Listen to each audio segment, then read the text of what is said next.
Please. Can I ask our team to just usher people to come in and take their seats so we can start? Good morning.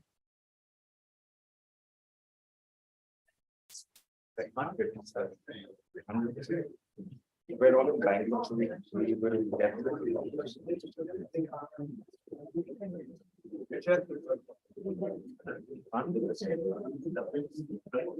I don't know whether we've got that map, but the landmark or the database, but they're not mapped.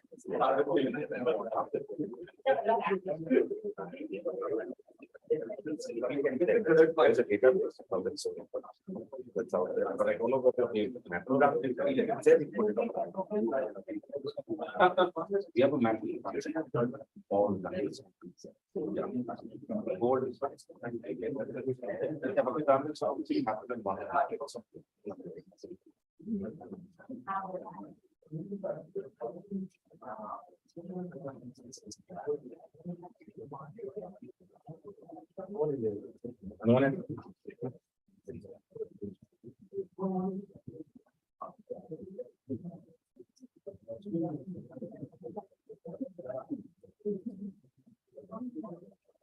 all right, so a happy Sunday to everybody.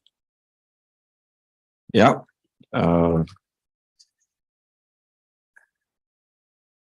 भूल ही गए थे. All right. I think that's a good thing.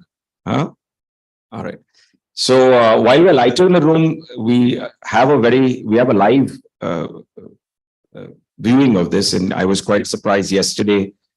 There was strong commentary from the live viewers as well. So there's good debate happening on that side. Some of it you all heard. One of the questions that came in was from Niyati, who was on the call and will be one of our panelists today. And people who aren't here today have taken the link. So many of them are catching a flight, but they've promised to be on it on the way to the airport and before they board. So the audience is larger than what we have here. And I'm excited as we kind of unfold this journey.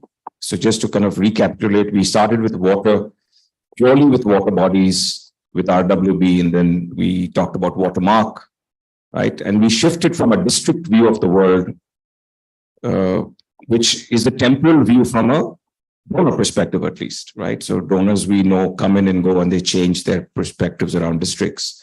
We changed from that view of the world to a committed long-term view because it's a factory operation or a company that's committing to 25 kilometers and their factory is there forever. So that commitment is much longer term. And then we shifted to a third view of the world, which is the view of how the world was created along river basins, right? And we learned in the third view a very interesting perspective of the watershed and the fact that because we are in the watershed is that all your water guzzling crops are actually typically around those areas. And so the third case gave us a different view that if you are trying to make river basins water positive, then the demand side piece of it becomes very critical.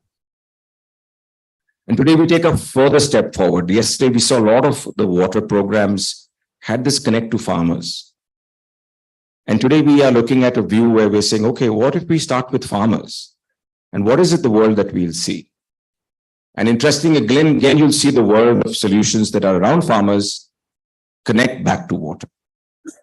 And so, irrespective of how you look at this lens, today we're kind of unfolding it further. And the interesting part today is we're starting with the farmers, right? So every time that you think about something, where are you focusing? And so today the focus starts with farmers, and who better to give us the journey of imagination. Yesterday, Mridula talked to us about water and the journey of imagination around water.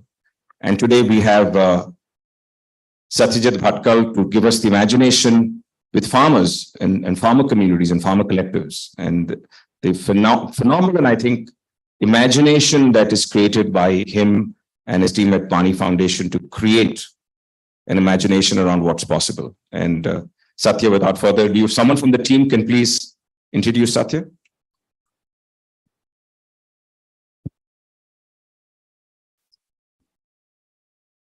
Morning, everyone. Satya is the CEO at Pani Foundation. where he shaped India's social conscious and imagination for change with Satyameva Jayate, a TV show that engaged Indian hearts on social issues. He then led a narrative over the last 10 years to inspire water transformation with the Satyameva Jayate Water Cup with spectacular results.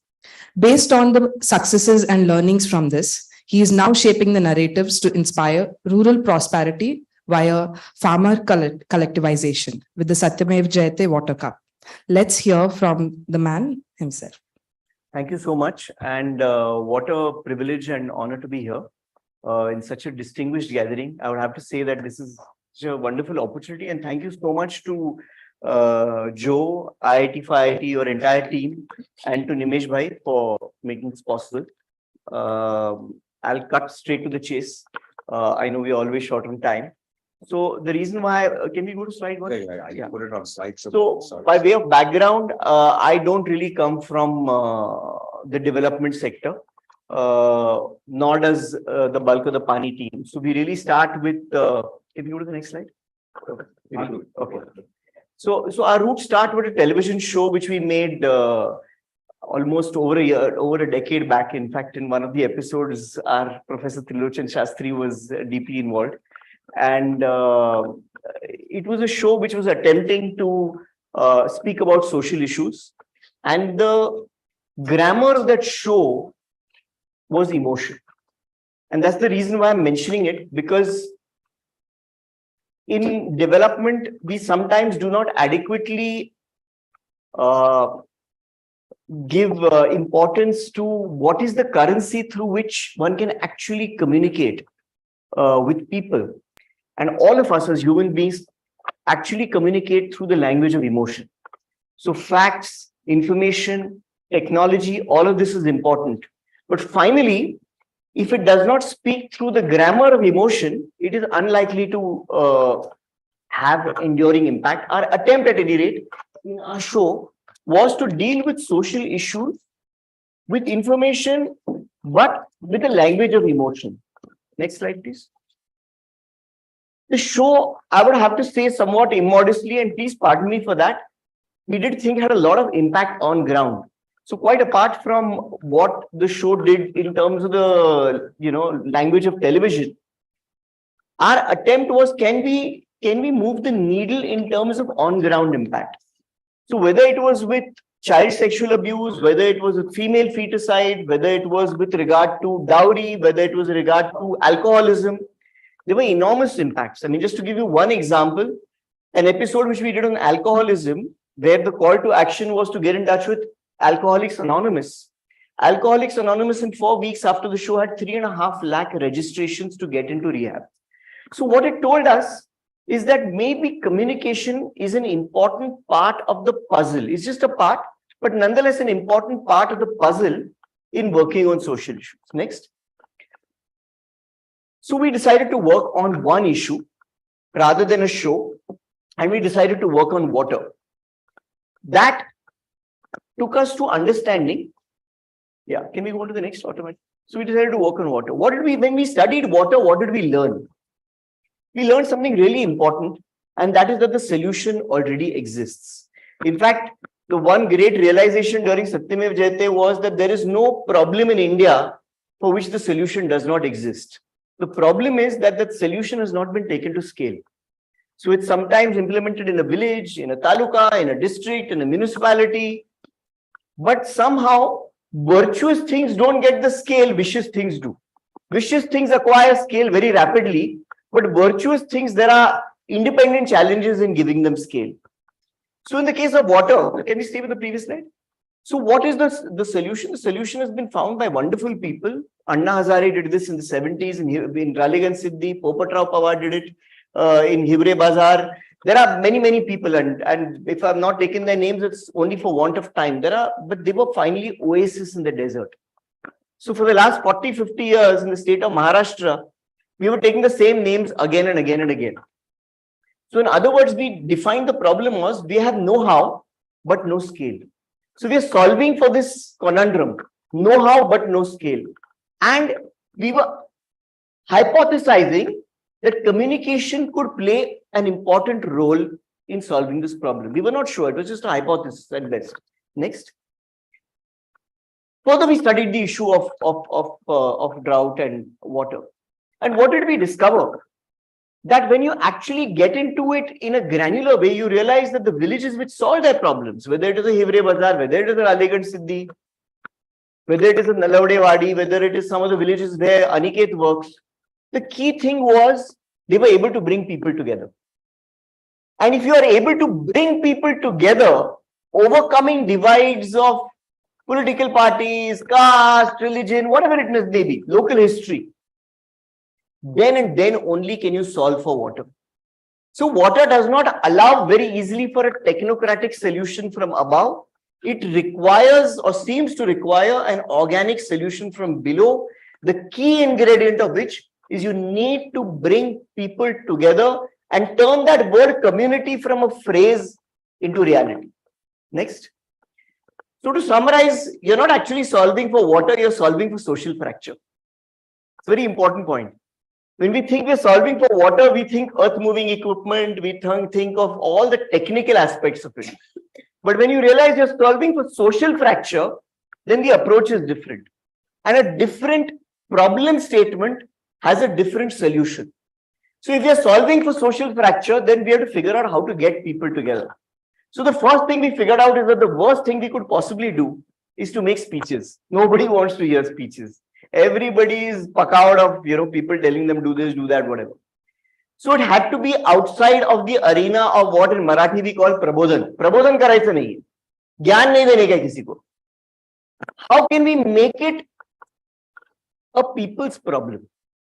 People should feel that this is not Pani Foundation's problem to solve. This is not the problem of the state government of Maharashtra. This is not the problem of an NGO and of a corporate.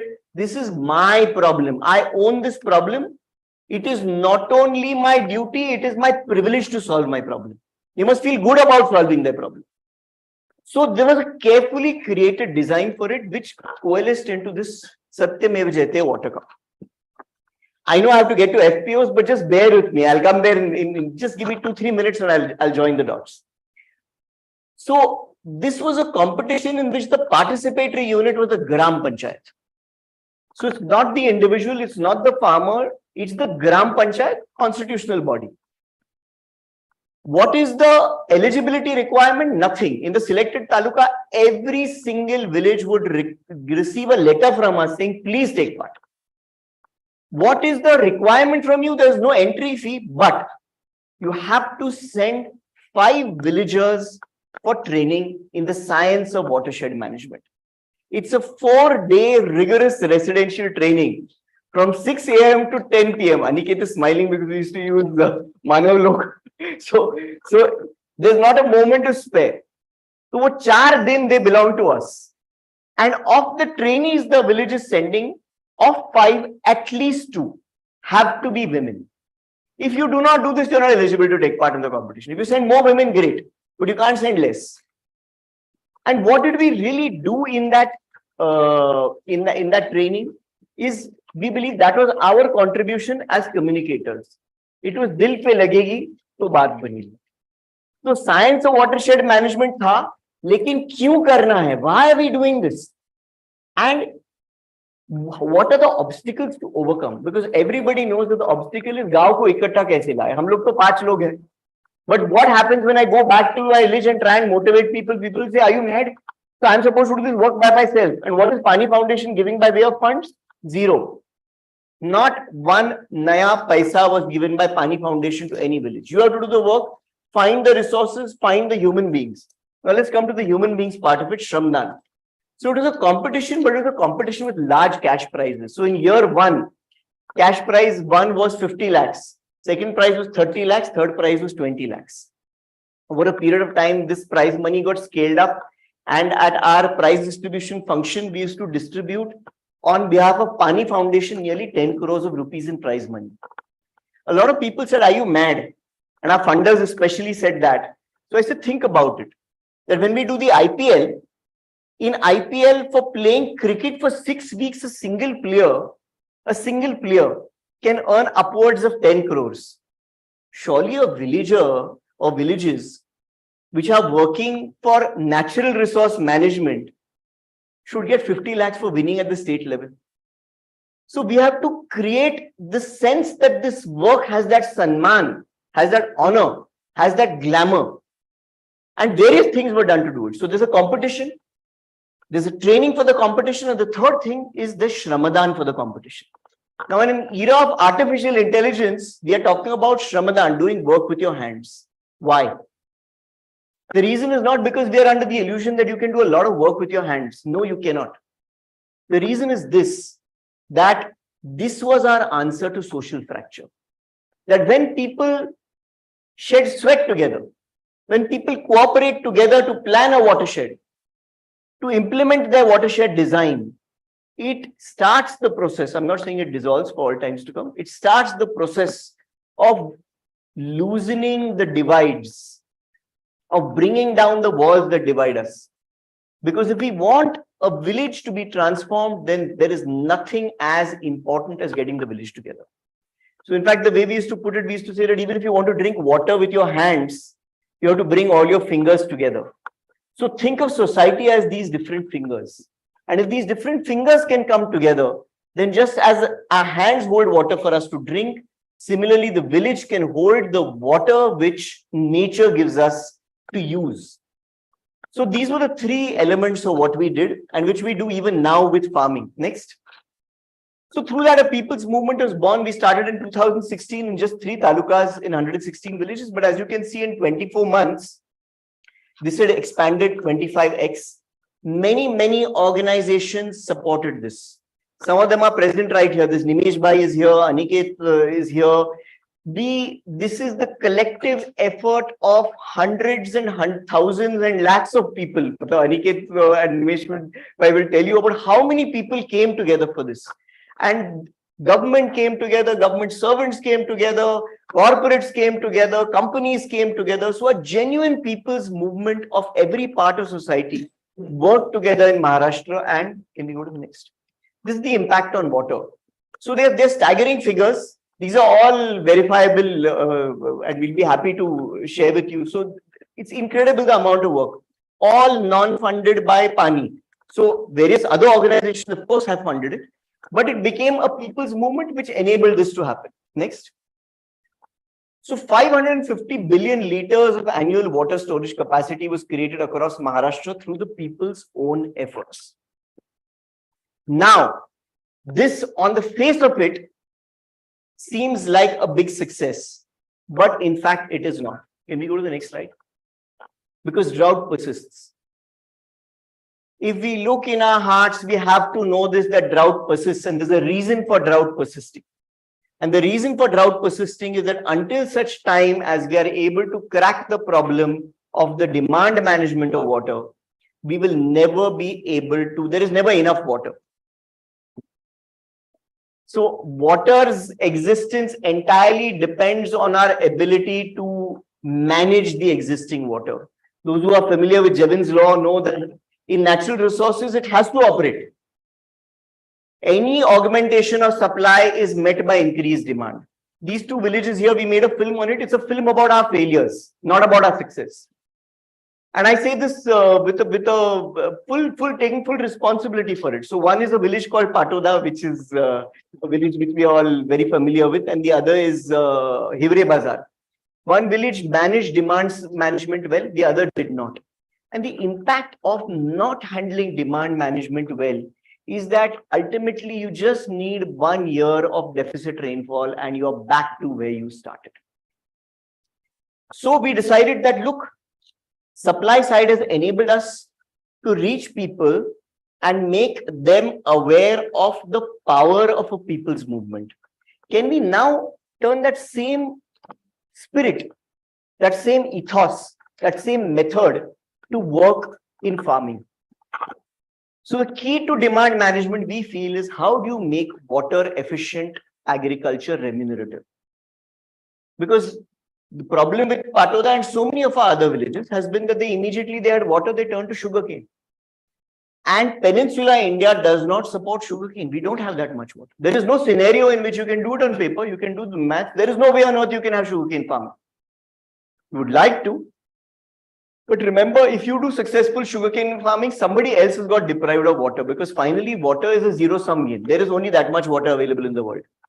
You're not going to be, when you augment supply, we have not brought fresh water. कि दूसरे देश से या दूसरी planet से हम लोगों ने पानी लाया, जितना पानी था उतना पानी है. So if we are basically talking about making the water last, then we have to find a way in which we incentivize, disproportionately incentivize water efficient agriculture. Next. So what is the key to doing this?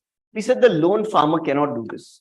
This actually is a slide which has been created by our friend Vilas Shinde of Sahyadri Agro, which is the largest and most successful farmer collective in Maharashtra, perhaps in India in recent times. I could stand corrected, but it's a very successful example. And essentially the thought behind it is कि अकेला किसान ये नहीं कर पाएगा. There are just too many problems that the sole farmer is grappling with. So therefore we need to come together and collectivize to solve these problems.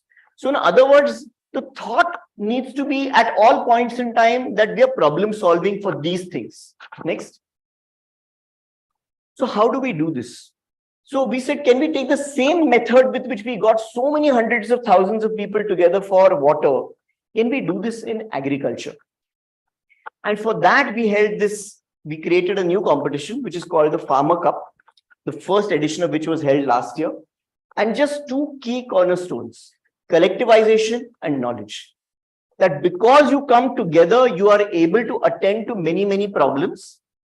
And because you come together, you have access to knowledge at a completely different level. I'll talk about this a little more in detail next. So the first thing that we did is that any farmer who joins on a crop specific way. So who joins? You have to form a gut to join. So we don't select who joins. Again, it's a demand-based approach. So 10 of us in this room, we are from a village, we are all cultivating jowar, or we are cultivating makka, or we are cultivating soybean, or we are cultivating cotton. We form a gut. That's what we call it in Marathi. Let's call it a group. We form a farmers group. All of us are cultivating a single crop. Some farmer groups say that, oh, but we do intercrop with tur also. Great. So everybody who does soybean, intercrop, tur can join together. Some people say we do 3. He said, superb. So whatever it is, you should have a common set of crops. That forms a group. So cotton farmers and maize farmers together cannot form a group. We are from the same village. Why?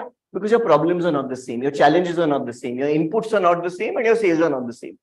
So you need to have a common set of problems and solutions in order to come together. Who should come together? You have to select. How do you do it? You register with Pani Foundation. Does it require any legal formality? No. We said the legal formalities can follow. Don't start by forming an FPC and starting the whole meter of compliances. Start by coming together and experiencing what the challenges and opportunities of coming together are. When you experience these challenges and opportunities, and there is a certain, in Marathi we call it godi, techi godi lagte. You like doing that. Then it makes sense to go to the next level. It doesn't make sense to begin with compliance and all those problems. So, sorry, let's just stay with the previous one. So what does the GERD do? The GERD gets immediate collective access to knowledge. So we tied up with all the agricultural universities of Maharashtra and put together a panel of scientists. When I say panel, because there should be a plant breeder, there should be an entomologist, there should be a nutritionist. So for each branch of agronomy, there is a separate person, a top expert, matlab curated carefully out of entire state of Maharashtra, who does this. How is this done? This is done digitally. I'm mentioning this because this is what has enabled us to scale. So it is a digital Sheti Shala. A farmer who joins for his crop or her crop, as is more important, I'll come to that, has to attend only one digital Sheti Shala in a week. Because if I'm a soybean farmer, I don't attend the cotton one. They're completely separate. If I'm a cotton farmer, I don't attend the maize one. So like that, for 36 Kharif crops, we conduct these Sheti Shalas. These Sheti Shalas are fabulously attended. What does the Sheti Shala consist of? It consists of 2 parts. First, in 10 minutes, the scientist tells you what has to be done as per the crop calendar. So for example, if you're in week 1 of a crop, there are certain operations that need to be done. If you're in week 2, it's a different set of operations. So they will explain those operations for just 10 minutes. And all the remaining time is direct question and answer, where the farmers will open their camera and mic and ask a question. They will show a leaf, they will show a pest, they will actually do it from the field. So there is direct access to the top experts at no cost sitting from your home. Not only that, they also get access to a Telegram group where they can put in a written query, a written video, photo, and they will get an answer in writing within 48 hours. So this has been one of the keystones of the Farmer Cup. Next. Collective purchase of inputs is something which has, I think, is one of the biggest factors behind the Farmer Cup taking off. Because without doing anything, just the fact that you come together to do a collective purchase leads to a 20% drop in costs.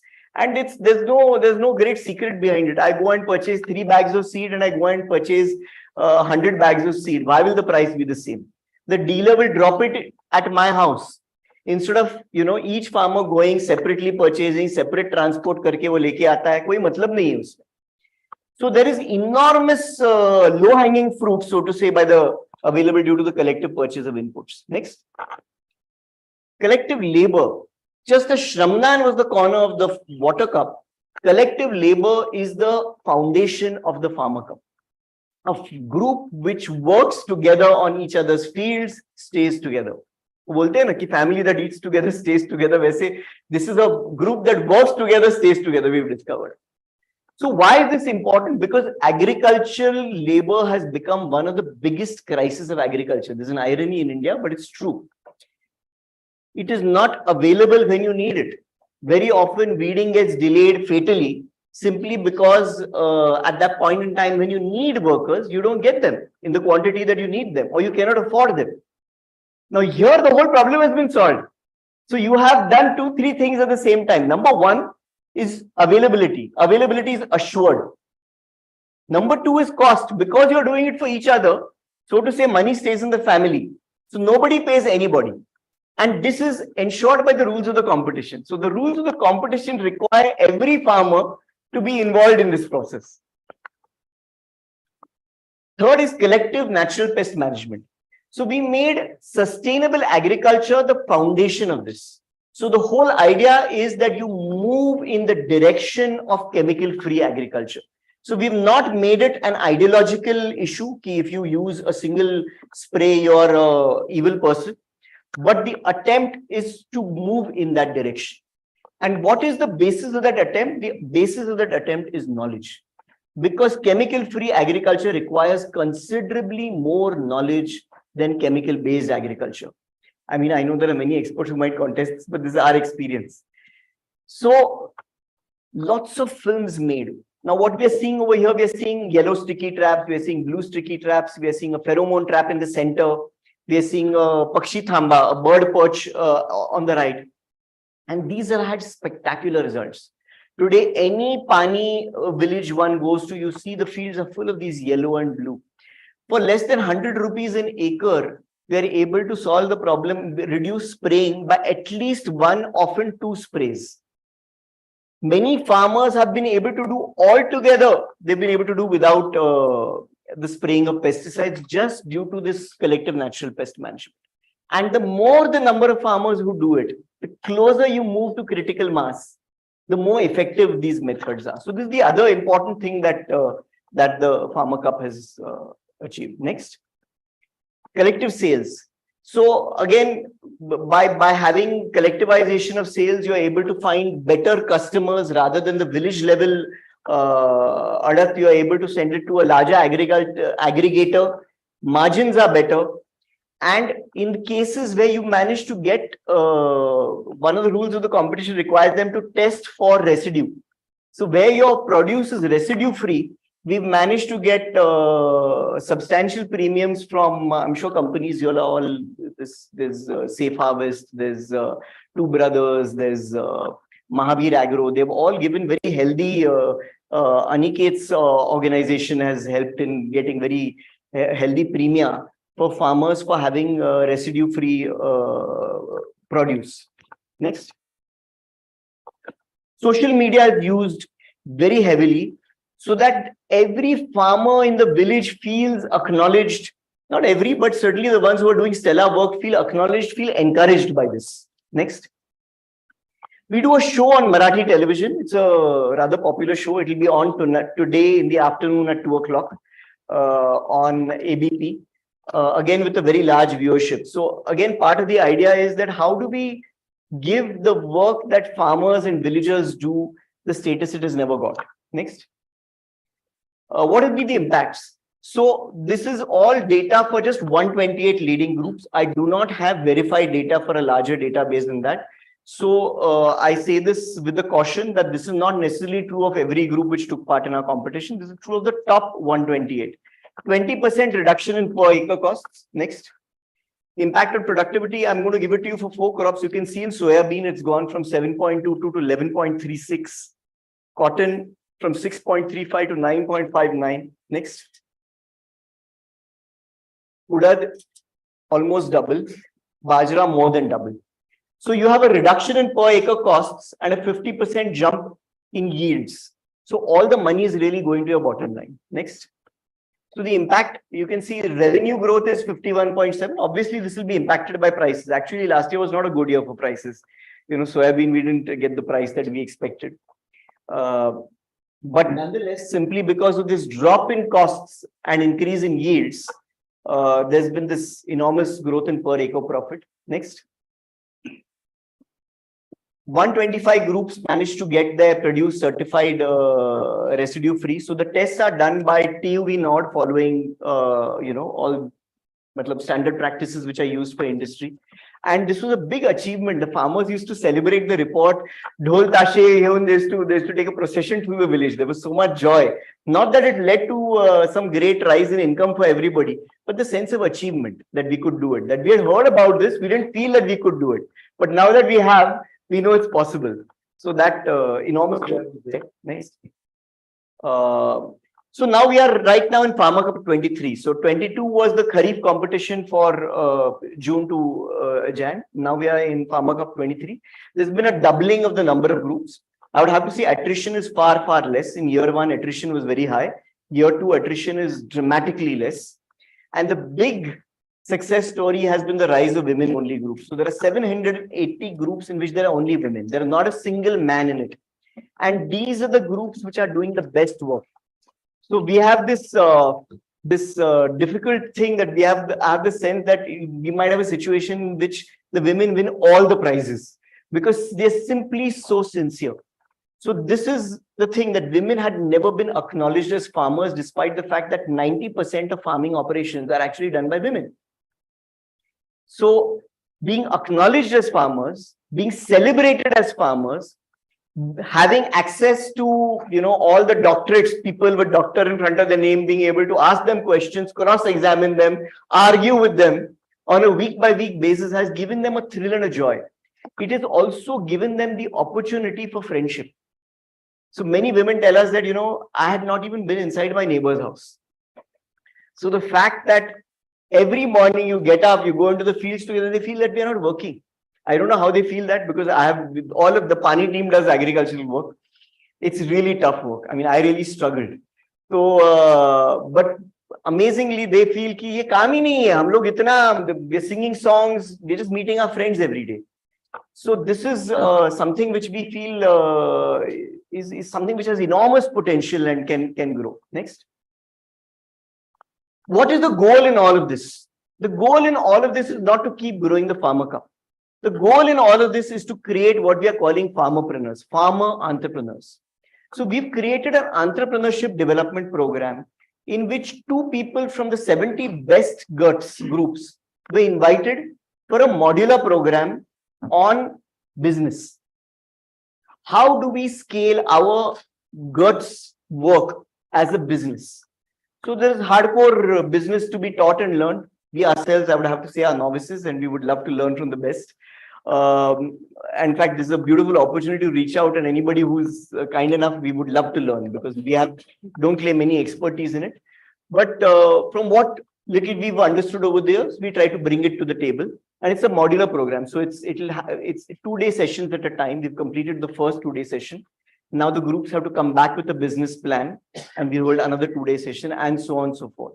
And the hope is that over the years, we are able to first discover and then nurture farmer entrepreneurs so that farmer owned and managed businesses ultimately take the place of this farmer cup and this attempt, and they are essentially, it is fully owned and managed by them. I think this is just about does it.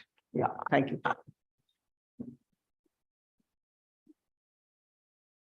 Thank you very much, Satya. I'm going to ask people to hold questions. Satya is back on one of the panels. All right. So I think through, there's a lot that you've got us to. Satya, if I can have the mic. Yeah, sure. So you've given us a lot. I think there's an imagination of what's possible. I think creating narratives, the social structures and bringing it together, it's a completely different perspective to a lot of what we do in programming and in programmatic work. And I think there will be some very interesting thoughts. So just think about some of that, and we'll use the format like before. We'll collect a few questions and then have that kind of come back. But I'd like everyone to just ruminate and dwell about it a little bit before we move on, right? I think I'm now going to move into our first case, which is Ambuja Cement Foundation. And I'm going to ask Mayuri to introduce Chandrakantji, who is going to walk us through this case. Today's first case, doubling income for sustainable cotton, will be presented by Chandrakant Kumari from Ambuja Cement Foundation. Chandrakant is currently the Chief Operating Officer, Community Development at Ambuja Cement Foundation. He has over 27 years of experience in the rural development sector and has been with ACF for over 18 years, where he has led the delivery for scale development programs across farming and water across the country, with a key focus on agriculture-based livelihoods and community-based institutions. Welcome, Chandrakantji. Thank you. Thank you. Thank you, Joe, and thank you, IIT-IIT, for considering this case and helping us to curate this case and putting down in this current format. And I take from what Satya mentioned about solution exists. The scale is the challenge, and this is an attempt wherein we are working with cotton farmer on the aspect you mentioned in your speech, and I'm going to present that how bringing the small changes at a scale impact at a larger scale in terms of income, in terms of environmental footprint, and overall sustainability of the cotton sector. So the case, as says, is Better Cotton, and some of you might be knowing that Better Cotton is a leading sustainability initiative, a global initiative, exists since almost now about 13-14 years and working across almost 25-26 countries.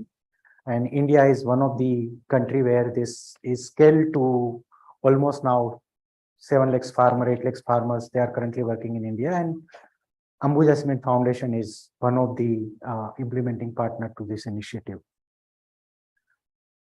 So very brief about the foundation. 30-year-old foundation started in 1993 with a vision to where a sustainable and prosperous society built on a long-term partnership. So partnership is the key for all our programs wherever we do across India. We are currently in 56 districts, 13 states, around 4,200 villages, and reaching out to about 3 million community members across India. These programs are very varied in terms of specific need at a different location, but largely focusing on natural resource, water, as well as soil. At the same time, agriculture-based livelihood and what all different concepts mentioned by Satya in terms of working with the farmers, supporting them to plug the gap. So agriculture-based agriculture livelihood is the largest program of the foundation,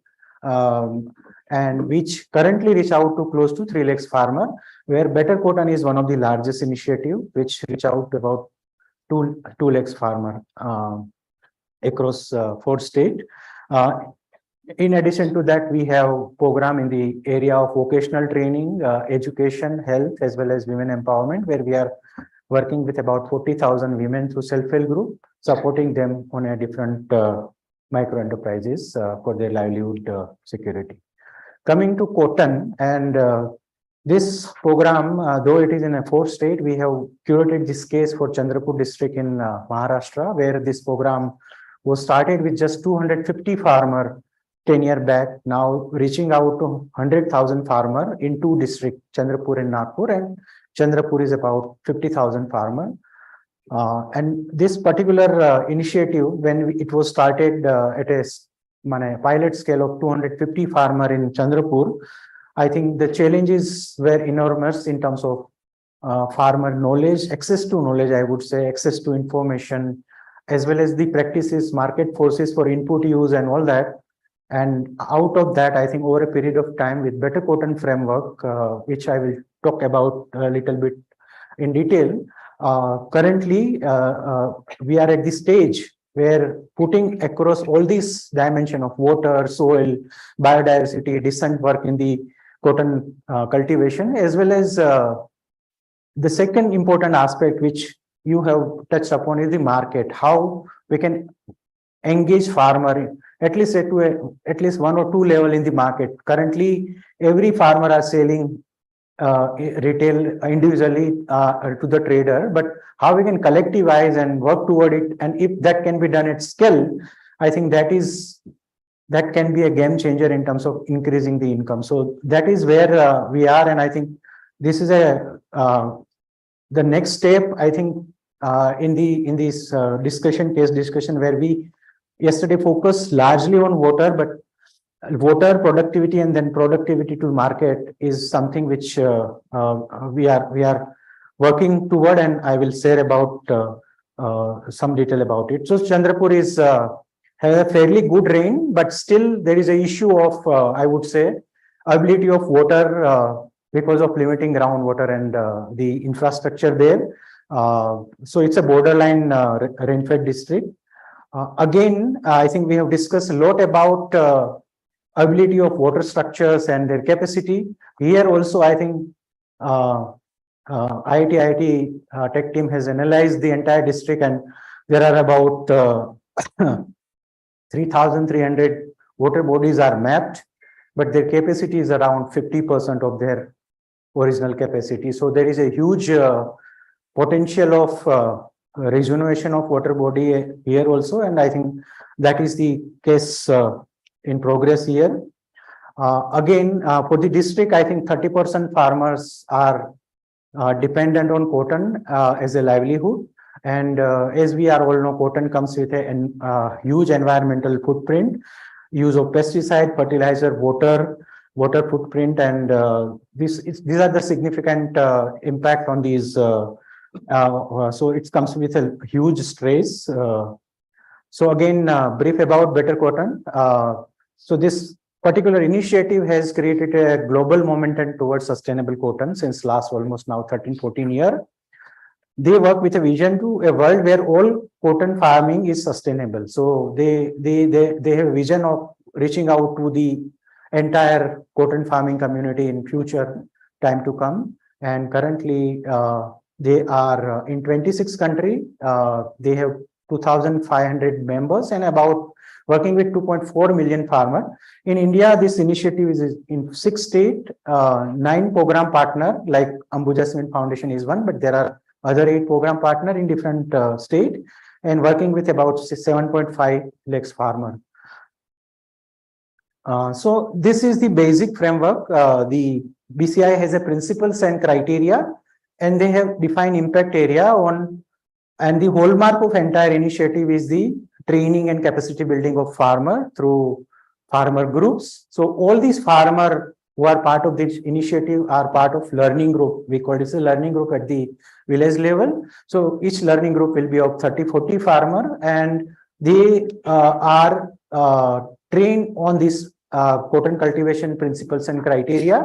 And each learning group will at least have 3 to 4 training on different aspects, right from the cotton land preparation to the final harvest. And in every season they are exposed to various experts so that they can have a more clarity, more solutions related to their challenges in cotton cultivation. And finally, the most important aspect I would say is managing their data.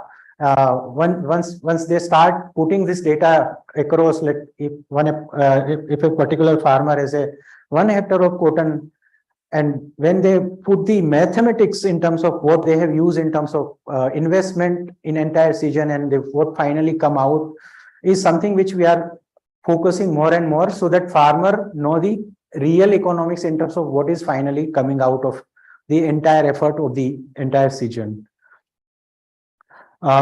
Sustainable sourcing is globally increasing, and if we look at the data of 2017 to 2020, I think leading buyer, where leading buyer is about 90% of, they claim that they are sourcing 90% of their cotton as a sustainable cotton, is increased from 6% to 14% during this period, as well as overall engaged sustainable buyer have crossed about 50% mark. So globally, I think there is a increased demand for sustainable cotton, and where this particular initiative has a huge potential. This is again the outreach of Ambuja Cement Foundation program, where we are with this four state, we are reaching out to 200,000 farmer under this initiative. In Chandrapur district, so particularly we are working with 5 block, 12 producer unit of roughly 4,000 farmer each. Each producer unit has around 100-120 farmer groups, and overall about 2.5 lakhs acre area under cotton cultivation, and about 12 lakhs quintal per annum is the productivity. Concentrated in these 5 block is highlighted in this map. What are some of the practices which we are putting forward? Intercropping is one of the major activity, because earlier it was not in practice, but identify many recommended practices by the universities and promoted across this farmer. And that is not only increasing the income, but also helping in terms of enriching soil because of cover crop acting as or leguminous crop, fixing nitrogen and all that. Bio input toward reducing the pesticide footprint of each farmer. Bio input is promoted on a large scale, and I think now slowly it is reaching out to about 60% of farmer. Farm pond and terracing and all that kind of interventions are also focusing across the farmer community, which we are working. But the focus, as I mentioned, is building the collectives of farmer groups and their producer unit, so that at least they finally, once this training is done, and when at one point of time, once they will be able to act as a collective for their inputs as well as output of the farming. Here is a brief small video.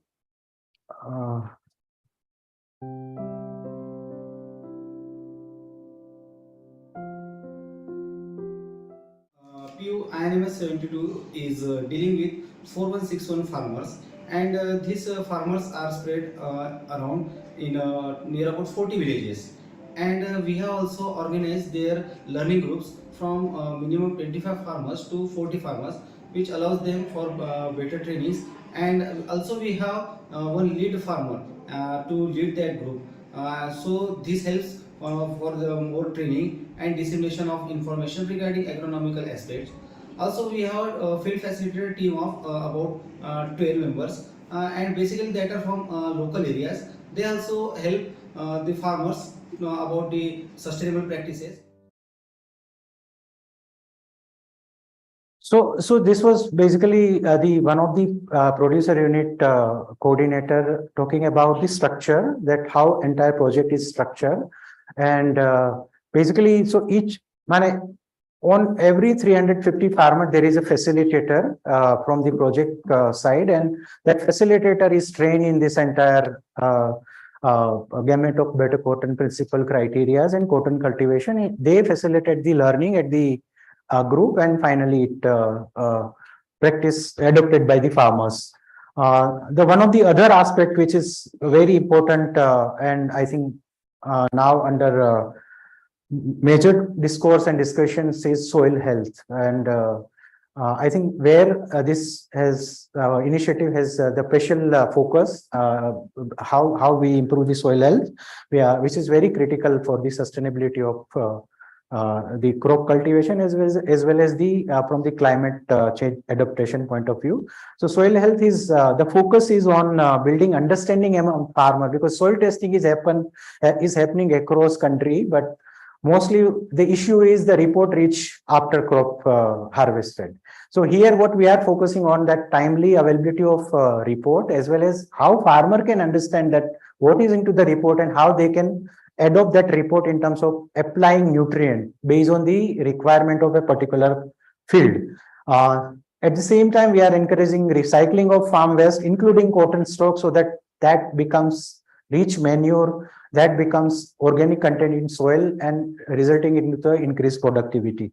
So as a part of that, I think one of the challenge in the this agri decomposing is availability of good decomposer and promoting a scale decomposer, so that they can fast decompose whatever waste they have and recycle and use it again as a manure. Intercropping, as I mentioned, is something very important, which we are promoting as a part of increasing income, as well as also acting as a cover crop and soil enricher. So I think if you look at this data, I think organic carbon is very, very low, or it is low to moderate, which is one of the focus area, that because of these practices, how we can increase that, so that has an impact on the outcome of the overall outcome at the level. But overall, I think in terms of we collect the result indicated data as per the project framework, based on the sample selected by the project. And I think over a period of time, what we have observed is this data fluctuates season to season, because depend upon the kind of situation in terms of pest and all that. But there is a definite reduction in pesticide use, fertilizer use a large extent, up to 20-22%, yield improvement up to 16%, as well as economics in terms of overall economics, I would say, compared to the non-better cotton farmer, there is a net profit of up to 42%. So these are the data I think we discussed a lot about yesterday also, and in sync with all the data which we have discussed yesterday. So demand and supply, I think supply side intervention we have talked more about. Here we are also focusing on demand side of water, so that water is used efficiently, because water is very scarce and available in very limited quantity in those areas because of the and it requires water toward the end of monsoon to continue the crop for next 2-3 months, and where micro irrigation as well as sprinkler kind of thing is very, very useful, and we are promoting it under the project. So overall about 23% irrigated area and around 73 non-irrigated, or of 23 irrigated area, I think around 43% farmer has some kind of micro irrigation technique or efficient use of irrigation method in terms of alternate row and furrow, or maybe sprinkler. So that is where I think the focus is, as sprinkler and drip has a potential to reduce water demand in agriculture. So that where we are focusing to a large extent also. RWB, we talked about it yesterday on in 2 case stories, and I think that is same story unfolding here, where we have worked with about 125 water bodies with 3.5 lakhs cubic meter of silt and about 35 crore liter of water storage potential created in last 3 years. And thanks to Nimesh Bhai and his team, and I think first year we have started with a very small scale, but second and third year it is now picking up, and I think next 2-3 season there is a huge potential to cover, and we are working toward it. It's I think working toward both aspect in terms of enriching soil through this fertile soil, as well as also increasing the water capacity in those water bodies, helping farmer to use the additional water store for supplementary irrigation to the cotton crop. Impact on yield overall, which we have done the analysis with the help of joint team with survey of 150 farmer who use this silt. I think year one, there is a definite increase of about 27 to 32%. Year one irrigated, again, it increased from 22 to 37%. Year two, it's about 37, but overall estimate is that if non-irrigated gets irrigated, I think there is a huge potential in significant jump into the productivity, because most of the farmers are rain-fed farmer, and with irrigation and application of soil, there is a huge potential to increase the overall yield. Now coming to the market side, if we look at the last 10-year information of ginning capacity in Chandrapur, I think it is ginning capacity is increased 5x from about 5,500 quintal per day to around 25,000, 26,000 quintal per day, and that has signify the important increase in the cotton production as well as the processing capacity aligned to that. And this is fairly distributed across all the blocks, and it's more and more units are coming up. So we have tried to understand Ginner perspective, that how they are setting up and what is their perspective on this.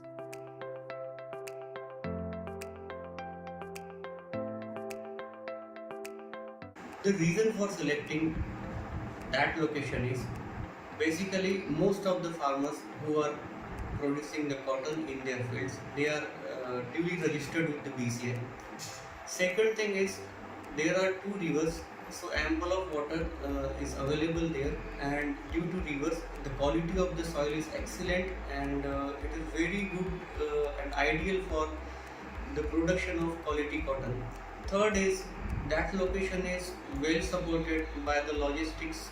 It is well connected with the road.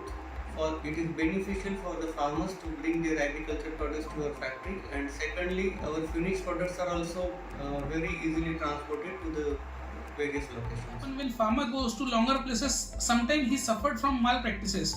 So we have selected this location so that farmer can sell their product directly to our factory. That BCI cotton have a very good quality, including length, strength, grade. Here in our area, that program is run by the Ambuja Cement Foundation.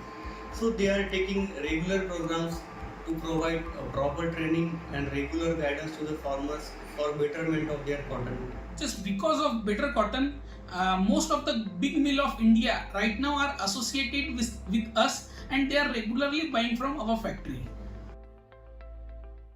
So this is how this story is unfolding. So now about what pilot we have done at the self-help group level, where we have engaged them, they have supported them in terms of collectivizing their cotton produce and sell into the market.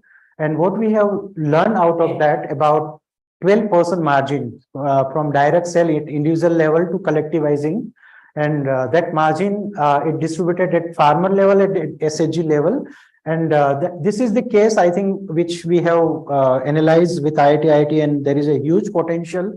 This is only collective selling, but if we process it to one level, maybe ginning at the farmer level, and then again go as a finished product, it's a bale and the seed separately, then it's a huge potential, and this is what we have sold. In terms of overall capacity, this pilot was done with 30 self-help group. And their idea is they are gearing up that their current capacity they want to expand to 5x in next 3 years. And what support they require is in terms of working capital, storage, and transport, which we are exploring that how we can support them in terms of credit over a period of time, because they are old SHG and they can leverage credit from the banks as well as other joint liability group concept. Storage and transport is something which we are supporting, exploring ideas that how we can support them so that they can grow. And more than 70% they are keen to forward integrate to selling gin bales. So they have now confidence that they collectivize the cotton procurement and sale as a collective. But then they also realize that if they process it, or they even do a toll processing with the existing ginner and sell as a bale, there is a potential for upward income rise. So this is the analysis for that gin cotton bale, where we have seen that there is a potential up to 35 to 40%, on an average 38% of increase in revenue if cotton is sold separately from as a bale and cotton seed. And a small experiment which we have done with one of the farmer producer company in Gujarat, at that point of time, it was a only 100 bale experiment to sell on multi-commodity exchange, and they have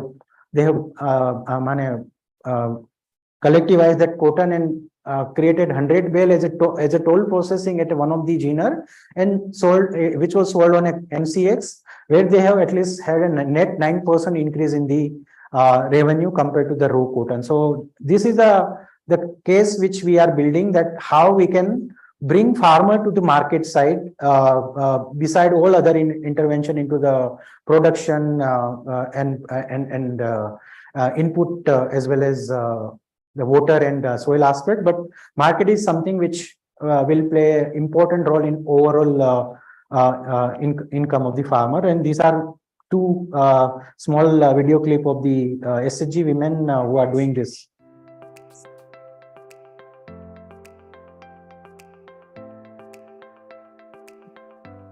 पहिलं आम्ही कापूस खरेदी करताना कापसाची gradation केली.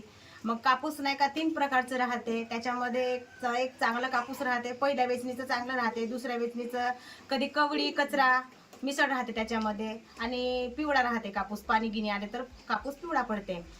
मग नंतर साठवणूक केली आम्ही कापसाची. पिवळा कापूस बाजूला ठेवली, स्वच्छता जागात मी ठेवून मग मी काय केली, मी जिनीवर गेली आणि मी जिनीवाल्याला हलवा जेवण माझी किंमत विचारली. माझा कापूस स्वच्छच आहे ना, गटाचा कापूस आहे, किंमत किती लावशील बा. मग त्या जिनीवाल्यानं म्हटला, तुझा कापूस स्वच्छता आहे का, म्हणून तुला 50 रुपये तरी पण मी अधिक लावेल, आणि त्याची कापसाची तुझी फाडीची किंमत घेणार नाही ना, काट्याची किंमत नाही.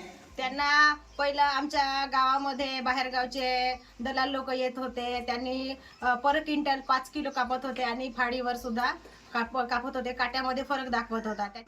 150 शेतकरी जुटल्यानंतर मी अशी माहिती दिली का तुमच्या हातात स्वतःचा काटा घ्या आणि तुम्ही बियर धोका 100 ग्राम अधिक असेल तरी पण तुमचे 100 ग्रामचे मी पैसे देणार, अशी मी माहिती दिली. म्हणून शेतकरी माझ्या गटाची जुटून पुढची न्यूज आता जसे 108 शेतकरी जुडलेले आहे, याच्यानंतर जास्त शेतकरी जास्तीत जास्त जुडले पाहिजे. तरी 300 ते 400 शेतकरी जुडले पाहिजे आणि आमचा व्यवसाय मोठा झाला पाहिजे. जसं जिनिंगला कापूस काटण वेगळे करतात आणि सरकी वेगळे काढतात, सरकीपासून तेल काढतात आणि तेलापासून ढेप जे बाहेर निघते ते विकल्यानंतर जे आपल्याला भाव मिळतो त्याचा व्यवसाय त्याच्यामुळे मोठा होऊ शकतो. पुढचे नियोजन म्हणजे जिनीवर जाऊन कापसाची बी, कापसाचं रुई असं काढण्याची माझी इच्छा आहे, की म्हणजे माझ्या महिलांना रोजगार काम मिळेल बा, म्हणून माझी अशी इच्छा आहे. So I think it was very clear. I think beside collective marketing also resulting into the good practices, which they were many times facing issues in terms of taking more weight compared to the actual rate. I think as he was mentioning, 5 kg extra per quintal as a stress were being deducted when they were selling.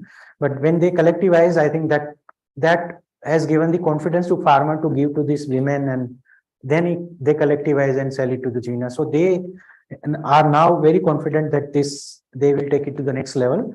So overall, if we integrate all this impact data in terms of pooled sale to mills and spinner, cost reduction because of various intervention, as well as yield increase due to the sustainable practices, soil and water. This is the kind of equation we are saying, that there is a potential of 10 to 20% reduction of input cost because of this training and practices.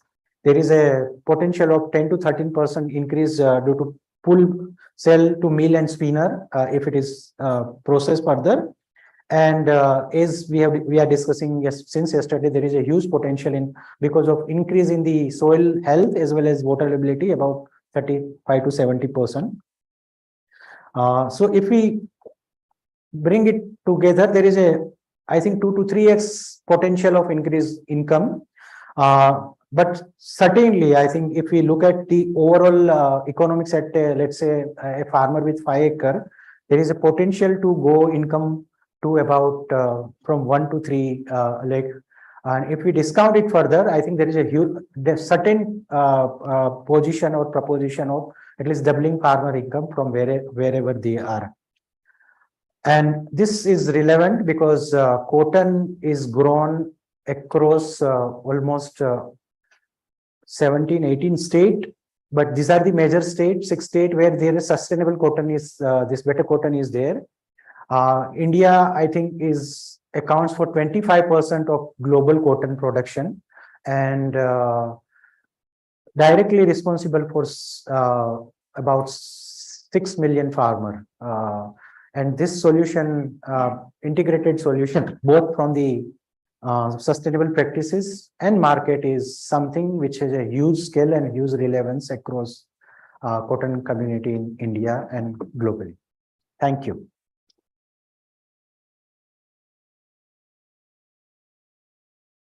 Thank you so much. So I would now like to invite our panelists to join us here. Mayuri, if you could invite our panelists, please. Our first Just add Niyati on the call. Our first panelist is Amrita Kasturi Rangan. She heads the Sustainable Rural Development Vertical at ATE Chandra Foundation and helps run the foundation's flagship programs in rejuvenation of water bodies and natural farming. She has spent more than 16 years in the development sector, with 14 of those being focused on rural water.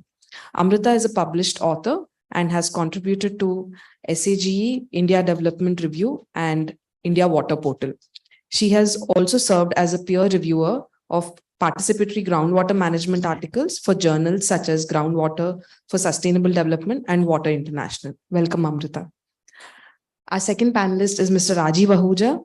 He's an accomplished agri-value chain and NRM expert.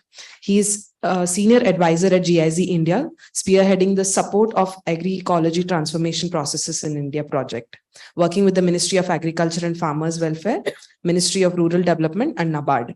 He has played a pivotal role in shaping policies that govern the planning of NRM initiatives with a particular focus on water conservation and transformative changes in irrigation practices through public-private partnership endeavors. Welcome, Rajiv. We have Niyati Sareen from Hinduja Foundation joining us online. She's the project director, water and education at Hinduja Foundation. She has over 30 years of experience in the areas of sustainability, CSR, business development, corporate communication, branding, corporate affairs, and risk management. She has represented the sector and India in various think tanks around the world, including global reporting initiatives, United Nations Global Compacts, CEO Water Mandate, and United Nations International Strategy for Disaster Reduction. She has also been an active member of the World Economic Forum's Global Agenda Council on Catastrophic Risk and Humanitarian Assistance.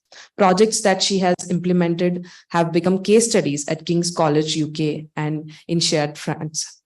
She is also a member of CIA National Committee on Water since 2018. Welcome, Niyati. Can you hear us, Niyati? Yes, very well. Thank you. Good morning. Good morning, and thank you. So these are our panelists, and as yesterday, the entire focus is to expand on and to build upon what we just heard from Chandrakantji. Thank you very much, Chandrakantji. So Niyati, I think to start with you, and while this is a very farming and farmer focused, there's a strong connect to water there as well. And I want you to kind of take it on its head, because one of the things you said, which is very interesting, is if you start with water, lots of other things will follow, right? If you can just expand on that from your experiences of whatever you've seen and the work you've done, and that connect to farming or whatever else you've seen, if you start with water, the rest will follow. If you can tell us more about that. So thank you so much, Joe. Chandrakantji, I'll talk about our project with ACF a little later, but I wanted to talk about one of our projects in Uttarakhand. So Hinduja Foundation is part of the Hinduja group, and we keep 20% of our CSR funding for water. We have separate funding for sustainability and separate funding for water, where water is a materiality for sustainability for all our group companies. One of our group companies is Ashok Leyland, and it has a huge plant in Pantnagar, which is on the foothills of the lower Himalayas. Central Groundwater Board controls how much water we extract, etc., etc. The Pantnagar plant is water positive. And in 2019, CGWB Dehradun said, you guys are extracting too much water. This is such a rain-fed area.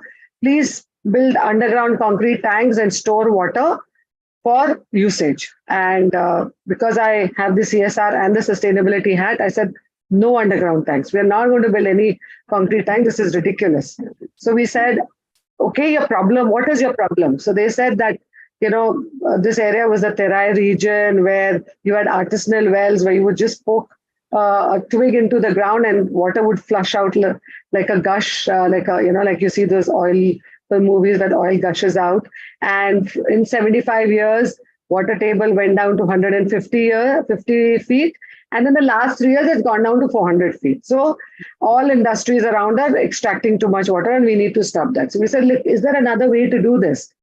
So we, with help of experts, mapped all the aquifers and all the underground water streams as much as we could. Where is the source of this water? And we realized not only is it rain-fed, but also there were springs in the lower Himalayas. There is the Gola catchment. There's a river there and it's called the Gola River, and there's the catchment there. There were two tiny rivulets in and around Pantnagar. So we said, let's first tackle those. And we first cleaned up the two rivers that were close to in Pantnagar. Major problem was garbage and sewage. We dealt with it by putting soak pits in the villages, and we, Ashok Leyland truck companies started a whole garbage collection, segregation, composting system. So these two rivers started getting cleaned. Then as we moved ahead, we then mapped all the springs and we realized that the springs are all dry up there. I went up into the mountain and I went down with the women of some villages to a spring. It took me 1 hour to go down and 1.5 hours to come up. Okay, I'm not fit. I'm really not fit. But the women walk down in 10 minutes and walk up in 15 minutes with water on their head. They do this 5-6 times a day. They do it since the time they're 5 years old to the day they die. The only time that they don't do it is 7 days after their birth. And what was happening to their health? The uteruses were prolapsing, their spines were fusing. Again, we mapped all those springs and we realized, again, yesterday the conversation of upstream and downstream was going on. And then I was thinking, oh my God, this is exactly what we were doing. The springs were in the downstream, but to feed the springs, the percolation was upstream. And the villages on upstream had to give us land so that water could percolate there from there. And the springs on the downstream would get water. So we started working with the villagers on top to give us the private land to do the trenches or whatever treatments needed to do for water to percolate. And initially they were hesitant, but then we said that the villagers from downstreams will come and help you build those trenches and we will pay all of you. And they will also have a water user committee and a village water committee, and they will collect money to maintain it later on. When these trenches were built, obviously soil moisture was very high. We gave them bay leaves. We gave them saplings of bay leaves. And that was in 2019. And in 2022, this is one story. 2022, the bay leaf trees were mature enough for bay leaf to be sold.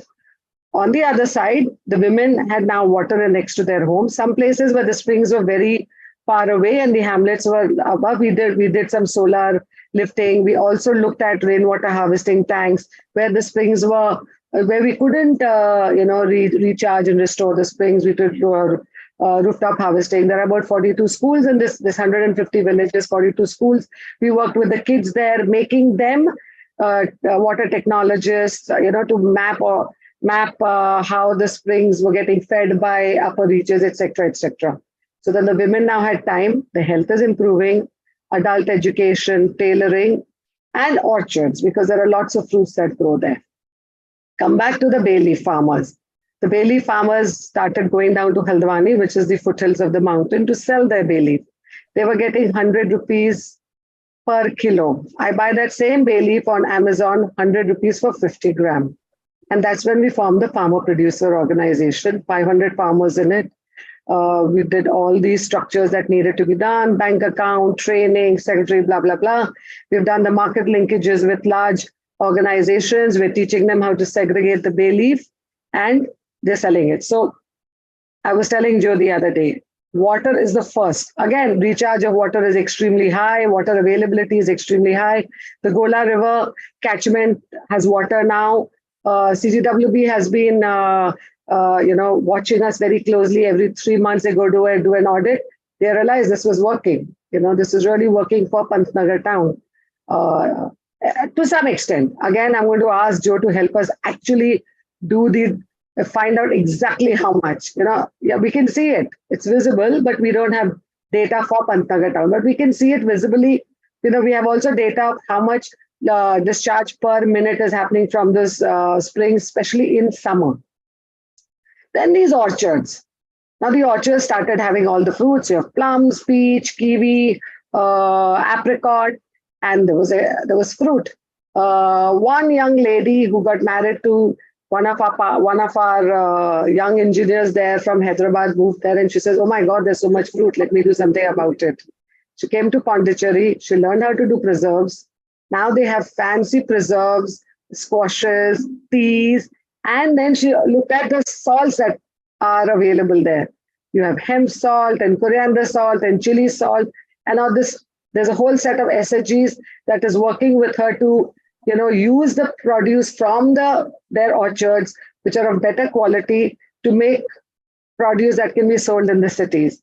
And you have the farmers that have the bay leaf. So it's water in environment impacts in the first 2 years, then comes with livelihood, then comes with the health, and then comes with education. So I truly believe that, you start with water, but at the end, you actually reach the goal of making the world a better place for these people that live up on the mountain. Again, it was our support was only funding for where they needed it, getting a partner that had huge technology expertise and knew how to get things done, but everything was done collectively.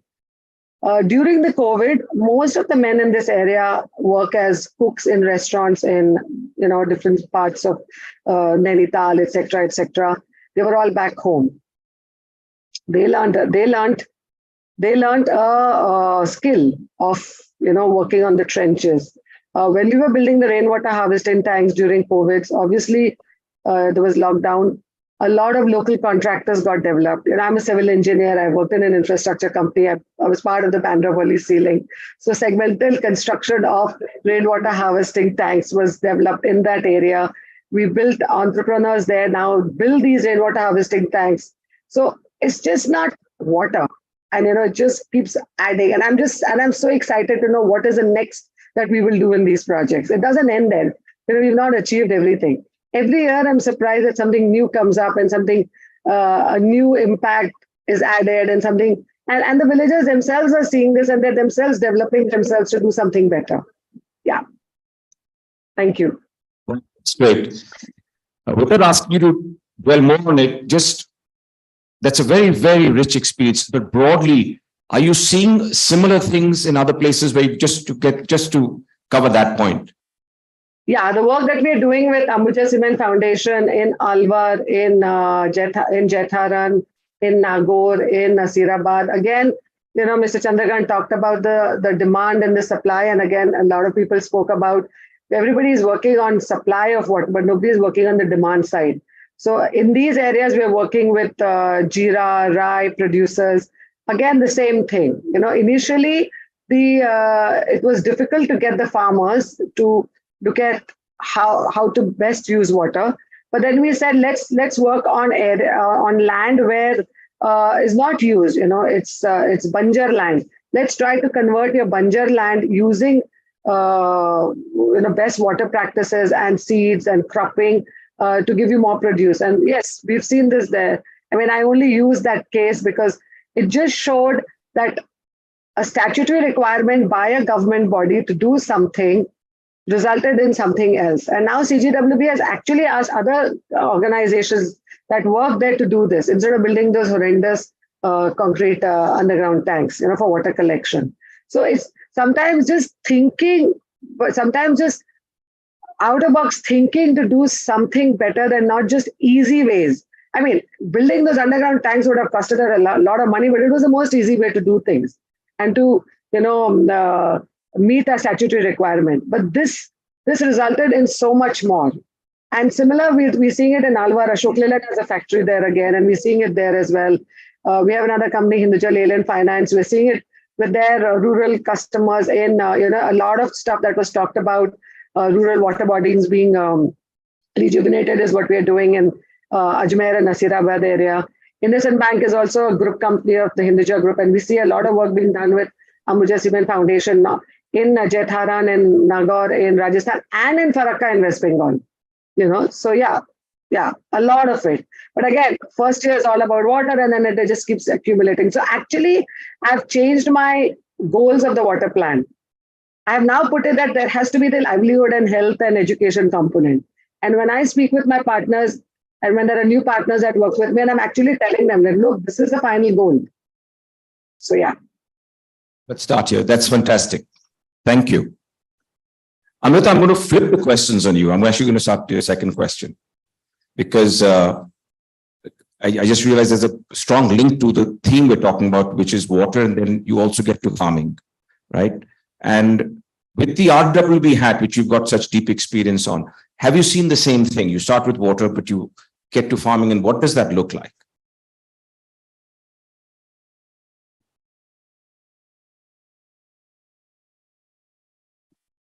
Thank you so much. So, Amit must have spoken yesterday, and we've rejuvenated around 5,000 water bodies, right, across the country now.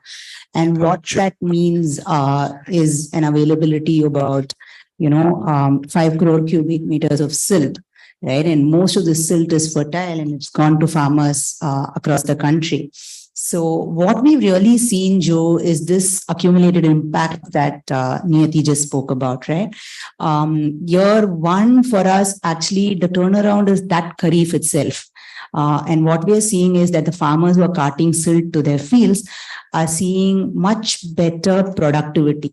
And there's huge crop diversity also that's going on, right? I may have grown wheat, I may have grown soya bean. Now I'm suddenly diversifying to horticulture, and we are seeing a lot of change in cropping happening, a lot of crop diversity increasing.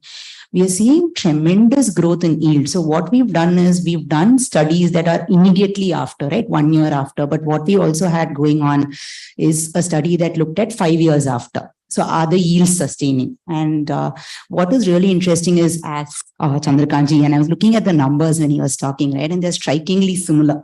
So what we are seeing is that there is this 10 to 20% drop in input costs, but there's also huge increases in yield. And for cotton especially, we are seeing 43 to 106% increase. For sorghum, we're seeing again close to 20 to 100% increase, and for soybean again something between 30 and 90% increase across locations, right? So this is not one location, I'm talking about multiple locations. And what we're also seeing is huge returns on water, because when you're doing rejuvenation, you're impacting surface water capacity, but you're also impacting groundwater capacity, right? So we are seeing 2 to 4 time increase in groundwater levels and directly impacting farm wells. So I think in the zone of influence between 1 to 3 kilometers downstream of the water body, wells are improving, which means that your cropping suddenly is happening much better. Again, a point that Mr. Chandrakant referred to, right, in terms of irrigated area and how are you irrigating, right? So overall, what we see is around 120% increase in net income. And the good news is it's sustaining, right? Over 5 years, your demand for external inputs has not increased. And over 5 years, you have sustained and improved yield and income. And that's pretty much the story. And it's super heartening, because when you do this work and then when you're trying to see what exists in the country, it's really interesting that you can, now with the water body census, you see that there are about 1.7 lakh water bodies that potentially could benefit from this, right? And you could either go and do a repair and renovation, which essentially means that you're going to just use that silt and bund that water body and get out of there. Or you could do this, right? This idea that, the Sutradhar is sitting there very quietly, Nimesh Bhai, but, that you can turn around lives. And, this is, the numbers are telling you cold facts, but I've traveled to Rajgarh where we've done Niti Aayog project. In the year 1, you have to go and tell them, no, you do this. In year 2, when you get down, they are there. When is this starting? And when you go and when you start a rejuvenation, you have the excavator going first, and then you have trolley after trolley, literally lining up, and we look at an efficiency of 14 per hour, but when the work picks up, you have farmers lining up and doing 20, 22, So I think the good thing also about this work, because it's so intrinsically tied, right, is that they understand it in their bones as farmers, so just a small reminder and a nudge, and that ability to participate, we see has huge returns across the country. Fantastic. So Rajiv, another connect, again, sticking with the watershed story, but the connect with a very big program that the government has is Manrega. Yeah. And I think you've got deep experience of how with your watershed constructs that you're doing, Manrega's there at scale. And again, it's very important again to our farmer communities because there's a big benefit to the community, the farmers. But tell us about that connect and what you've been able to see in the work you've been doing. Yeah, thank you very much, Joe, for this invitation and opportunity to share my experiences. And before I begin my experiences, I just wanted to briefly discuss about GIZ. Maybe some of people are not familiar because during tea sessions and I came with some such questions. So GIZ is a German abbreviation, which still I can't pronounce. It's an English translation says German Development Cooperation, not corporation, cooperation. So we are a technical cooperation program, a bilateral program with Government of India, working in India from last 65 years, working across the globe in more than 100 countries. And we run every program except health in India. So, thank you. So, regarding my journey about this Manrega and GIZ journey, actually, I will say that it started coincidentally at the same time. So, our first ever bilateral partnership with Ministry of Rural Development under MGNREGA happened in 2012. And then this program was conceived as a MGNREGA's environmental benefit program in 2013. And I rejoined actually GIZ as an NRM expert in 2014. So this journey started when NREGA's demand-based program. NREGA is a public words I will say the largest employment guarantee program. No country has it, and it guarantees you 100 days of employment to every rural household in India on demand. So based on that, this potential of harnessing the local skills and non-skilled workers and giving employment guarantee and then to build national assets, especially in the natural resource management, where GIZ was bilaterally commissioned with German government. So this idea was that how to make efficiently, because it's a public program. When the money is spent, Parliament raises the question where this money goes and where taxpayer money is going on. So the impact was not visible. If you see the 2013 onwards, there was no such bilateral program with the MGNREGA. It was running with its own think tank and all the expertise when German side came into play. So I would just like to highlight this opportunity to share that German government started the Indo-German watershed program in 1970s, which are the first ever programs. We are talking all about watershed programs, and nobody knows that who contributed technically. So it is the German side which contributed to the Indian watershed programs. So building on that principles, so we introduced, we found that what was the challenge in NREGA program, why it is not so being spent crores of rupees. I think in 2015-14, the annual budget of NREGA was 35,000 crore. So it was still very high budget, but still it was not creating that much impact. So when we found it out that there is a planning issue in the program, because the program is not planned scientifically, logically, it is not based on the watershed principles. So what to do? So NREGA is a huge jumbo program, and it is running across 250,000 gram panchayats in India, and how to make it work. So to start with, we started a pilot in 2014 with 3 states, Andhra, Rajasthan, and Chhattisgarh. We took 2 districts, 2 blocks, and 2 gram panchayats. That means total we were working in 24 gram panchayats as a demonstration. So idea was that how to plan better efficiently in a very less time. So I think the role of technologies, which we have been discussing in the past, in the last 2 days as well. So we use the digital technologies, and Joe's IIT is also into doing. I saw some of the thematic layers of the on GIS platform. So we used, we developed actually GIS developed a very simplistic way how this NREGA can adopt it. The GIS based and remote sensing based, we call it as CWRM plans, composite water resource management plans. So which sounds like we are working on the water. Yes, of course, 65% our focus was on water based initiatives, and then rest of the info was on the natural resource management as well. So what that tool is about is that we found that without going to village, on a GIS platform with the open source like Google Earth and the NRC's Bhuvan portal, I'm sure that the people who understand this language, they know what is Bhuvan portal.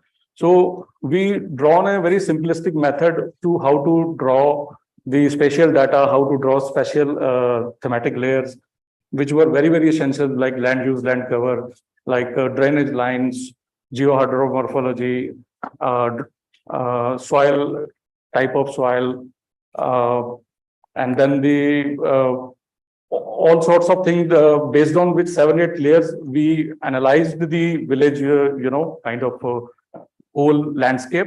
And then we also collected some statistical data, and based on statistical data, the purpose was to calculate the water budget. The idea was to water budget based on the cropping pattern, what is the crop water requirement, and what is the animal husbandry, what are the ruminants kind of people, what is the, and then human based on the WHO standards.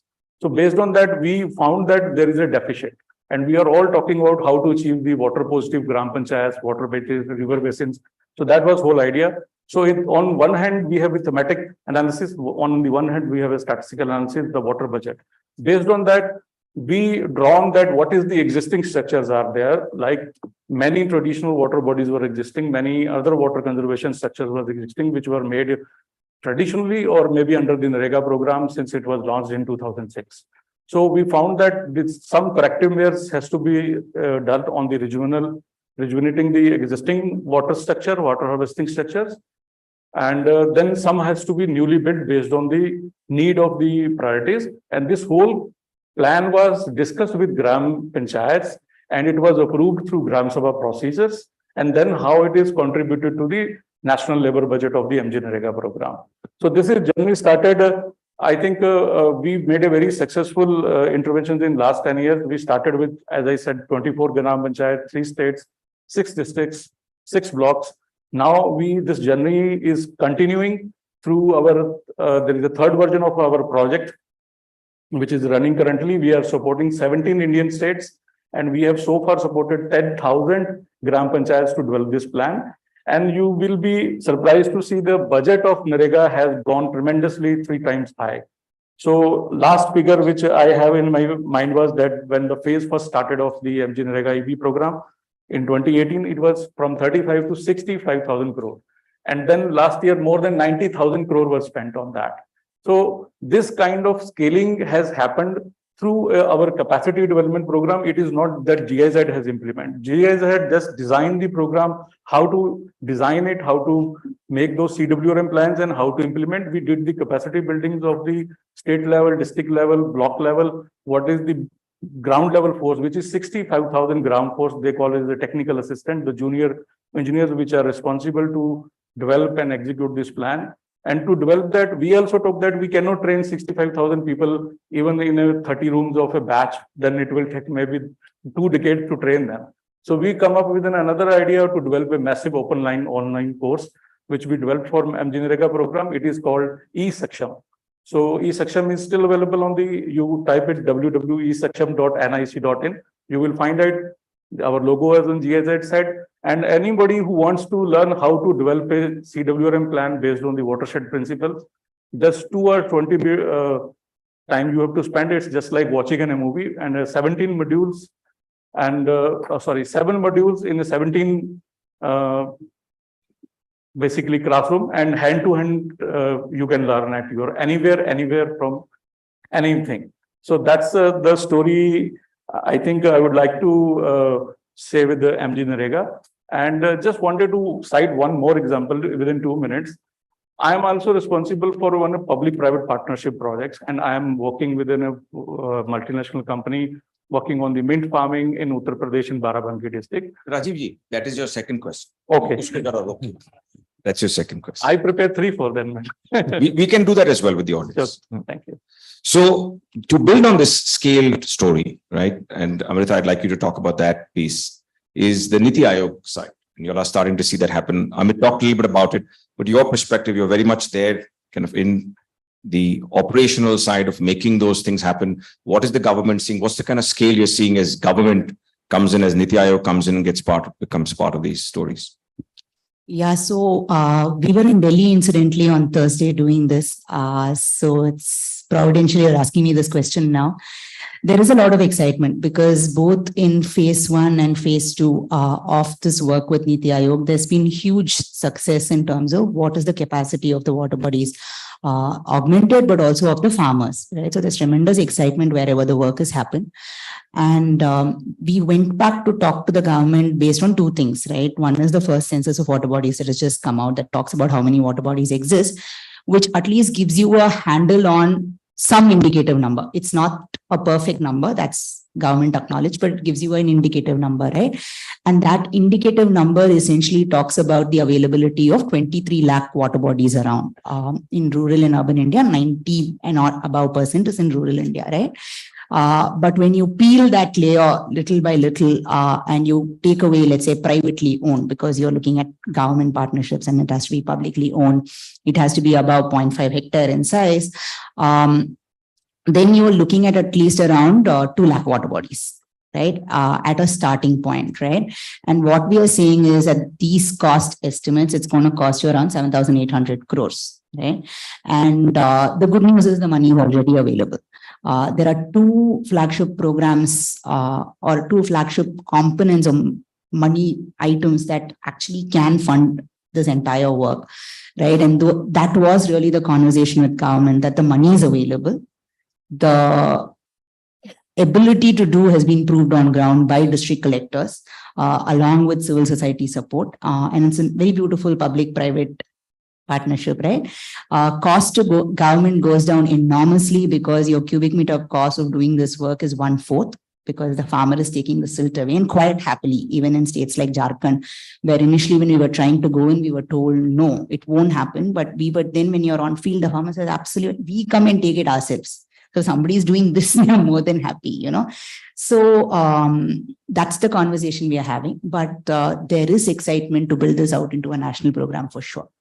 And I think if that happens, you could see 10-20,000 of them done annually on mission mode, because we saw with Amrit Sarovar, right? We saw around 66,000 being created and rejuvenated in a year, right? And most of this is actually rejuvenated, 65%, while the initial call was to construct. It became very obvious that rejuvenating was a smarter thing to do, right? So 65% of it is rejuvenated. So there is tremendous potential, and I'm optimistic that that is going to convert into a national program for this. Fantastic to hear. So back to you, Rajiv, with the mint story, right? Again, and this is, the context is again, what we're seeing here in cotton happens elsewhere. We saw something in sugarcane yesterday. And I think the realization when I spoke to you was, oh my gosh, it can happen in almost every other crop. And you have a mint story. So tell us the mint story of what you've seen with the farming engagement there. Yeah. So the mint, I think we were talking yesterday, the water guzzling crops. Mint is also one of the largest water guzzling crops, very short duration crop. And you will be surprised to know we are the world leader in production and supplier to we are a global supply chain in India. And Uttar Pradesh is the largest, if we are 85% of the world's mint production happen in India. And out of those 85, 65% happens in Uttar Pradesh. And all those 65% of Uttar Pradesh, the 90% production happen in the district where our project is Barabanki. So Barabanki has a story of a very small and marginal farmer story. It's a Gangetic plain, water table is very high, so water exploitation is tremendous. So nobody cares. And then it is a flood irrigation in a crop of 90 days crop, 13 irrigations. And one irrigation cost to the farmer is, before lockdown, it was when we started the project, it was 600, now it is 800 to 900 per irrigation. So the 40% of the whole production cost is irrigation. So that was the challenge when this very famous chewing gum company, which is the buyer of this mint is the menthol oil, the final product, is used by not only confectionery but also oral care and then pharmaceutical industry as well. So India feels recently Uttar Pradesh has been geotagged, so GI recognition has been given, so that there's a big advantage for the supply chains. So the problem was sustainability was almost, zero. Water, 13 irrigation, flood irrigation, and then all diesel pump set. And carbon emission you can think of. Every alternate farmer has a diesel pump, no electricity pumps, no solar pumps. So there was a big challenge from the private sector, and then they approached GIZ how this public-private partnership. We have a vertical called Develop PPP. It's its own website where private sector applies for the projects and these projects get conceived. It's a pooling of the resources. It's not exchange of the funds. And GIZ is not a donor agency. We only provide technical services, technical cooperation. So that's how this project was conceived in the name of Shubh Mint. Shubh Mint program started, then there is another German company which also deals in flavors and fragrances joined the consortium. So it was become a very big, where 25,000 farmers in the out of 11 blocks, 8 blocks we were covering, almost 243 gram panchayats. So what was the challenge? So our core competency with GIZ was to, analyze the water budget first of all. That is how we understand what is the supply side and what is the demand side. In this project, we try to maintain focus was not only the supply side, but also on the demand side as well, as I hear the conference here. So what we started was the difficult challenge was very marginal farmer, in a sense, less than 1 acre. It was a challenge. Drips we wanted to introduce drip. First of all, none of the project partners were convinced that drip is possible in mint. So, but the research paper, and we consulted the scientific institute like CMAP, Central Institute of Medicinal and Aromatic Plants in Lucknow. So they said it is possible, but it is unaffordable. Nobody pushes it. So, okay, that's the project's duty to introduce some of the innovations as has been done here as well. So we lied down some of the demonstrations we found out cheapest model available in the market, which is that. And for a smallholder, that was a portable gravity-based drip system by a famous irrigation company. We laid down 10 demonstrations and then the story came that the project started at lockdown came and we could not do anything in the middle. So what we thought how to recruit, then we found that the third crop in the year crop rotation is potato. Potato can be drip irrigated. So we demonstrated, started our story, and then gives us the advantage of the return over investment that drip can be used for 2 crops out of 3 crops. So the story of the farmers in Barabanki is that a farmer who grows mint is not sure that he will grow potato. But if a farmer grows potato, he's definitely going to sow the mint. So that was the understanding we developed. That is a good start that lockdown has given us. We start with the drip irrigation system with potato demonstration. And then in the mint, we carry forward for that in 2021. And in very 2 years, we were just 37 demonstrations we were given to. And then we thought, let's do for some of the very large farmers, full 1 acre demonstration, which is eligible for the subsidy. Unfortunate part was that the government subsidy is available only for 1 acre. That was also another policy issue with us, which we thought we should look into the matter. When 90% farmer dealing are less than 1 acre, how we will make this happen? But first idea was this idea works or not. And then we found the results were miraculous. We recorded the testimonials as you people have done. we found that farmers not only saving the 30 to 40% water, but also the cost of fertilization and cost of weedicide has gone because there was a less weed emergence. And then the mortality rate of the mint plants, which was because of the uneven land where the waterlogging was a problem, that also got solved. The productivity gone up by 30%, water 40%, the cost of production. So one instant, multiple benefits. That was the, I think, where we started highlighting, demonstrating, and making awareness. And then we collaborated with Department of Horticulture, which is the nodal agency for the state government to disperse subsidy. So they were also facing a problem that they have a target, but they are not able to achieve their target. So we tied up with government. We help them. We will bring, and there is the online portal which farmer can access. Cannot access. That is the problem also, to access the government schemes as well. Schemes are there, but money is there, but nobody is able to access. So we have to act as a bridge. So our implementing partners as a GIZ, we initiated that program, that how to find eligible farmers who are eligible. And then we found, and we also sometimes negotiated very hard, and government thankfully agreed, but I don't know somehow. So the subsidy was reduced from 1 acre to half acre. So our many farmers become eligible. So I think in 22, we applied for 1,000 more than farmer, and more than 550 farmers got the subsidy. That was amazing. And district horticulture officer was told that you achieved our target, and then adoption rate also, got very high. So that is the one story of when we started the water thing. But CWRM plans were also going, because this was at the demand side management. But we also helped them to develop this 243 our project with CWRM plans, which we capacitated the Narega department of the Barabanki district and state government.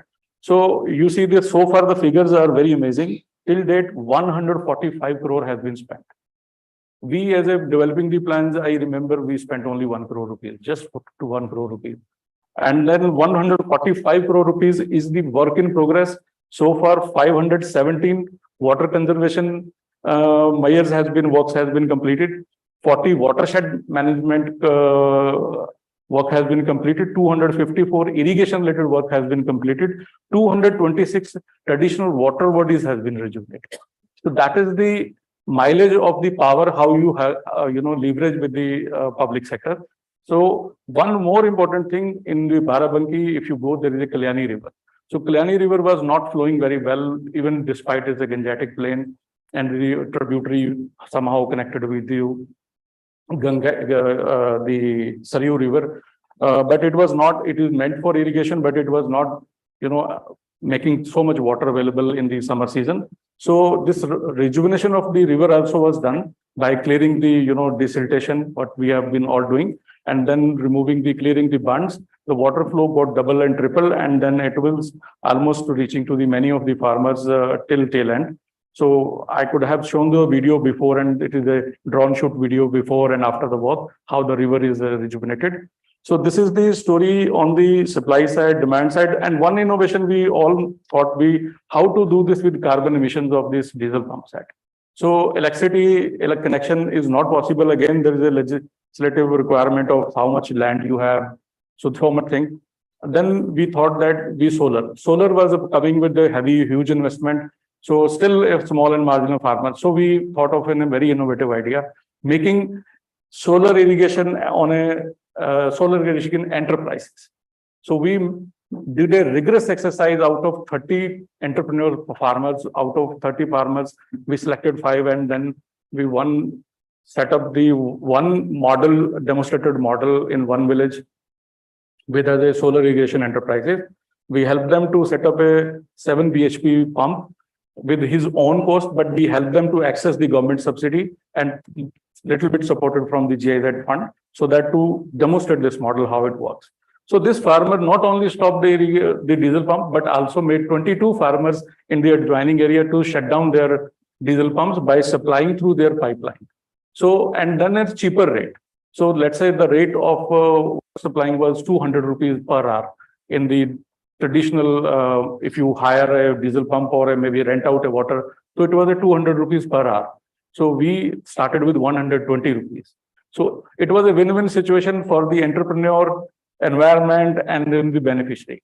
So this was the one initiative we thought. Then we came across a very social capital venture company, which is a startup from UK. It is called Urja. So Urja come up with a kind of a franchisee model where they install the solar pumps, and then they collect the revenue on the water sold to from the franchisee. Role of the franchisee was that to engage the customer, charge them on a meter base, and then collect the money and take it as an incentive.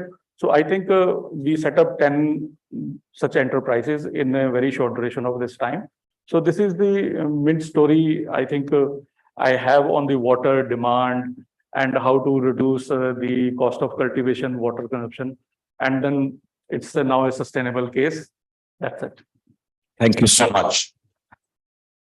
So, common theme that you heard yesterday, we started with RWB and we talked about the communities. We've heard it from Asian Paints talking about their communities of Gram Panchayats. You mentioned with the farmers in Jharkhand coming together, Niti Aayog, your potato farmers gave you the basis for that.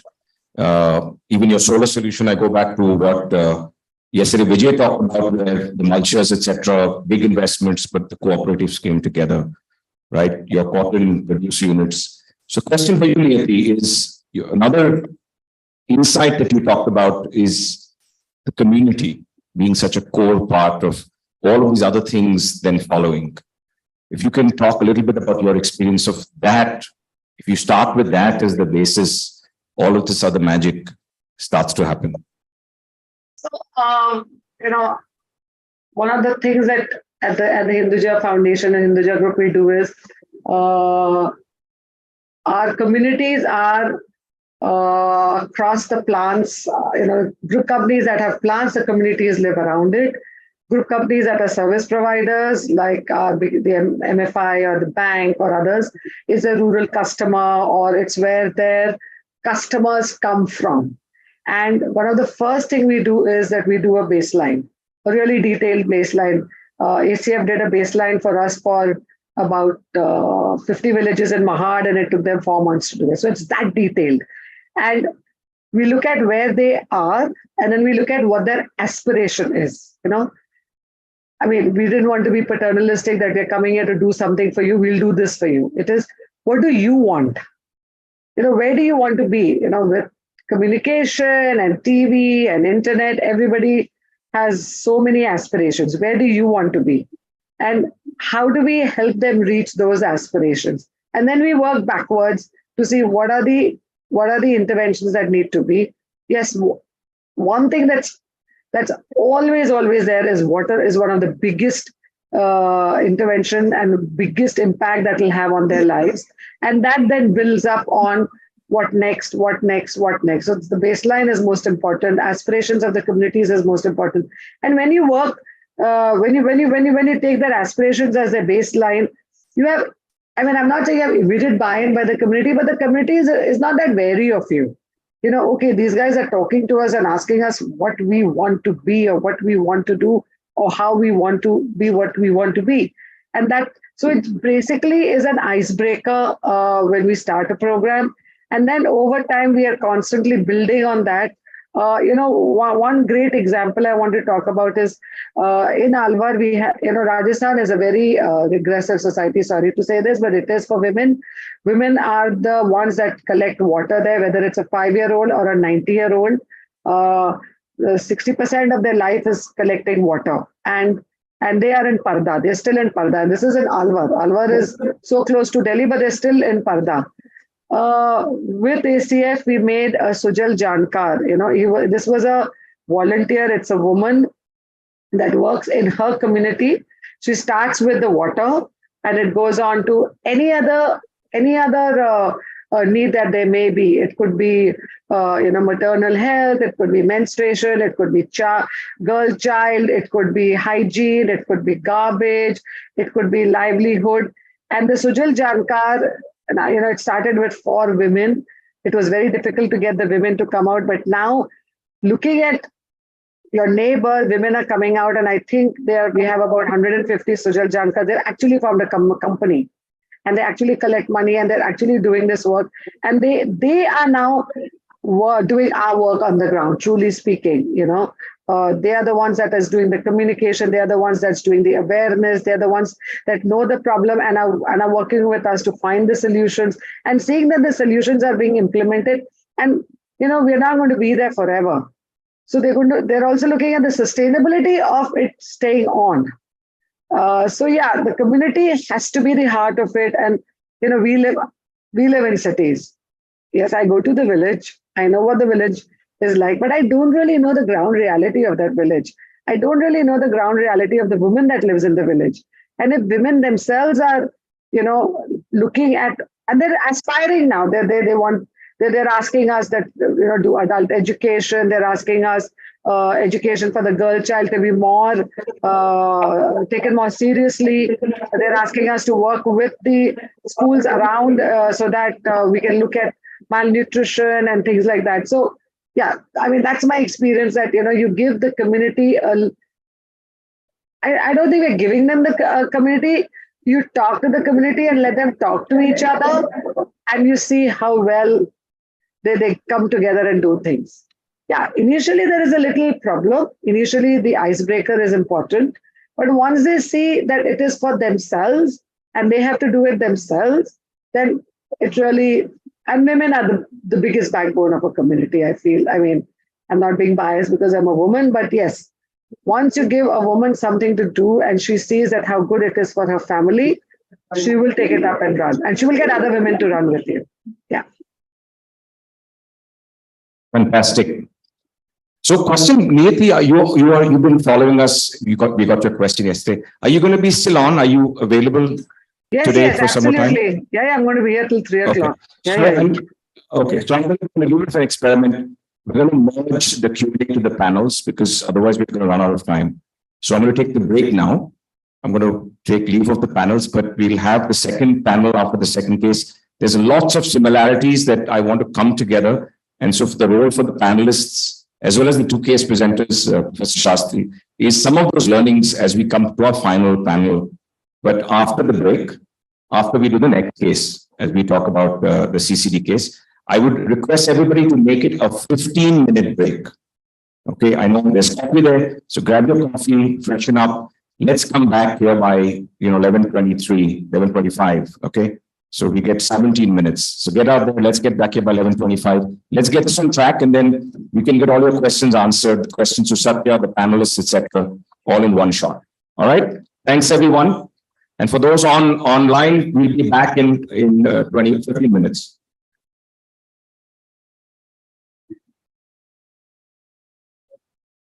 How are you?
Take your seats.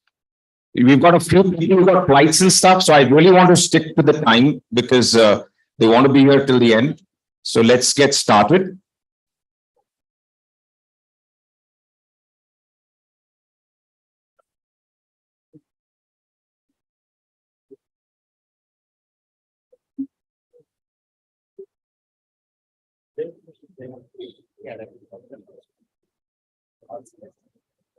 So just give you a sense of the flow. We're going to have Professor Shastri, our host, as well as a very interesting case on Market Connect for farmer communities. Be next in the panel, and then the broader questions with the panel. And then I will take a little bit of your time to kind of try to answer the enigma, if at all, of what are we trying to do in this overall scheme of things, so that it just puts that into some perspective and hopefully gives you a sense of at least how IIT-IIT is. You heard us curated, and so what does that all kind of come together to become? So I'll take a little bit of time, then we'll break for lunch, and then we'll come back for, I guess, last immersion conversation, but also we'll have Chris Gopalakrishnan joining us, who will talk about a vision that he has on the farmer side of things as we wrap up today. So that's how we will kind of end the day today. So if I could ask Mayuri from our team to introduce, well, I think already introduced, so not needed. So Professor Shastri next, right? Our host, so big hand for Professor Shastri. It's been IIM Bangalore, Center for Public Policy, and instrumentally him who's made this all happen. So can we just go? Hang it. No, take 4 links and put it up.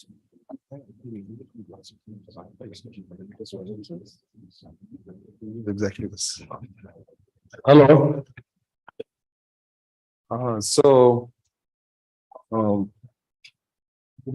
Before we get into the presentation, all of us, including me, have been listening very carefully to all the, for 1.5 days. So one thing I thought is that I will not repeat what other people have done, because lots of great work has been done already. And then what is it that we are wanting to discuss here? So Joe has kindly, struck me with this idea of speaking about the work we have been doing for 20 years. But I would request you to think of it as a small illustration and as a case study. It is really, our agenda is the same, that how do we take it all over the country and how do we scale it up? So I was thinking, what is it that we can add to all the wonderful ideas and experiences that have been discussed? We saw water, then we saw water in the context of a company which is long-term engagement, then we saw a little bit of sugarcane and demand management, and then we saw the wonderful presentation in the morning about the work that you people have done, and just the last session. So I thought that I would focus on things that have not been particularly discussed, if I may do that. So there are 2 things that I will focus on. One is what we call collectives, cooperatives, FPOs, etc. So the government has a program for making 10,000 FPOs. And while it's a very brilliant idea, nobody has paid enough attention to how do we build those FPOs which will last the test of time. So I will give you 2 role models which are going to be in the back of my mind when we talk about how do we build collectives. Because our hope is that if you like some of those ideas, we can work together and build such collectives elsewhere. So one is, of course, the famous Amul model. Amul is a 50,000 crore company. And in terms of numbers, it's the world's largest cooperative. In terms of numbers of people, no other place in the world has such a large set of numbers. So we were inspired by that even back then.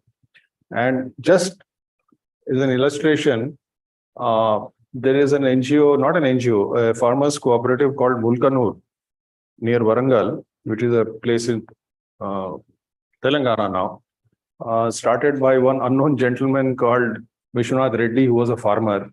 And there was no NGO, no World Bank, no consultant, no government program, nothing. And it is running from 1955. And the founder died in 1986. So what is it that, so there are two questions. How do we build to scale, which the Amul story tells us? And the second question is, how do you make them long lasting? Amul, of course, is long lasting, but Mulkanur itself has been continuing since 1955 and it has grown 10 times the size when the founder died. So this is also a question. How do you build long-term sustaining collectives, which will last the test of time and scale? The second thing, which I will try to focus on because we're in management school and which is people hesitate to discuss, is the business aspect. Because we saw some elements there. So before I get into details, one thing I can say very clearly right up front is both Amul and Mulkanur, and there are many other cooperatives which have lasted the test of time. They have succeeded because they have mastered the marketing and business, and they have continuously made profits. So what is our model? So in the development sector, the idea of profits is always viewed very skeptically. If you are a socialist, well, I don't know what is this is some market-driven thing. What is this? And if you're a capitalist, you say, can all these farmers, they're all semi-educated, can they really run a business? No. We need smart guys with fancy degrees from places like IIM, only they can do business. So this kind of a thing, and it is not possible. And they always dismiss Amul as a exception, which somehow got... So I would like to focus on the principles that makes ordinary, so-called ordinary people extraordinary and actually makes sustainable business model based on the experience that we have been working with on 20 years. So just these things, how do we build strong collectives and how do we build bottoms up businesses which can last the test of time? And the last comment I'll make is collectives are a challenge. I'm not trying to pretend that they are easy, but we are all here because we like challenges. Milk is easier to make into cooperatives for a variety of reasons. Because milk is consumed daily, milk has no substitute known to mankind, and every consumer buys milk. But if you are saying, groundnuts or ragi or jawar, people can lead their whole life without ever eating jawar. And you're desperately trying to tell them it's good for health and all that, and it grows once a year, and all these challenges are there. So therefore, and there are price fluctuations and all sorts of things. So in that challenge, how do we build a business model? So these are the two questions. So now we can sort of start. Yeah, so it's in the small and marginal farmer context. Yes. Yeah, so I think all of us know this, but we just thought we'll mention, India has the largest number of farmers in the world, even more than China. And the land holdings are among the smallest in the world. China and we are competing in terms of average land holding. And 70% of Indian agriculture is rain-fed or non-irrigated. And the definition of irrigation is also very generous, where if you have a borewell, they'll say it is irrigated. So it is not really that well irrigated, and particularly in southern plateau, it is all rain-fed. And the government statistics say that 80 to 90% are small and marginal farmers. That means they're all more or less in trouble. So whenever you go out of IIM, you take an auto or a cab. If you are interested, just talk to that guy. 80% of the chances are that he is son or grandson or brother of a farmer, and his parents are still living in the village, and he's driving an Ola cab, and he's better off. Then there are other chaps who are cleaning tables and all sorts of things. So there are basically a lot of people out there, and therefore this is something worth doing.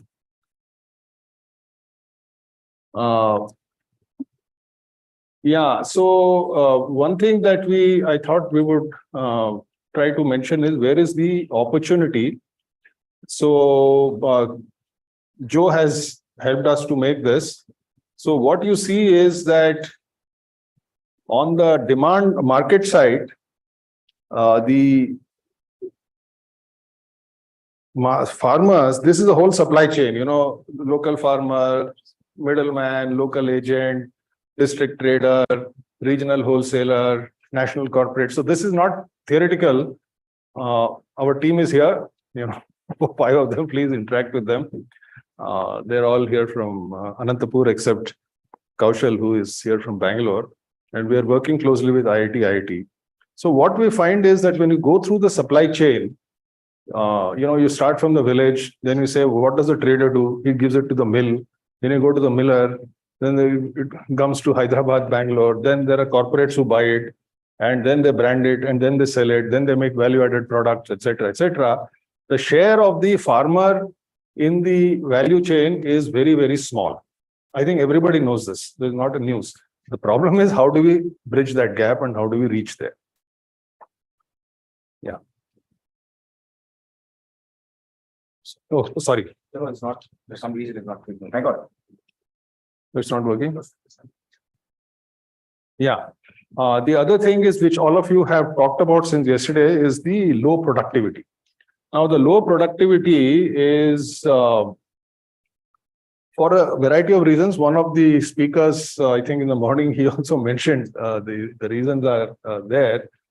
So I will not repeat them, but I will only mention one thing, that there is a good reason why the productivity is low. It is not only the technology and the agri practices that is required, and there's no doubt that we need to bring in, but there is another gap, which is the financing. So if you look at it from the 1 acre, 2 acre walas in these drought prone districts, he's always in loan. Yes, I know women do most of the work, but most of the loans are on the head of the males and the suicides. I've never heard a woman farmer committing suicide. I mean, we need to fly on both ways. We need to have both parties on board here. So this kind of situation, we have to figure out a financial model for making sure that they are actually able to implement some of those agri practices. So the low productivity, I'm not getting into too much. Yeah. So before I get into this, because it's not there on the slides, I will just take 2 minutes to discuss about our learnings from how do we form collectives, cooperatives, FPOs. So there are a few principles that I learned about 25, 30 years ago from one of my gurus, whom I will name, called Shashiraj Gopalan, who unfortunately passed away of cancer. So she taught me 3 principles of how to form collectives. Instinctively, I liked them. I read some books, went and met Dr. Kurian, Tushar Shah, many other people, Ramareddy, saw functioning cooperative, not so functioning cooperative. And we said we will follow these 3-4 principles. So the first principle is a cooperative is by the farmer, of the farmer, for the farmer.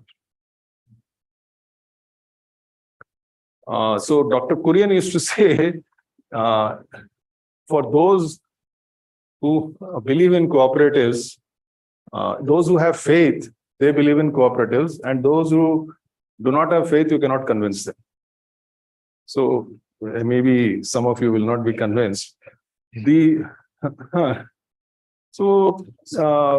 What we found is, and in fact, this is this year's experience, that many of our farmers, tribal farmers, and in Anantapur and Chittoor and all, the local farmers, not all of them, but a few of them who emerge as leaders, they can do better business and marketing than the NGO, and they can do better business and marketing than many of the MBAs. If there are questions, I will explain how that works. So this is based on the faith that farmers can do it. Now you can say if they can do it, why are they not doing it? So of course you need an external this thing and all.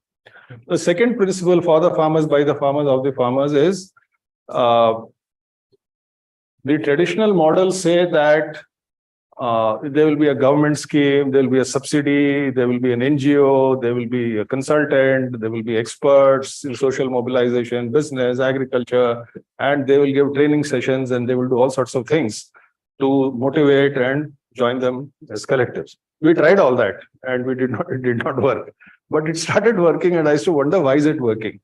So again, Shashi told me that there should be something called member stake, which we also call skin in the game. So we went against the grain and said, apna paisa dalo, put your money into it. So there were howls of protest, and I'm sure there will be howls of protest here also, that how is it possible? They're so poor, how can they invest their money? And we were keen to work with as many of the poorest of poor as possible. I think we have partially succeeded in that. Not all our farmers are poor in the sense of below the poverty line, but in terms of percentages, as many are in our cooperatives who are very poor as in the general population. So how do we do that? So we figured out a model. I'll just take half a minute to tell you. When they give their produce, instead of giving them 2,000 rupees per bag, we give them 1,900 rupees. And say 100 rupees of yours is deposited in your name in the cooperative. So that's how we mobilize that money. And over time, several crores have been collected. So member stake is important for several reasons. That sense of ownership, that it is mine and I have to take charge, comes when they put their money where their mouth is. If you take an auto driver, if he's driving or a cab, driving some other owners, he drives the cab in a certain way. But I can tell you, if you see somebody parked and he's cleaning the windows and he's doing he owns the damn thing. Same thing happens in a cooperative. When people own the cooperative because their money is in it, they will be working in a different way. We had challenges. There were protests from the farmers.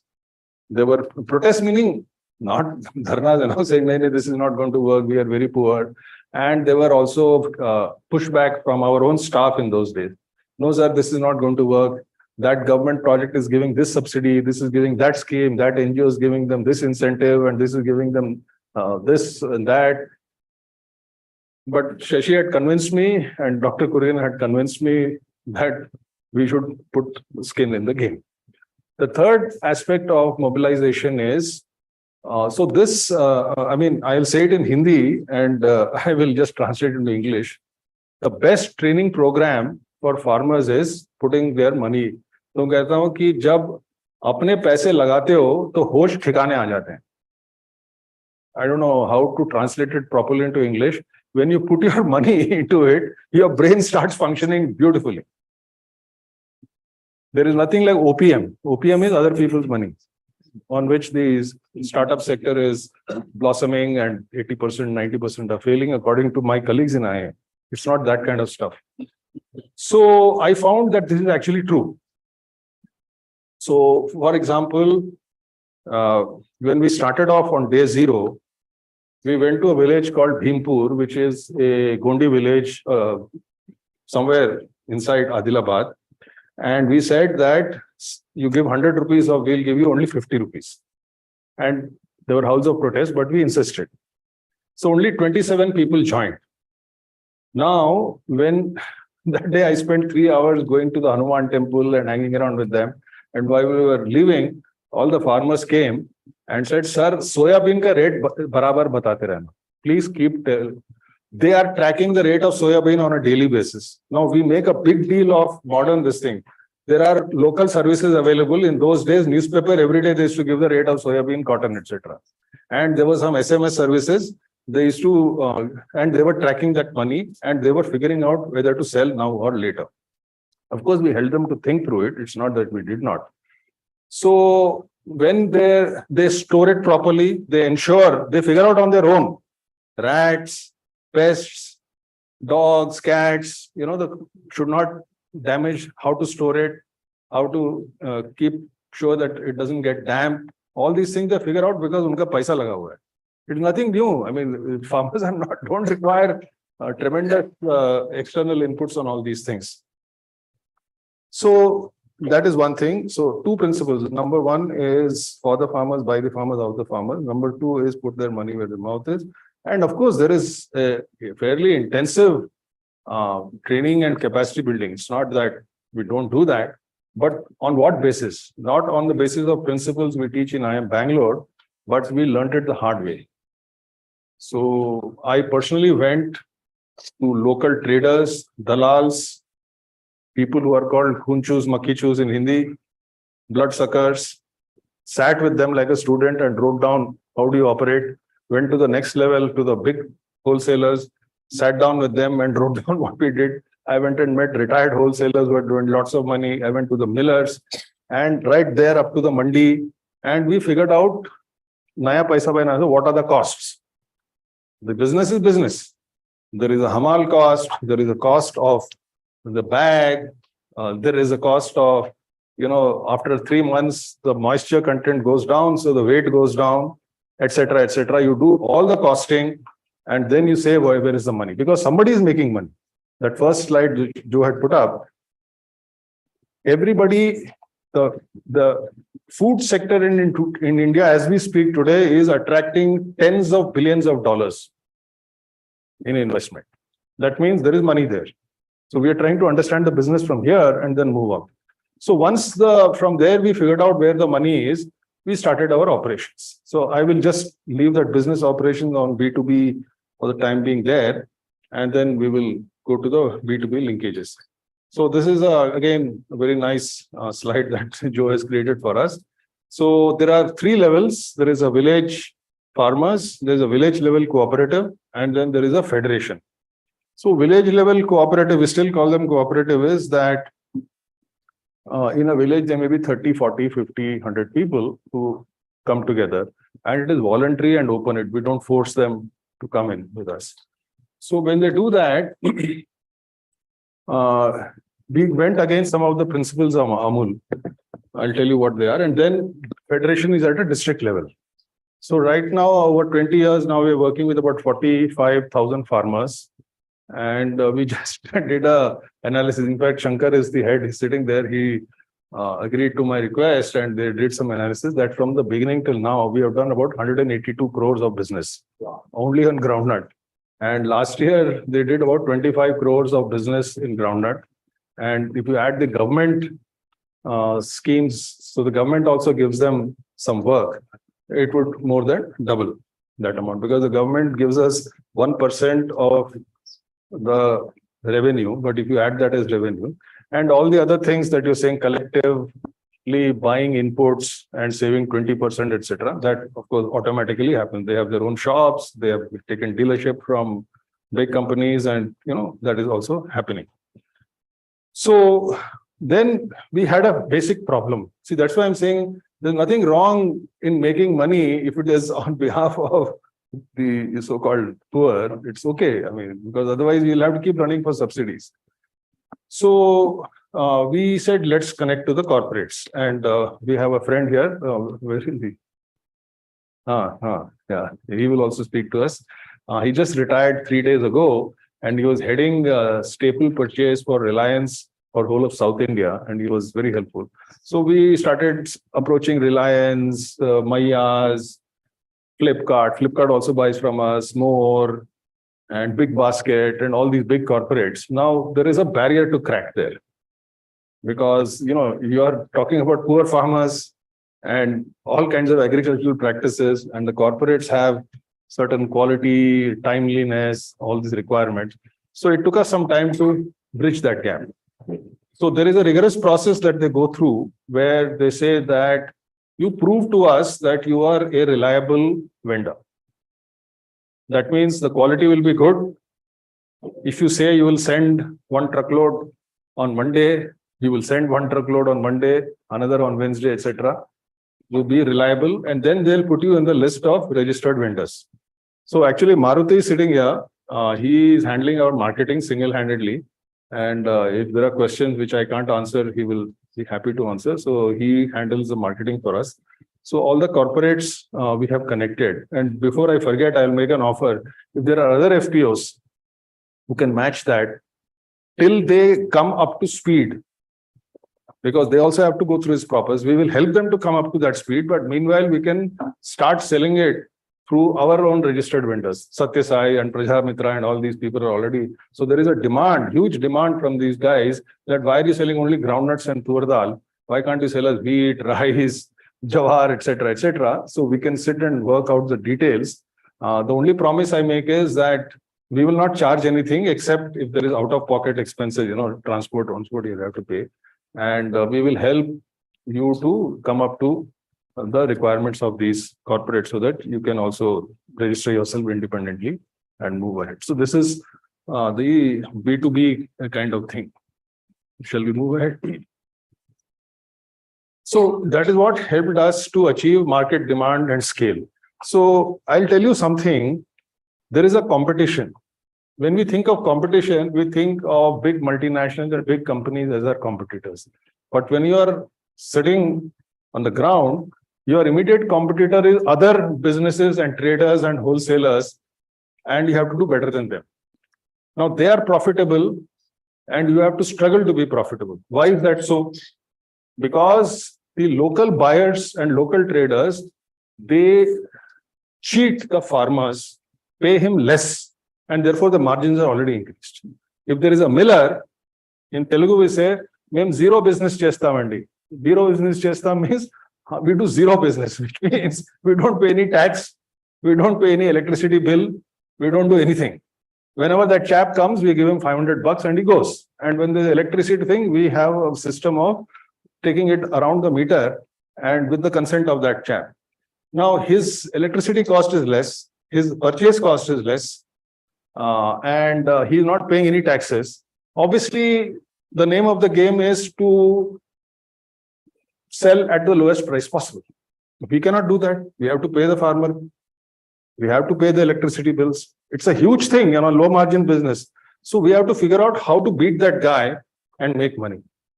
So we started saying that we cannot depend on the local buyers. We have to go out. So initially we started exporting to Indonesia. We found a way of exporting it. We can discuss that later. We started finding buyers in Hyderabad, Bangalore. We used to sell to reputed people outside. And then we started linking with the corporates. And he will tell us a little bit more detail, Mr. Ramchandra. They were happy to actually give us 1 or 2 rupees extra per kg. On a low margin, it's a very big thing. If you're making 2% and the price is 100, when you're getting 2 rupees more, your margin is actually doubling. So corporates are also there to help us.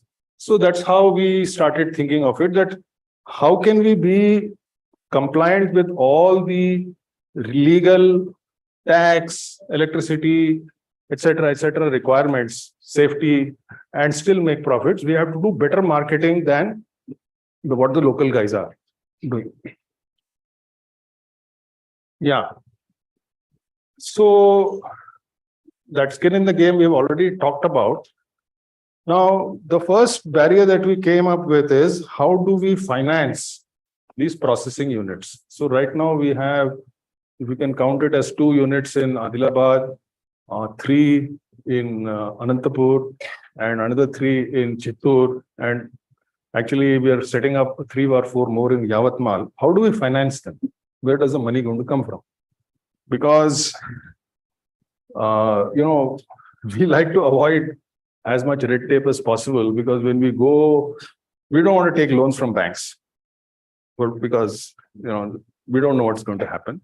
And most of the donor agencies are not willing to fund it. And there are government schemes and we have taken advantage of it. So where is the money going to come from? So this was one big challenge that we faced.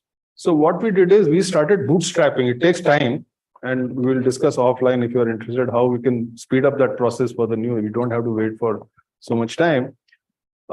Through just collecting the groundnut and doing nothing, cutting out the middleman and transporting it to the mills, which are 40-50 kilometers away, they started making some money.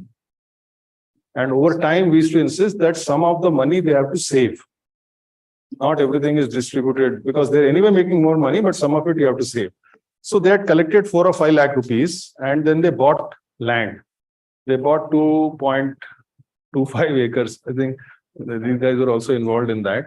And I did not get involved in the land deal because when they see somebody like me getting down from a car, the price of land from 1.25 lakhs will go up to 3 lakhs.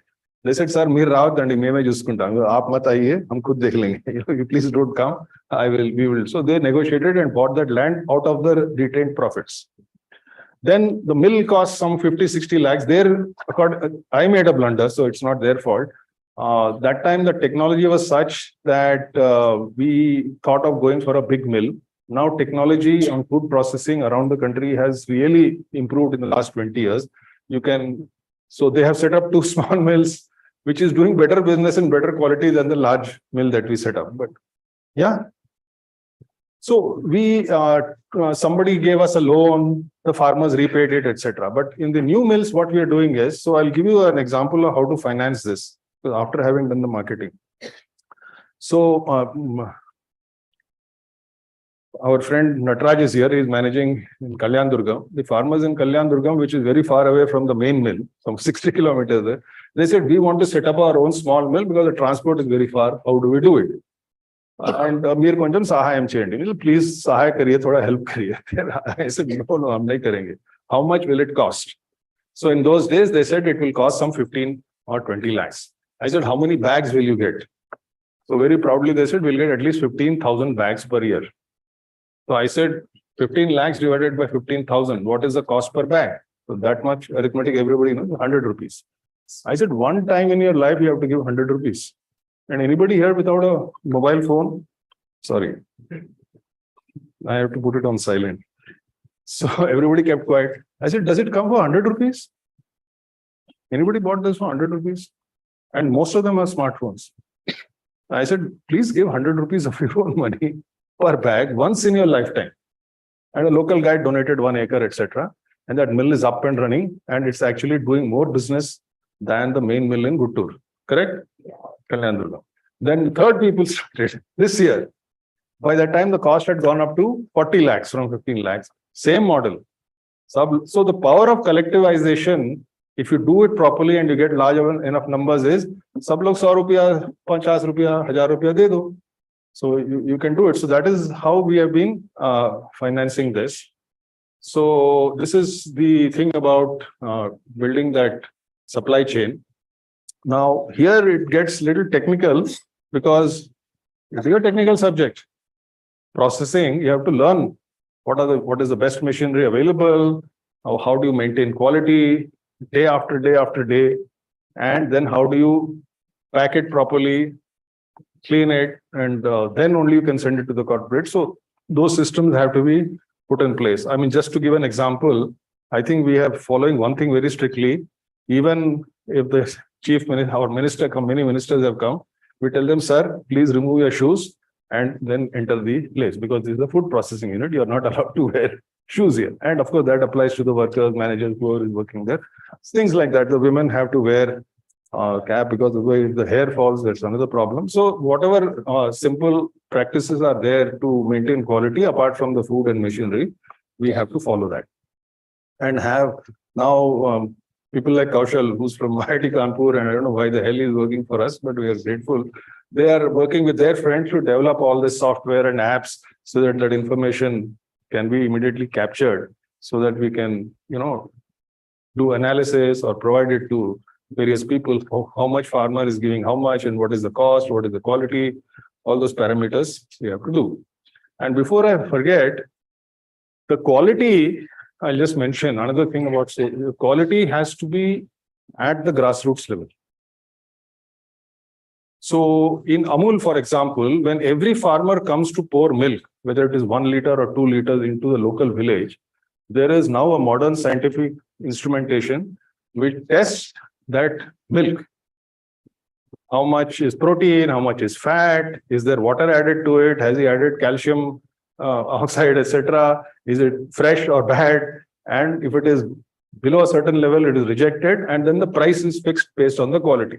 This is so crucial because If you pay the same price for good quality and bad quality, everybody will mix water in milk or milk in water, whichever way you want to call it, and put it there, and everybody will get a good price. We made that mistake initially. We were not strict about quality control, and farmers, of course, they're all poor and all that, but they will add bhusa, they'll add sand. Some people were adding rocks at the bottom.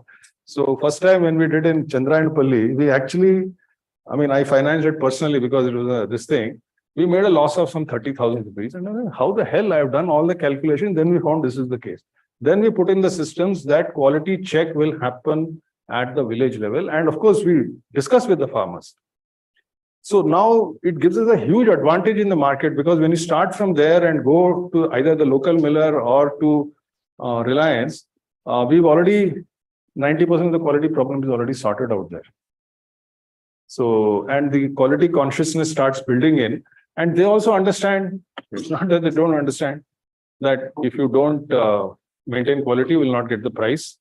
And if in one truckload, there are 3 people's this thing and one guy has cheated, then he will take out that bag and he will put the bad quality price on the entire truckload and everybody will lose.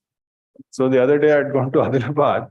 There we have cotton farmers. They're also doing outsourcing ginning, and they did some 15 crores of business. So I was telling them, quality, what is the responsibility of an ordinary farmer who is a member? So now all of us know, nobody talks about it, that farmers sprinkle water on the cotton. Why do they do that? Karte ki nahi? It is a bad thing to say about poor people, but they do that. Why do they do that? Weight badega. Now, because they do that, that fellow will check it and he will reduce the price. And this game of spy versus spy, I cheat you, you cheat me, and this goes on, and this is a never-ending cycle. So we told them that, look, don't do it. We will get you a better price. Because once you establish a reputation in the market that your quality is good, people are actually happy to pay a premium, a little bit more than that, and the business becomes steady. And the last part on the business I'll make, which is a problem with the FPOs and the NGO mindset or the development sector mindset, is, yes, we are farmer oriented and we need to be farmer oriented, but we are not customer oriented. What does that mean? So say Reliance. Reliance says we want supplies 12 months of the year. But groundnut crop comes twice a year. Then we say we are run out of stock. Now, he's a nice person, he may help us, but most of the buyers are not bothered because he's getting round the year supplies. So we now started, what we're doing is, if we are run out of our own farmer stocks, we buy it locally, we buy it from outside, we buy it from Gujarat, we buy it from Telangana, and we make a small margin because the farmers have understood that regularly supplying to the customers is as important as just getting rid of our stocks. So that mindset. Now, as a result of that, in Anantapur in February this year, Flipkart gave us the Golden Supplier Award, right? Wow. Yeah, because they came and did some inspection. They said, now this farmer capability, I will tell you, because there is so much of skepticism.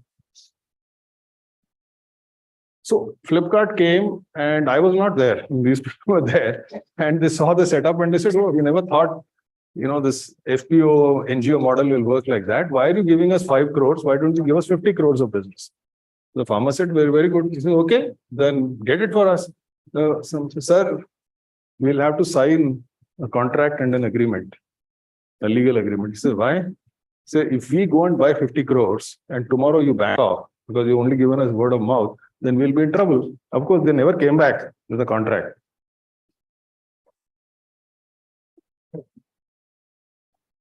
Corporates are very good and we respect them, but sometimes they are into branding and PR and they just want to put it up on their website that now we have done this, that, and if you add up all the numbers of the number of farmers impacted by all the corporates, sometimes you wonder, are there so many farmers in India? Everybody is impacting millions and billions of farmers. It chalta rehta hai. So the farmers say, wo sab humko nahi malum hai, but ye dhande ki baat hai, you do this. So again and again I have seen that they are very good because their money is at stake. Because their money is at stake. And there are many more examples of this. So I think I'm running out of time, right? How much time do I have? Okay, so let's So the supply chain, delivering to corporate specs, selling associated inputs. Yeah. So there is always a market. So for example, our thinking is we squeeze the drop of blood out of every grain of mungfali. So when you do mungfali, there are 3 or 4 grades: good quality, medium quality, small quality, brokens. For each one of them is a market. The brokens and the small ones are actually sent off to local mills where they crush it. And even the husk. So you have to make money out of everything that is available. So even in tur dal, which we do in Adilabad, when you remove from tur to tur dal, you get a husk. It goes for chicken feed and it has a value. So we have to extract value from. So that's what we have put up there about selling. This is another thing, selling to cash and carry buyers. In spite of our best efforts, and we always, in every district, we have made one blunder. Every time we go to a new district, we make a blunder. That is, some guy come and says, market rate is 100, I'll give you 105. And I'm a very reliable chap. So-and-so is my uncle, I live here, etc. And, and they give him for 105 and he doesn't pay. And run around. So, of course, this has happened in Anantapur, it has happened in Adilabad, it has happened in Chittoor. And I suppose it will happen in Yavatmal in spite of our best efforts, with khud mare bina swarg nahi milta hai, unless you die, you don't go to heaven, that everybody has to die once to learn this. I don't know how else to say that, but maybe some of you are smarter. So we say cash and carry. We make exception to people like Reliance because it's a corporate, it's a ERP system. They, send invoice, we send the material, it goes into the ERP system, and within 30 days we get the payment because even he cannot stop that payment. But whereas these other buyers, they may give 1 rupee more on his paisa leke jao. So that is a cash and carry, which is very, very important. And this is where we blunder, because if you make loss on one load, the whole thing goes into a loss because it's only a 2%, 3% margin. And buying to fulfill, So we have discussed all these aspects of the supply chain. Which one? Processing capabilities, upgrading colors of things. Yeah. So, the good thing is that now we are less and less involved. So in Guttur, same problem, the big mill, we are facing a bit of a labor issue. NREGA, wage rates going up. And, labor is not like that. During the season, you need a huge amount of labor and then there is no work. So, that's a normal thing. I think in the good old days or bad old days, the Garib people were subsidizing us by working for that 1 month and earning something, and the rest of the time they're sitting idle and somehow surviving. Now they're saying, oh, nahi hoga, because they've got other options to work. So they're no longer willing to subsidize the middle class life. So what do? So now they've got hold of this color sortex. So, at the last stage, what happens is after all the processing, what we do, it is a technical term we use locally called HPS, hand-picked seed. So even now we hire, but there will be 100, 150 women, and they actually hand-pick and remove the black seeds and the bad ones. And that's how we are able to meet their quality standards. And they earn whatever, 200, 300 rupees per day. But since there was a labor, this thing, now we've got this color sortex machine, which electronically detects the color and separates it. So that has also started happening. And I was hesitant when we started off because in those days, it used to cost 25 to 50 lakhs, which was a lot of money. And, of course, being a bit of a socialist, I said it generates employment and all that. But now the costs have come down and the labor shortage has come in. So we have to sort of move with the time. So whatever technology is required, we have to do. Yeah, so you can see a dip in the sales because of COVID. Otherwise, the sales have been going up.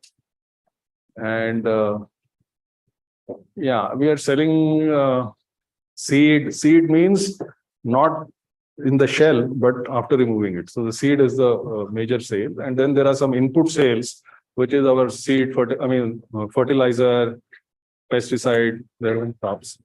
And these are our B2B relations. And of late, he will take that story forward. I will just close with one thing. that actually Mr. Babu Joseph, of course, I always get into arguments. He is the first one who sensitized me to the need for sustainable agriculture. He was insisting back then. He used to head Axis Bank Foundation, and I was resisting, no, we are not going to do it. But he kindly agreed to fund us even. But now we have got into something like sustainable agriculture. On sustainable agriculture, because we are farmer focused rather than environment focused only, we found three principles to scale up. One is the cost must come down when you do organic farming. The cost definitely comes down. Number two, equally important, the yield must not come down. The yield must go up, not after 3 years or 5 years, but immediately. Cost must come down, yield must go up, and the amount of work you have to do, the shram, has to be the same as before. So I've seen a lot of dedicated people. They make vermicompost, they put cow urine, they do this, that, and all. And the farmer is supposed to do it on his farm. What I found the farmers is they are watching the IPL matches till 10 o'clock in the night, and some of them have a couple of drinks, and nobody is going to get up at 5 in the morning and do all these things. Those days are gone. There may be a few, but ऐसा नहीं होता है. So don't ask him to do detailed work daily to do this organic farming. Some dedicated people, we can go on telling stories. So what we found through modern technology is that if you make vermicompost, it has NPK of 2 to 3%. Nitrogen, phosphate, potassium of 2 to 3%, but that is not enough. The bad chemical stuff has 30 to 40%. Now they have found that if you take phosphate, rock phosphate, which is organic, and you do biodigestion, which is through these rhizomes and microbes, and we are doing that, we can actually get a better yield. Since our groundnuts are nitrogen fixing, we don't worry about nitrogen, but we do worry about potassium and phosphate. So we are doing it through organic process. We have set up a unit and we are selling thousands and thousands of bags of this. It costs half the cost of fertilizer. The subsidized fertilizer, say it is half of that. The offtake hopefully is been improving, but we have not seen the dramatic growth. We did field testing and we found that the yield actually goes up by 10 to 20%. Yield actually goes up. So the farmers are convinced about it, and there are people who are repeatedly buying it. There is a mindset that organic is bad. All these chaps who live in IIM Bangalore in AC, they all talk about organic. Sale wo khud to kabhi farming karte nahi hai. They're just preaching to us, show me how to do it and all that, and they are not interested in that. But here, when they see other farmers doing it and they see that the yield is going up, then it starts picking up. So that is where we are pushing on that. And last but not the least, which Joe will take forward, we are, MSP sales. Okay, so since government was there, let me just mention 2-3 minutes on that. You see, our experience, which is of course limited, is that dealing with the government has many issues at the local level. There's no problem dealing with principal secretary, chief secretary, even top bureaucrats. They're always very helpful. They even tell you, please have a cup of tea. We need more organizations like this. You're doing great work. And he'll call his secretaries and say, please help them and this and that. All that happens. But ground mein kuch nahi hota hai. Again and again, I've seen this. We have had problems where the government subsidies, I had to pull teeth for 3 years, including an officer who had 5 crores cash in his puja room, who was suspended for 2 days and maybe promoted after that, an IAS officer, educated IAS. So how do we deal with these characters? I don't know how to deal with them. Now what is happening is, because the work has picked up, now Shankar is our manager there. How many times the collector has called you personally? How many ministers have visited you? So when the government comes to you, that means something good is happening. So one of the schemes, for example, is minimum support price. So when the minimum support price started coming, the government approached us, the Farmers Federation, and they said that, take over some of the centers and you procure the seed from on behalf, the federation will procure on behalf of the government. So I visited some of those places and I asked some farmers that, why are you coming here? What is the difference when the federation is running this MSP center and last year when the government is running, what is the difference? He said, sir, when I come here, I am immediately attended to. If I land up at 5 in the night, 5 in the evening, I'm not told come tomorrow, and I don't know how to come tomorrow because I have taken a tractor and come 40 kilometers. I have to sleep under the tree and wait for my line again tomorrow. But here they will finish the work today and everything is done smoothly and I get the payment, etc. Then there was a huge pushback and it keeps going back and forth because there are local vested interests who are making a lot of money on this MSP because so for example, they will get the collector to issue an order that MSP will stop in 3 days. Why? Because then a lot of stock will be left over. And it will not be at the MSP price, it will be at the lower price. We can buy it at a lower price or we have already bought it and we will divert it to Karnataka where there is no MSP. This kind of games we are very clever in doing all over the country and there is a whole hierarchy of people who are involved in this. There is no money like government schemes and poverty scheme. Poverty scheme, how much money has been made, nobody has made a calculation, but the Indian ingenuity, they make a lot of money on that. So this is stopped when we do this MSP. Now, other advantage to the federation is, so for example, in 2017, we did 37 crores. And have we got that money? Yeah.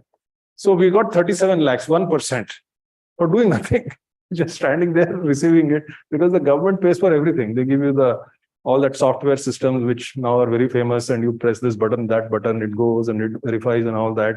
And you get a receipt, all the wonderful things the government does. There is a go down, the labor is there.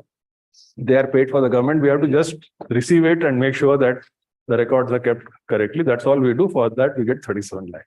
Then there is a subsidy seed distribution. Subsidy seed distribution is an even bigger racket. So in Telugu, we say Shankula Postengani Tirthangadi means that water you have to put in the shank. Then it becomes Tirtham, means it becomes sacred. So that fellow has to certify that this is quality seed and that quality seed is bad. Because they mix good quality seed with bad quality seed and divert the good quality seed in the open market and make money and give bad subsidy seed to the farmer. This is happening all over the country. It's not nothing special. This is happening. So some senior officers said, why don't you distribute the MSP? So now in some centers, we are distributing the subsidy seed. Farmers are thrilled because there is no mixture. The good quality seeds are coming to the farmers and good quality seed dramatically improves the yield. So this is a kind of a couple of examples of how we are working with the government on some of their schemes to implement. This is through the power of, there is one thing, which is the film. Huh? Yeah, before that I want to say, in every district of this country, there are schools with what we call midday meal schemes of various types. Personally, ideologically, I'm very much in favor of midday meal scheme because I think we need to feed the kids, make them healthy. Now, there are complicated methods of doing it. Now, I'll give you an example in Anantapur, which we have failed. There was a collector who was an alumni and a student of one of my classes. He tried his best, but he could not succeed. They give something what in Telugu we call balamrutam, basically chikki. They take groundnuts, they roast it, put some jaggery and distribute it to the kids because it is high protein and high energy. Now that contract has gone to some politician from the neighboring district. So it's saying, give it to our Pharma Federation.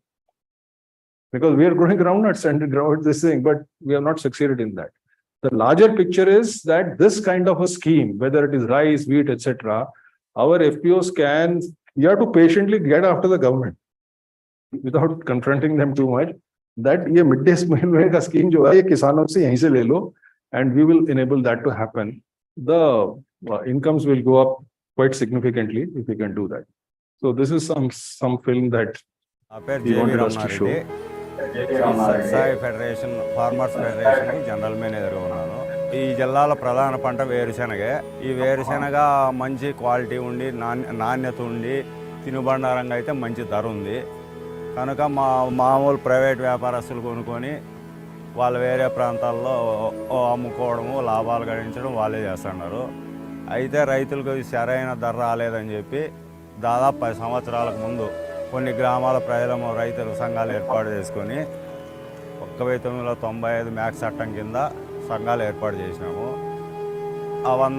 వాళ్ళందరము కలిసి pool and sale పద్ధతిలో కొద్దిగా లాభాలు గడించి మేమే కొంత స్థలం కొనుక్కొని NABARD వారు CCD వారి సహకారంతో కొంత డబ్బు తీసుకొని ఒక ప్రాసెసింగ్ యూనిట్ కూడా ఏర్పాటు చేసుకోవడం జరిగింది. మేము రైతులు దళారు చేతుల్లో చెనిక్కాయ నుంచి చాలా నష్టపోతుంటారు. ఎట్లంటే వాళ్ళకి వ్యాపారస్తుల నుంచి దళారులు మధ్యవర్తిగా ఉండి వాళ్ళు చాలా దీంట్లో మోసం చేస్తూ ఉంటారు. ఎట్లంటే తూకాల్లోనే మోసం చేస్తూ ఉంటారు, ఈ రేట్లో కూడా మోసం చేస్తూ ఉంటారు. ఇప్పుడు ఈ మా సహకార సంస్థ మేమంతా సంఘం ఏర్పడినాక మాకు రేటు కూడా కొంచెం ఎక్కువ, మామూలు కరెక్ట్ రేట్ అవుతా ఉంది. చెనిక్కాయ ఇత్తనం చెనిక్కాయ కూడా ఇక్కడే ఇస్తా ఉన్నారు. చెనిక్కాయ వేసినా అంత డబ్బు వచ్చేది కాదు. అప్పుడు 100 మూటలు పండించినాము, 50 మూటలు పండించినాము. అప్పుడు 20,000 30,000 అంతా పట్టుకుని 20-30,000 తెస్తే అవి ఎక్కడో ఇంట్లో ఖర్చులకి పక్కన అప్పులకి వెళ్ళిపోయేది. ఇప్పుడు మనం సొంతంగా మన సంస్థ వాళ్ళు వచ్చినప్పటి నుంచి వీళ్ళు మంచి రేట్లు పెట్టినారు. 100-120 కిలోమీటర్ల దూరంలో పోల్చిన మార్కెటింగ్కి ఇప్పుడు మార్కెట్ మా విలేజ్లోనే వస్తున్నారు. మన సంస్థ వాళ్ళు వచ్చి పట్టుకుంటున్నారు. మాకు సకాలంలో అందిస్తూ ఉన్నారు. మా సంస్థ ద్వారాగా మోసం లేకుండా జరుగుతూ ఉంది. ఇంత ధరలు ఈ డబ్బు ఎప్పుడు చూడలేదు. కొడుకు 3rd క్లాసు, కూతురు 1వ క్లాసు. నేను ప్రైవేట్ స్కూల్లో గోల్డెన్ బేస్లోనే సంవత్సరానికి 60,000 డబ్బు పెట్టి నేను చదివిస్తున్నాను. ఒక బైక్ కొనుక్కున్నాను. సంఘం సహకార సంఘాల ప్రధాన ఉద్దేశం ఏమంటే నేరుగా ఉత్పత్తిదారు నుంచి వినియోగదారునికి చేరితే కొద్దిగా ఆదాయం వస్తుంది అని మా ఆలోచన. So can I take 1 minute? Yeah, one last, I think we can skip all these. So I'll just say one thing. See, we started off with 2 questions. How do we collectivize? I don't think I've done a good job in explaining, but hopefully you got a feel for it. For the farmer, by the farmer, of the farmer. Stake. Farmer has to put stake. Our role as external facilitators is to understand the business right from here in the local level and put those systems in place, quality, logistics, etc., so that the farmer, then they can own it. It is like building a road in a jungle. You build the road. After that, the farmers will walk on it. There's no problem. But initially, someone has to do that. And the last point I'll make is, what is sustainable from a human angle? Of course, there is an ecological angle. You see, somebody said, I mean, I am very much for IIT and water, and we are working with them. But every 10 years, you have to renew it, or every 5 years. You may have to do desilting again because whatever we do. But it's okay. Right now, people are in trouble. We have to do it. But Amul is running for 75 years. Mulkanur is running for 65 years.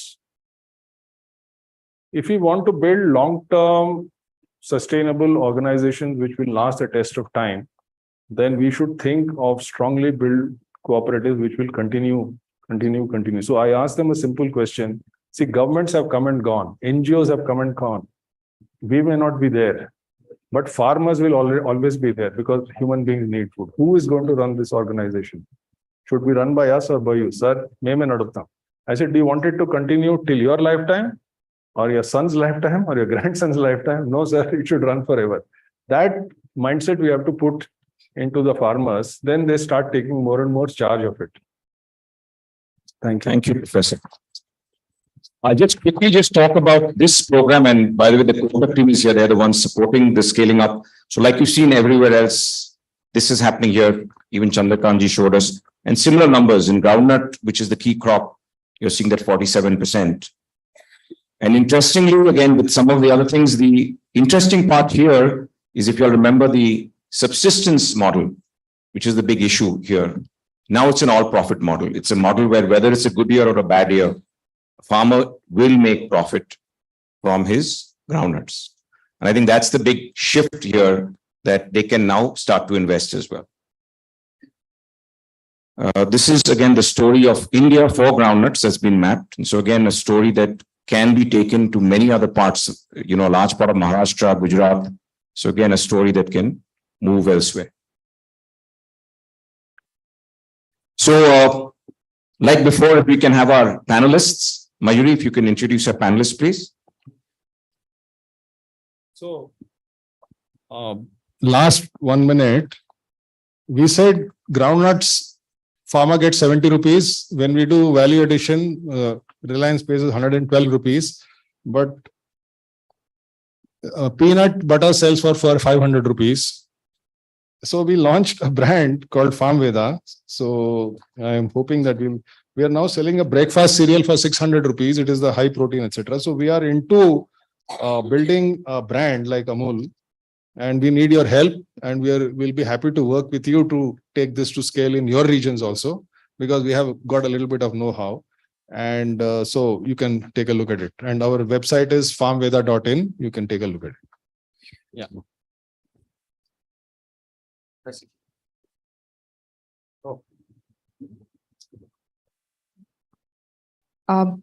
The panelist for this case, Mr. Babu Joseph. Welcome, sir. He has worked with the State Bank for 15 years and then with Axis Bank for 22 years till his retirement in 2015. His last two positions were as the president of the Advances Department of the bank, and his last assignment was as the executive trustee and CEO of Axis Bank Foundation. After his retirement, he is closely associated with several non-profits working in the fields of education, healthcare, livelihoods, and is on the governing board of 7 of them. The next panelist is Mr. Ramachandra Vemuri. Hello. Has over 36 years of experience in business development, category management, supply chain management, sourcing of staple food, software management, and strategic planning. He recently retired from his role as General Manager, Reliance Retail. Mr. Vemuri was instrumental in enabling CCD to establish and scale their corporate B2B model successfully. And the third panel is Mr. Satyajit Bhatkal, whom you've heard. Yeah.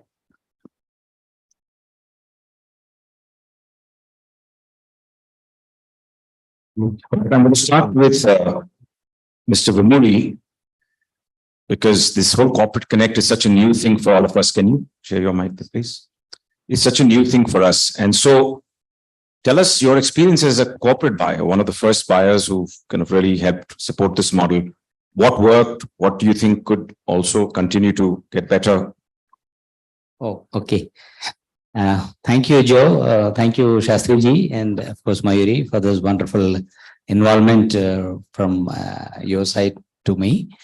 It was a wonderful experience, actually. I was working with Reliance for the last 20 years, and then before that, I was another 16 years. I was with some other companies, and then some of the cooperatives also I worked. I worked in Gujarat Cooperative Oil Seeds, but that was the time we were buying oil and not the seeds at that time. So ever since my childhood, I have been observing whenever this commodity market is highly fluctuating, and all of us know about that. So I always, when I started my career in the beginning in 1986, I was buying the sunflower oil and groundnut oil in Gujarat, and to the last month to groundnut seeds from CCD and from the traders. So every time, even paddy, rice, dry fruits, spices, these are all I was buying. So whenever the market goes down or whenever the market goes up, I've always seen the traders making money. Every year I see that I generally meet them on during Diwali, because that's the time they make their accounts and all that. So I Lara ji kaise is saal kaise gaya? Arey badhiya sir, kal se पिछले साल से हमने 1 crore plus कमाया. Market 20 रुपए नीचे और अब 1 करोड़ कमाया. हाँ सर, हमको थोड़ा खबर रहता है ना. तो so when I started working with CCD, I mean when I was working with Reliance and started buying groundnut, I was luckily chanced on this CCD thing.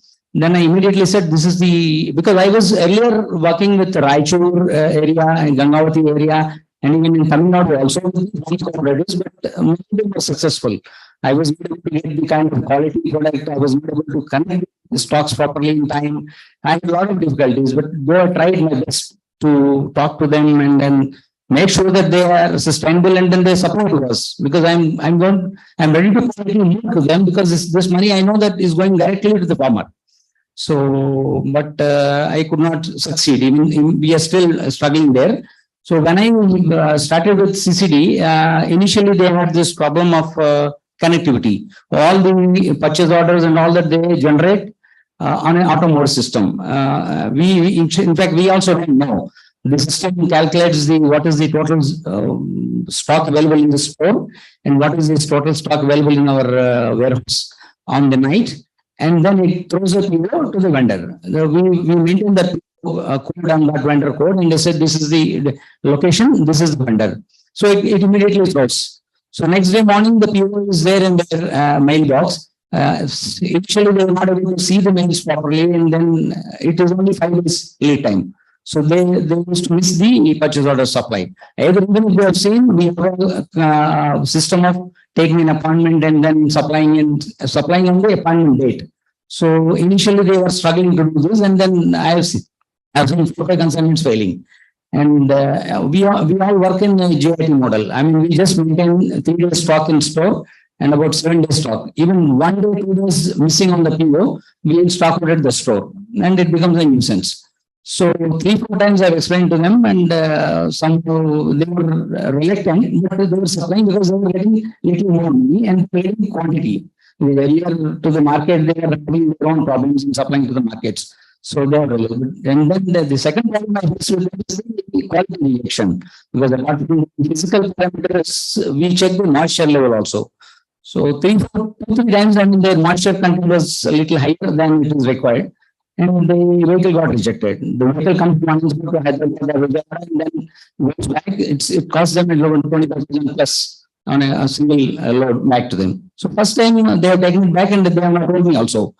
Then second time it got rejected. There used to be their officer, one Mr. Chandrasekhar at that time. He said, sir, we are not able to supply to Reliance. We are sorry. Your people are not taking it properly, and there is some miscommunication. There is some problem. Our moisture at my location is 7%, whereas on your location it is 8% and things like that.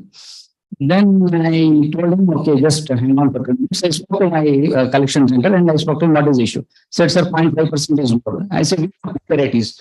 60 count and 60, 70 count is the quality parameters, what Shastri was telling. Approximately 5-6 varieties, we take the first one and second one. So I said, okay, we take it in second one, let's reduce to rupees and then take it.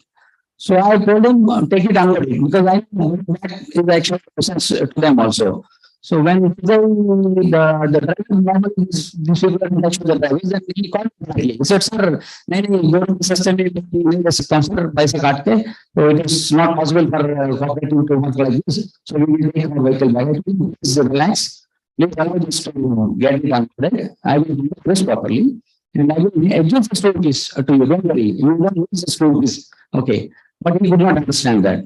Then kept on calling me every hour. I said, sir, kuch karo, kuch karo. So I said, I'm doing it. Please, I'm only. Otherwise, take it back. I don't mind that, because most of the traders, they take it back. So they don't argue with us. I talk to them, and then we get this under. It's a loss to them.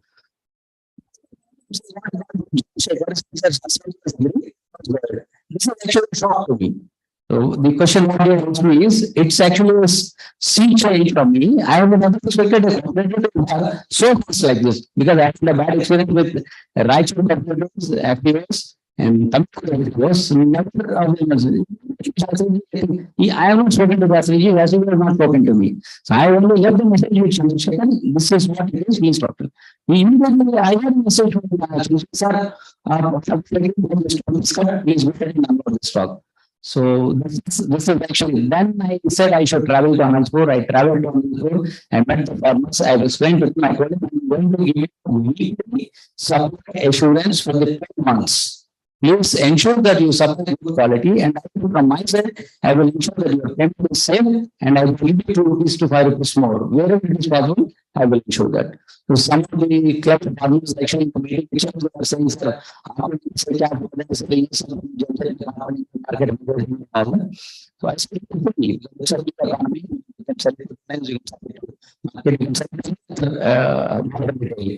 but I got one. Supply to the market, there no. You supply 10 tons to the market, you get nothing from 800 kg, 1,500 kg. Also, they should do the moisture also. They cut the moisture. They also check the moisture levels. I mean, their market expects 8% of the moisture, but you expect only 7%, 6 to 7%. So that's it's a very good experience. I think that CCD is associated with the Reliance. I am more than happy with Shastriji because it's a cooperative which I could have put as an officer from Reliance. That's a great experience to me. Fantastic. No, this is, and this, the market side is something, we haven't seen much of. And Can I just add something? I am very happy that he has highlighted all the mistakes we made, but they were in the beginning. We have been supplying to him for the last 3 years and we don't. This is about 10 years old story I'm telling you. Please don't go away with the idea that we were all blundering all the time. It was in the first few lots. After that, for 10 years, we have been supplying quite happily. He is happy, we are happy. I was worried because if they I don't feel on my duty. Yeah. I don't feel to fail. And I think the story, and this is what you've offered the others, this step up is a big step up. And, CCD saying that they've learned it, helping others who haven't learned it to understand what it is. I think. How can we scale it up? Yeah. So any thoughts on scaling up beyond where they are? Beyond CCD, beyond to UP, beyond. Any thoughts on that as a buyer? Yeah, I have. In fact, I've been talking to Shastriji in Maruti and all that also. Scaling up has a lot of opportunities for CCD. Fortunately, with this 20 years of experience behind Reliance, most of the modern retail buyers are worked under me, including Flipkart, what Shastriji is telling, Swiggy, more, Bazaar, all of them here, and Metro also, recently connected Metro also. You started supplying to Metro also. But of course, now Metro has come into Reliance fold, going forward, it's going to be Reliance and Metro. But yes, I can support them. And then I've been talking to Shastriji and Maruti and other people. I said, not only groundnut, let's do rice and paddy from Raichur. Let's do Turgal from Adilabad. I've already done that actually. I worked on that. Then tamarind from Chittoor district. And I think we had something from the Vizag district side also. We had some spices prepared and all that. But volume is not very high. But businesses, whether it's tamarind or Turgal or this paddy or rice, I said, I'm ready. We will support you. Please go ahead. That's wonderful scaling up, actually. I mean, we can do that. Fantastic. I'm going to go to Babu Joseph next. And I'm going to merge your questions, but broadly, given what you've seen of CCD and your own experience in the social sector and the conversations of the last few days, farming, water, integrated solutions in our market, your perspectives on some of this with your experience, what would you like to add as some commentary, some context, some opportunities?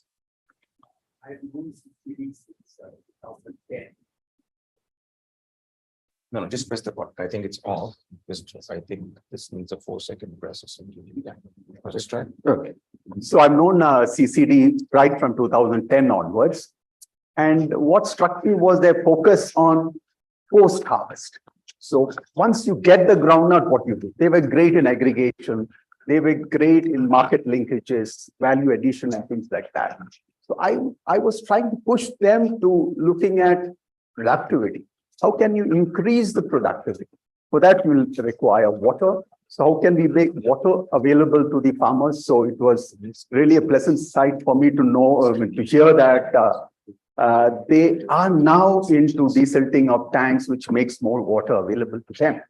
So I focus most on the production and increasing the productivity, because that ultimately results in increasing farmer income. And there's so much of work happening. The Indian Council of Agriculture Research have special research stations working on groundnut. There are so many very good varieties available, high yielding varieties, drought resistant varieties, disease resistant varieties. And my experience working with organizations, there is a lot of difference in productivity depending on the variety you choose. So that itself, the right variety for the right geography helps in increasing productivity. So could we work closely with reputed institutions to identify the best varieties which are suitable for our farmers? That is number one. And there again, one of the biggest investments for farmers is the investment on seed. So since you have a cooperative, you have a federation, can you take the foundation seed and help in this multiplication? then you can reduce the cost of seed production by almost 50%, because this is something that we are supporting in one organization we are working. There are seed villages. The entire village is involved in the production of seed. They get the foundation seed and they multiply it. So that is an opportunity that I see in CCD, identifying the right variety and multiplying this. And they can sell it at a little bit of a premium to the farmer. So it's a win-win for everybody. For the farmer, there's a reduction in the cost of the seed. And for the cooperative, they make that margin on the sale. That is number one. Number two, I was so happy to go through the presentation of Pani Foundation, where they discussed the package of practices so detailed. So that's so important. When to sow, what is the seed treatment to be given, and then the various biostimulants or whatever biopesticides, when to apply even before the disease is visible. So if we have a process of educating our farmers on all the package of practices, because lots of work is happening on that in ICRISAT and all that, but it's all within the four walls of the research institutions. Can we, in CCD, through the cooperatives, share this information with our farmers? And when there is a problem, can they reach out to us and can we offer a solution? So all this will help in increasing productivity. And then soil testing. I don't know how much of soil testing is happening, because again, groundnut is a crop that is very, very sensitive to certain elements and they require certain elements. So there are now cheap methods of testing the soil and quick results come, and that could be again help in increasing productivity. And now with water coming in, see, a significant increase in yield will happen. And I know that now CCD is entering into vegetables and fruits also. So I would request them to urge farmers to set aside small pieces of their land for vegetable cultivation. It might be new to them, but what I have observed, it is vegetables and fruits that bring about significant increase in farmer income. So not only could they save the money that they spend on buying vegetables, which could be anything between 600 to 1,000 rupees a month, and the excess could be sold. And the fruits also, it will give them continuous income after the third or fourth year. So these are some of the thoughts that I have for CCD, and I request them to examine that.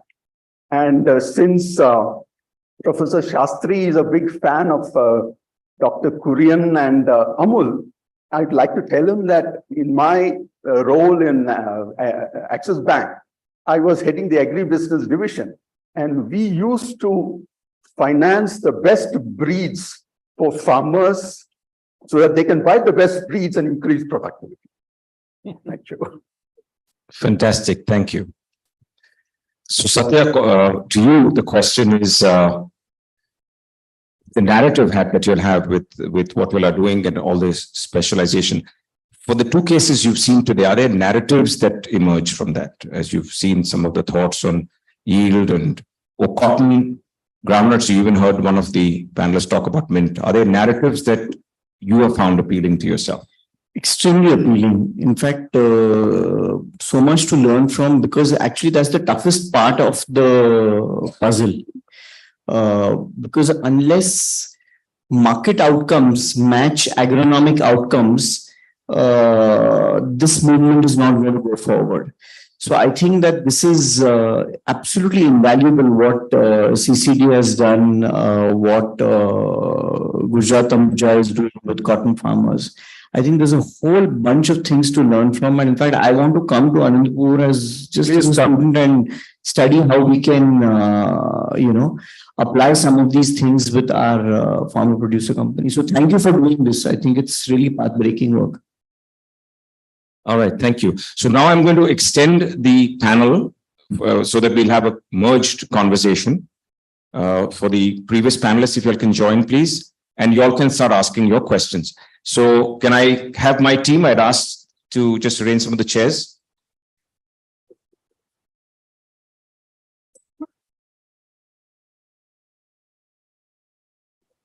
Yeah.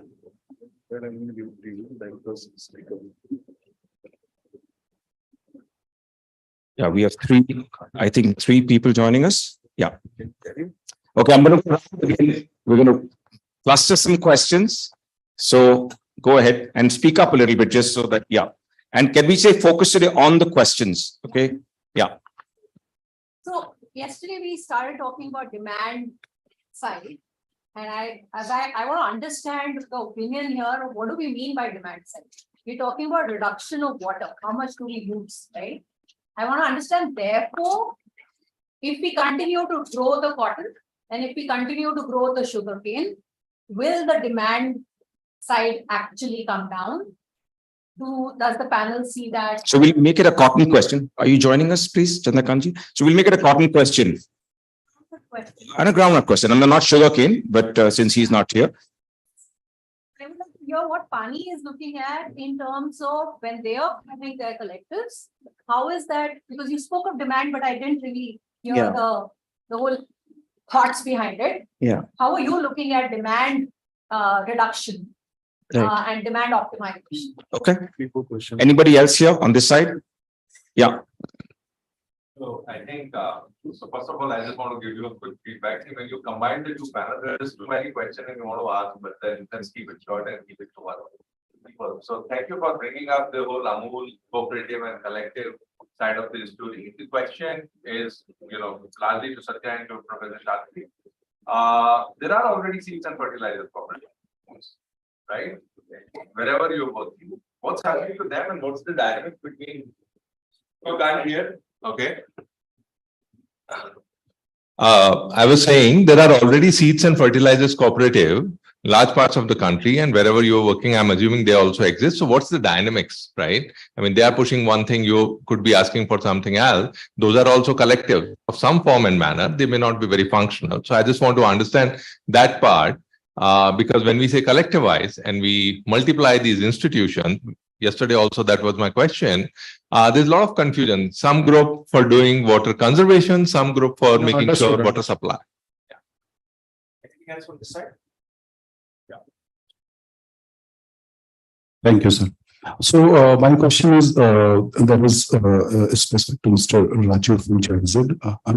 In fact, you have done excellent work in terms of scientific planning, especially for Manrega, because that was something that was missing. My specific question is, you have done it for almost 10,000 gram panchayats as of now. So that must be covered, the overexploited or the critical work. So does that, if what has also resulted in certain improvements exploited or, so for example, critical works? That is one. The second question is, have you also this the aspects of drinking water sustainability efforts of taking up scientific planning process for water conservation activities under Manrega? Thank you. So can we have the, so one is a demand side question. So can we have the demand side question answered? Yeah, I don't know whether we can answer it, but I can certainly share with you what our experience has been. So your question was, what do we mean by demand side management? And in that context, you were asking about, so does that mean grow cotton? Does that mean grow sugarcane? I think the core of demand side management is the right crop selection. And right crop selection will have to be basis data on how much water there is available, which itself fluctuates from year to year. So the heart of good demand management, I think the best case study we have is that of Hivre Bazar.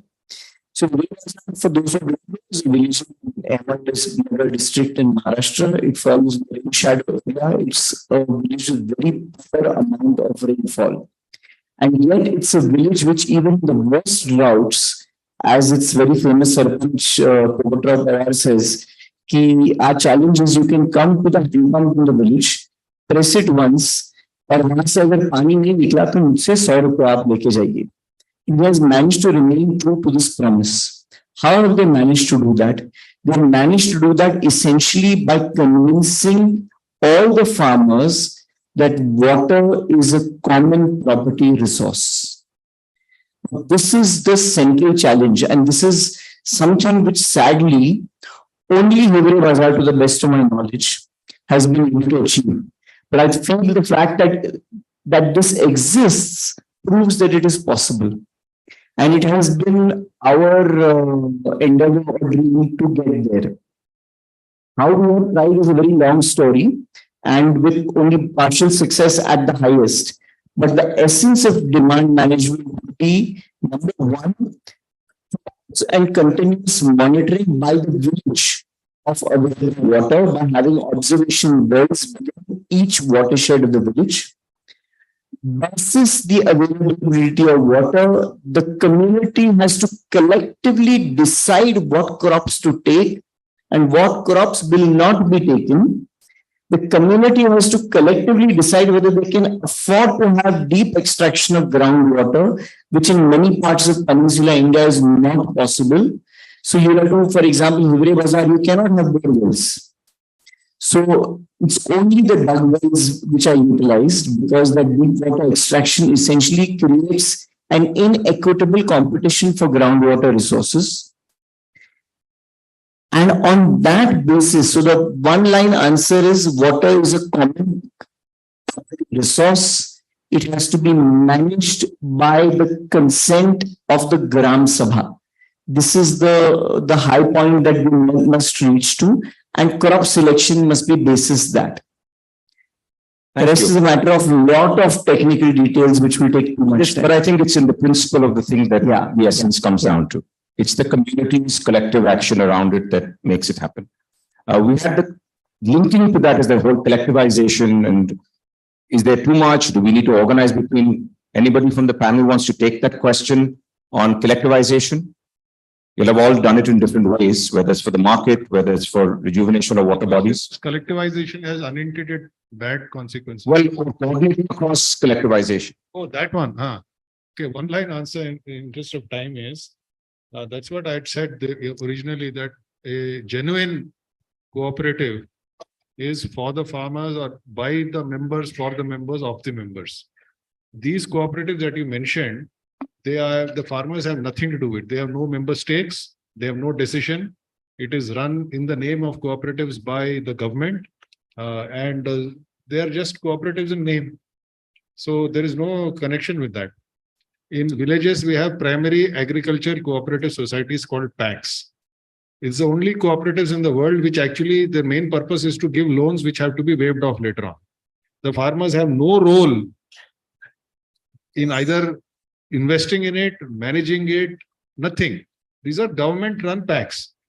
So just because something is called, this is a very peculiar thing in India. So since cooperative became a bad word, we now call it FPO. Because cooperative is a bad word, but in the rest of the world, they still call it cooperatives. We also still call it cooperatives, but in the spirit of what is a genuine cooperative. I hope that partially answers your question. Partially, yes. Thank you. But we can discuss it later. Rajiv, on the Manrega story and about the overexploited and are there metrics, etc. there?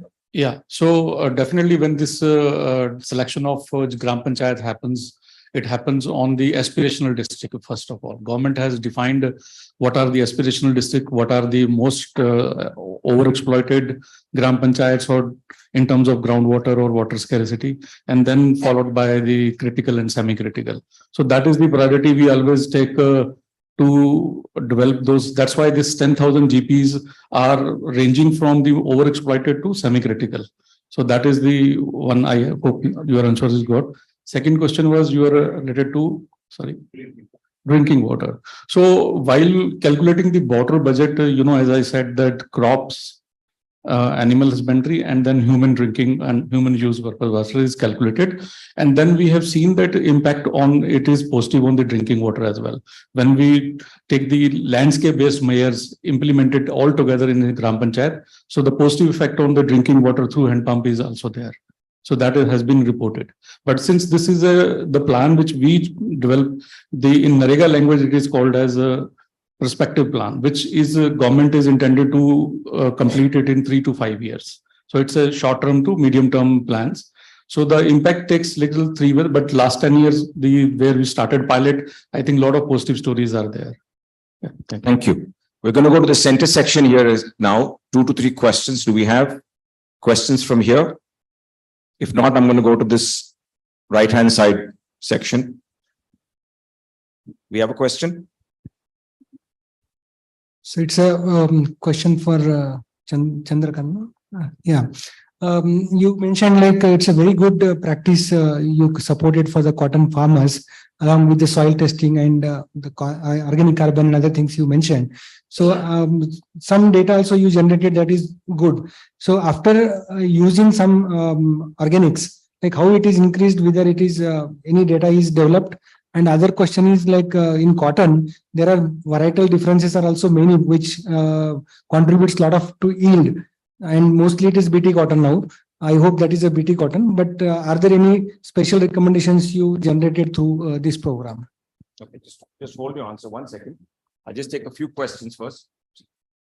My question is related to processing. I think each one of you spoke about further processing of the produce. As farmers get into the processing part of it, I'm assuming the risk involved changes from the production to the end use product, and how does that affect, and then what's been the experience? I mean, moving from a farmer who's just doing the farming to actually making produce products which get sold to the customer. What's the risk profile changing, and what's been the experience on that? What's the failure rate is what I would like to know. Anything else from this section? All right.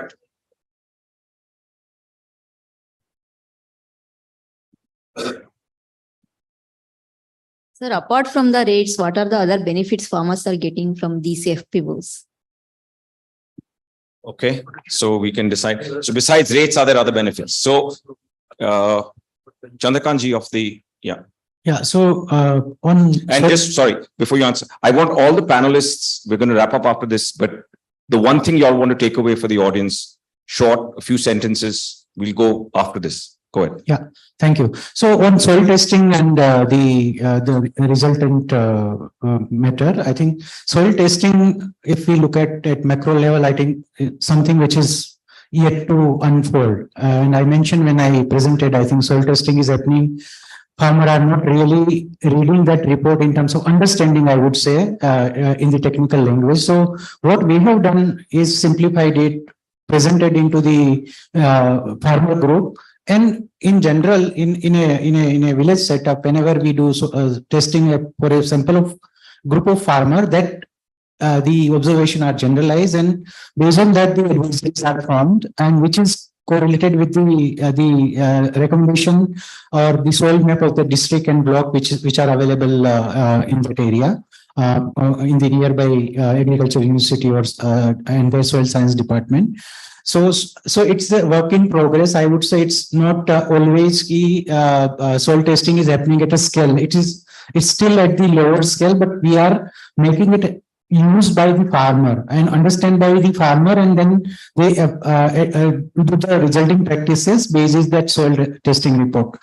In terms of practice, the variety, I think all these are better cotton farmer is all of them are using BT variety. I think 99 point something % of farmer in India is now using BT cotton, and that is the case in Chandrapur also. So that is a natural course. And in terms of variety, I think most important recommendation which we take it from the nearby research station. Suppose it is in Chandrapur, Central Cotton Research Station is there, and based in their research and recommendation, we promote that variety. And I think in terms of specific recommendation, I think there are many recommendations about close spacing varieties and all that, so that in terms of area there will be more plant and there will be more production. So all that kind of recommendation we are propagating through training to the farmers. Thank you. Thank you, Chandrakant.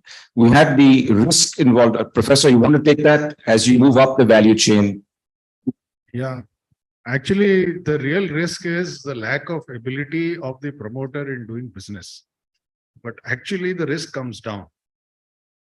Because once you have a processing unit, you are insulated from the price volatility. And you have buyers like Mr. Ramchandra Vemuri and many others from the corporates. You are able to access high value markets steadily. So the risk actually comes down. Now, I have not done a statistical analysis of what percentage and all that. You'll have to sort of figure out on your own. And I'll just add one more thing. If when you go further into processing from first step to second step, at the risk of doing some marketing, we've got a bunch of products Hemant has brought this sitting outside. You can, but I'll mention one thing. So I'm going to give it to Satyajit. Many of us who are health conscious, we eat muesli. So we've started making this. So this has got 33% protein. It is fully vegan. Now, how do we get 33% protein, which is tastes like Kellogg muesli or Swiss muesli? How do we do that? So simple is that we found that when you crush groundnut and make oil, the de-oiled cake is sold for 30 to 40 rupees to cattle. They mix it with cattle feed. So I was always intrigued for many, many years. And I heard a stray remark from somebody that when you extract the oil, you can actually get it in a form which is fit for human consumption. So after a lot of search, I found some guys making that machine in Gujarat. We got it. And they actually, after the oil is extracted, it comes out in flakes. Then we got our friends and nutritionists and all, we tested it. When all the oil is taken out, this becomes a high protein muesli. So we have, of course, added all the things that we add, some oats and raisins, etc., etc. So it has less than 0.1% cholesterol. It has very little of LDL, bad fat.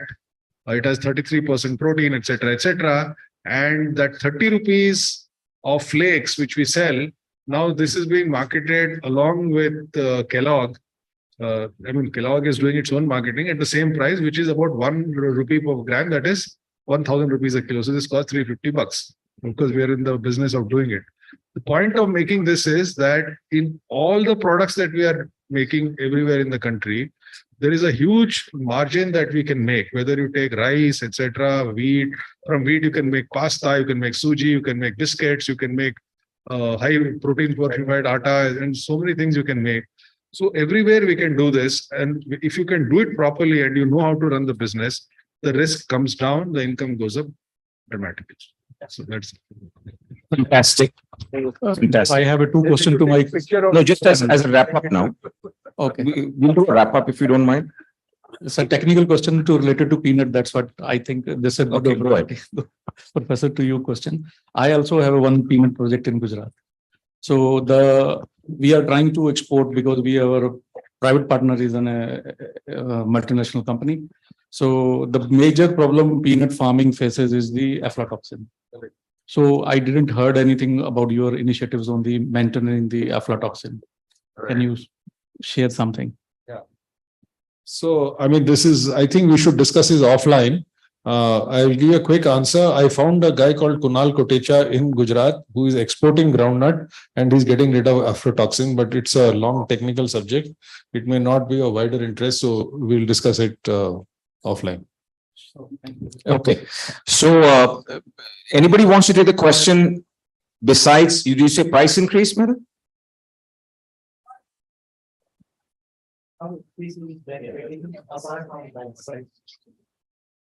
Very good question. So, for example, I am a strong believer in the power of collectives after critical mass.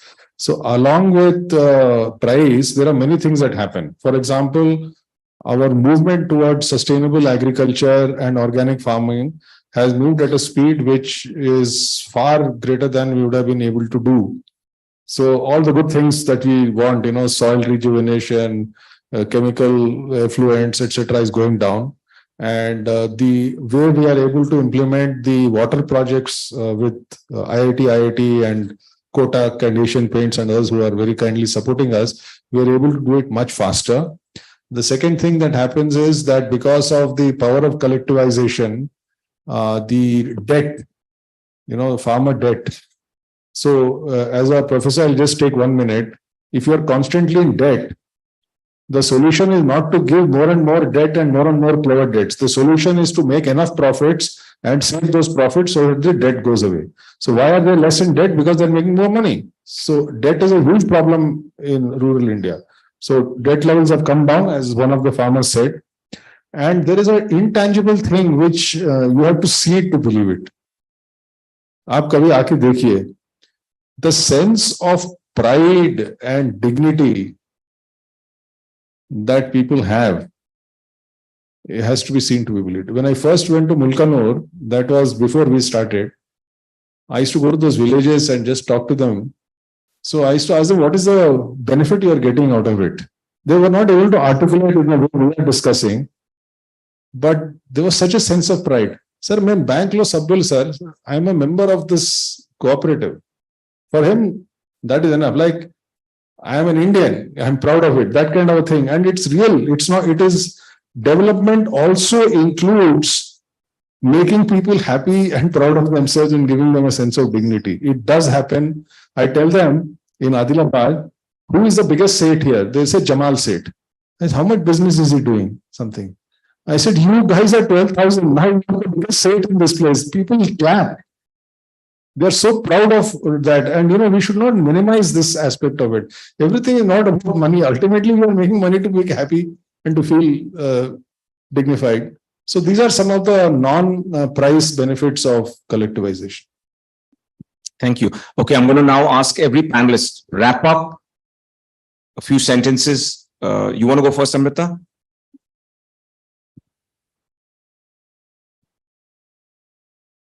So I think we all know that there is a twin problem in the country, right? We have a huge water issue and we have a huge nutritional security issue, right?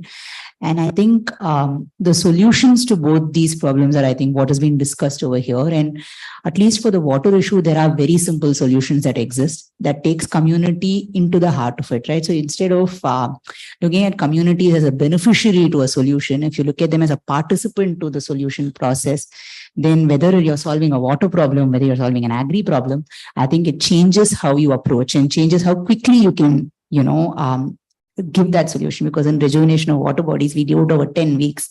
It's impossible if the farmer doesn't participate, right? So how do you bring community back at the center? Because sometimes what happens is we are so full of ourselves thinking we have the solution and we're going to go and teach you. Sometimes all it requires is a nudge and you leave it to them, and so how do you do that? And how do we put them as the problem solvers? And all we're doing is a nudge, I think becomes very important to solving rural water security problems in this country. Yeah.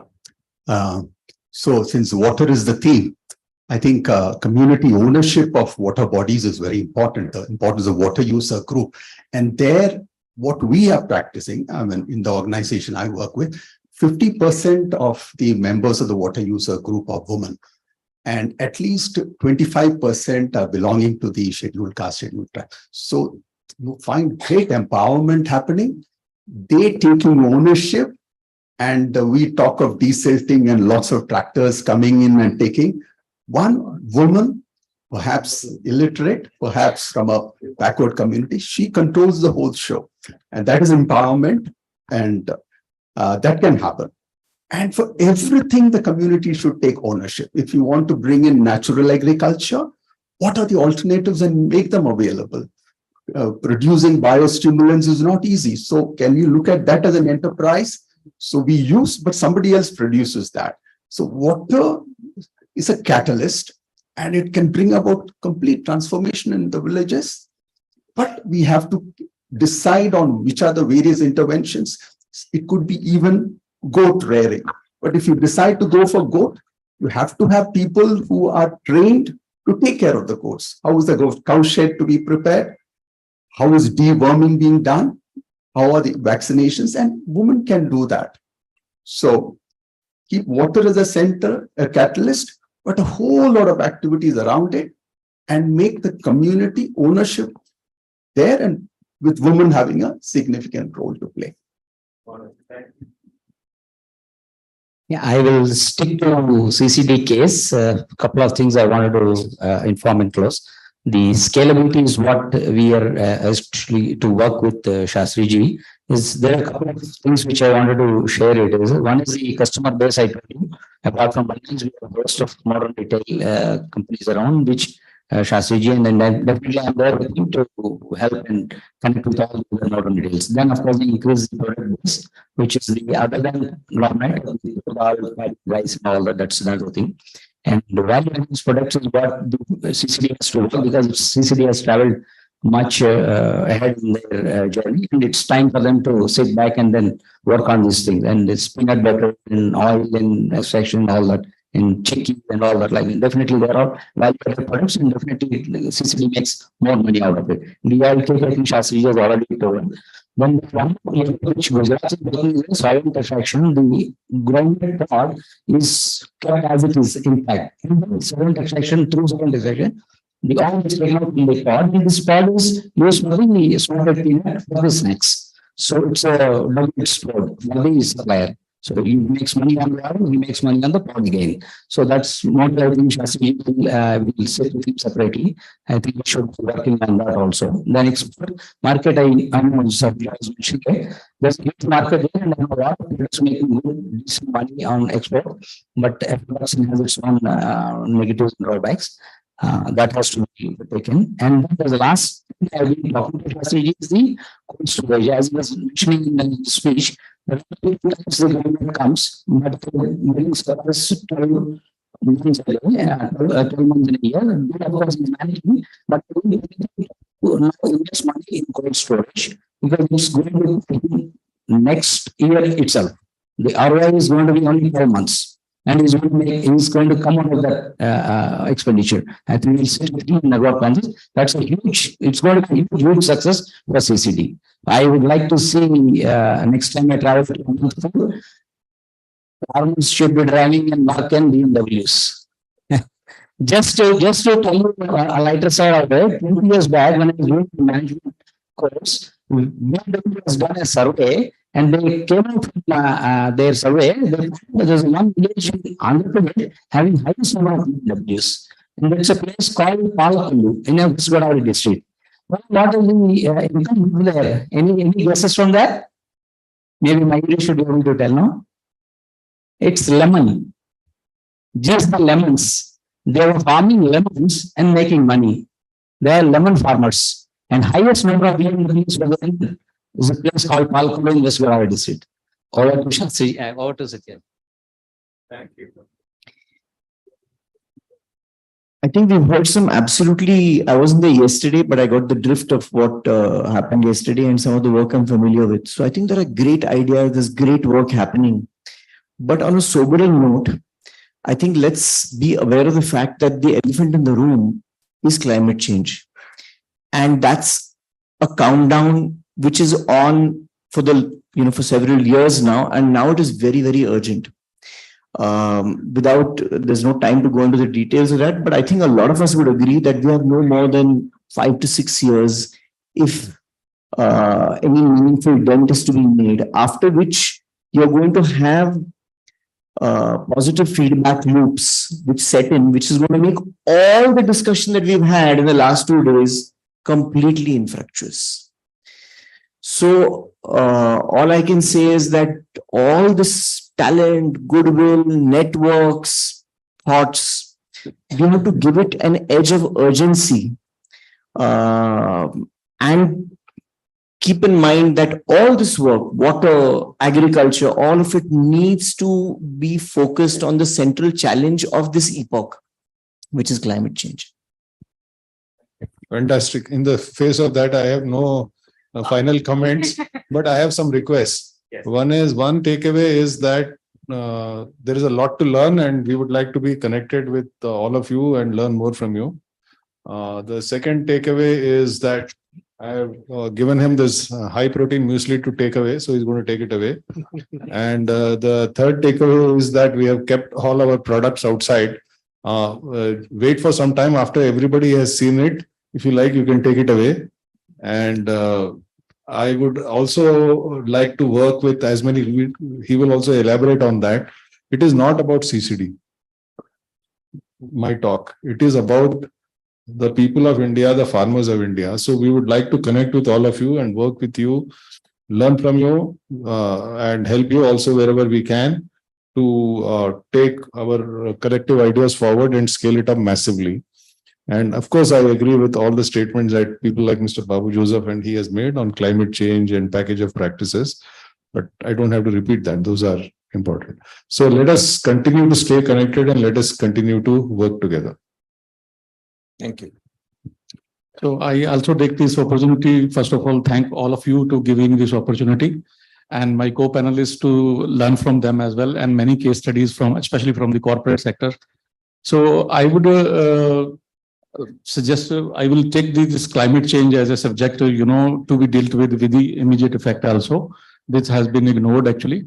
But yes, regarding whether it's a climate change or it's a water conservation or maybe sustainability, the message from my side will be to have it scale of the landscape based. Until we don't have a landscape based interventions, the impact will not be visible or not will be achievable. So to have a landscape, I think to harness public schemes, I am big favor because I work with government. Sometimes experiences might not be good, but they are very few. But my general experience from last 10 years working with government is very good. Only they need direction and they need also some kind of support, which as a German development program, we support them. And then there are many other multilateral organizations and national organizations which support government of India. So I think the mission started by government, if we join them, I think the impact will be very much visible. And then this landscape based can be visualized. Last but not least, I think to mitigate the lot of focus has been in the sustainability approaches is on the climate adaptation. Now the shift has to be made towards the climate mitigation, change mitigation in agriculture as well. We are talking to industry, we are talking to automobiles to mitigate the carbon emissions, but from agriculture, carbon emissions has to be mitigated. That is the key message. And for that, the German and Indian government has a joint venture project called on the agroecology / we call natural farming. So we have to start thinking the sustainability towards not only organic, but towards the natural farming. So this will cover all the problems of the water sustainability, in-general sustainability, and then the climate change as well. Thank you very much. Thank you. Thank you. I think I will just add to that, the two co-panelists mentioned about climate. I think that is the next level of discourse and learning how we can do from in last 2 days. I think it was a wonderful learning from each other and how we can continue to the next level. And in that series also, I think there is so much to learn about, especially we learned from the Professor Sastry about what to know, what to do when we come at FPO. I think that is something which is very, very important, that scaling business is most important part of and I keep discussing in my organization that as a non-profit organization and the professional in non-profit, there is the issue of understanding the business aspect. And I think that is something which is the next level when we are connecting dot from production to the market and market connect. I think this is something which collectively, I think there are lots of experience to learn from each other, and that is the way forward, I would say. Thank you. Thank you. Neeti, if you can wrap up for us. So for me, this is the community. Community knows everything. All we do is put it in a big picture, put all the blocks together, and like Amrita said, nudge them towards it, because they are the owners of everything that's happening. They are the beneficiaries of everything that's happening. So they know what's best for them. It's just that how do you process it to reach an urban space, which is people like us, is something that they don't understand. And that's the only connection that we need to make. But take all their ideas, put them together, put a process and make it happen for them, and make sure that they do it collectively is really the essence. For me, one of the big problems today is data.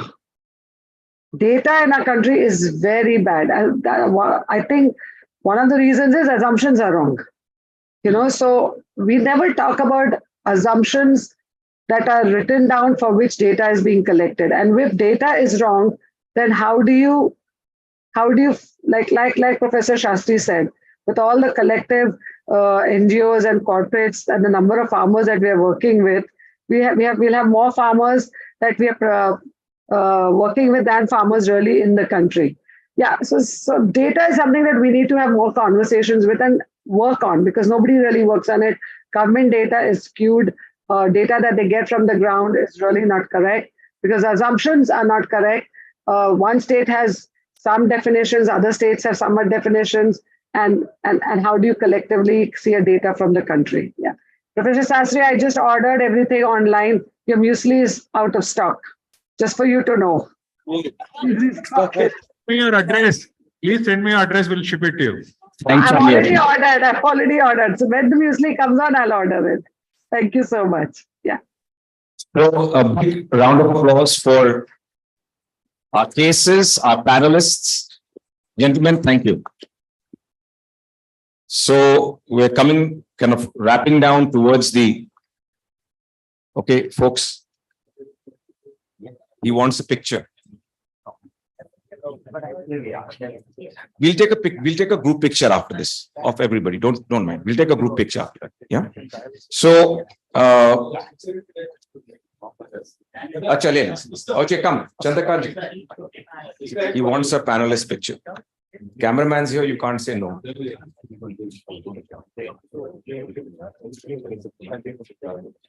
Okay, so ले लो आप ले लो भैया मेरा अभी खत्म नहीं हुआ तो आप ले लो ना man's in charge, so you know this is when the cameraman's in the house, you have to really listen. So listen, I just want to, it's been an awesome 2 days for us. We've been working towards this for some time, but this is just a step. Change to this. Is this better? Can you all hear me? So I'm going to just quickly try and wrap up with a little bit about, what are we doing in this whole story, right? Because that's come up a few times, and I thought let's throw some light. We've been discovering our way in the sector, and as usual, I have put down a set of slides to just tell that story. So let's do that.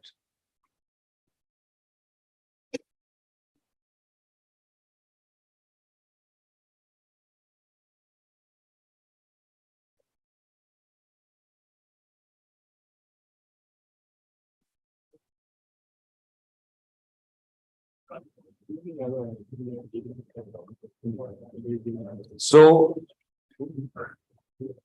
and you would have heard many of these things. And again, the reason they're on this slide and what we're trying to focus on is because we've heard it from each one of you. And we've been working with some phenomenal organizations, the partners that presented, a lot of the case panelists who are here, who are experts in the space, the donors who've been supporting programs, who kind of provided perspectives, the NGOs, and then the community. So we've learned from that the need and found this to be a place that we as IIT-IIT can try and contribute towards delivering confidently.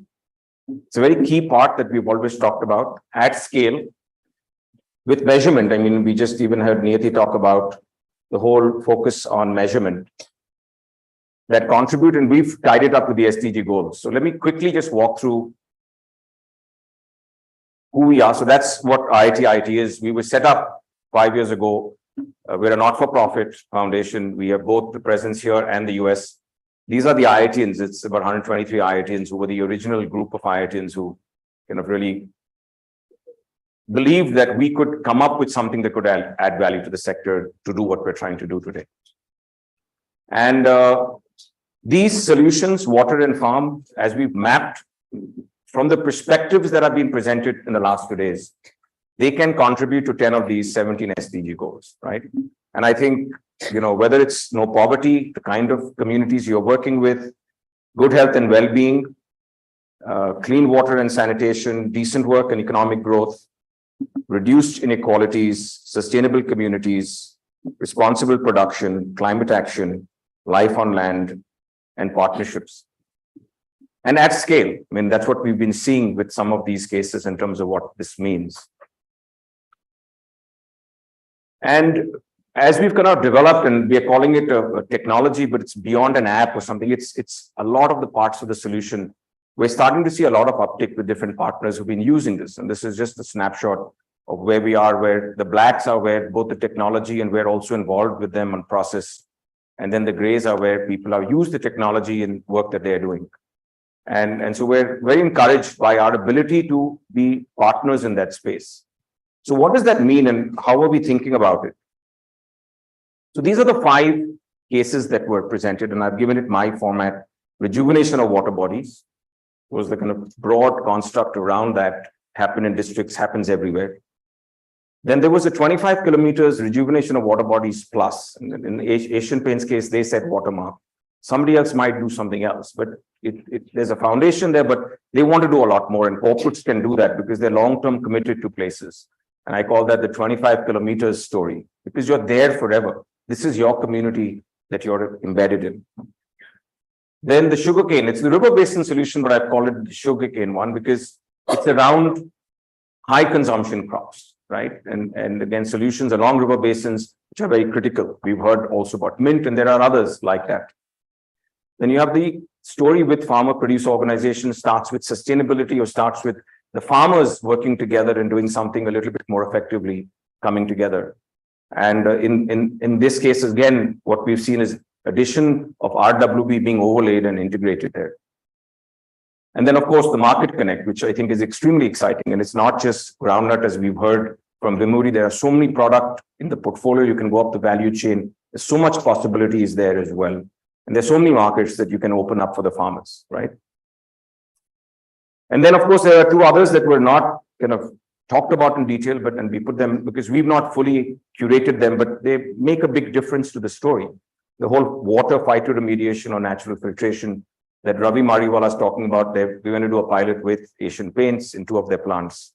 And then, I don't know how many of you all met Manu, who's here, but his Jaltara story, which is farmer recharge pits, which more valuable than even the groundwater recharge. It's something that Satya, you talked about, the flooding side that or Mridula talked about also yesterday. They are preventing flood issues. When there's heavy excess rain, the water goes away. It's like your when you have a bath, you need a drain for the water to quickly go out so you don't flood. And they're seeing loss of crops being completely reduced because they're preventing flooding from taking place with climate change. So, and we've talked about several of these things, but we've picked up 2 fundamentals that all of these solutions represent. There are 2 fundamentals that are the building blocks that have excited us that are common to all of these. And you guys have talked about some of them. So if I have to ask the room, what's the first one? What has kind of struck you from all these conversations that could be that first fundamental? Any guesses? Community. The first fundamental we've picked up is these are all community. And there are 3 facets we picked up. Community are the owners. Whether they get there to start with or not, you treat them as the owners and they are the owners. That's what is fundamental about all these solutions. The second is you collectivize them. You collectivize them as owners. They're not individual owners. You bring them together. And the third is they are self-incentivized. You are not subsidizing their engagement. The solutions incentivize their participation. All these solutions are designed for community to want to own collectively because they get direct incentive. And this is fundamental to these solutions. We've not created them. These partners who designed them, that's what they represent. And that's why they're the most powerful solutions that can be relevant. And so that's the first structure. What's the second one?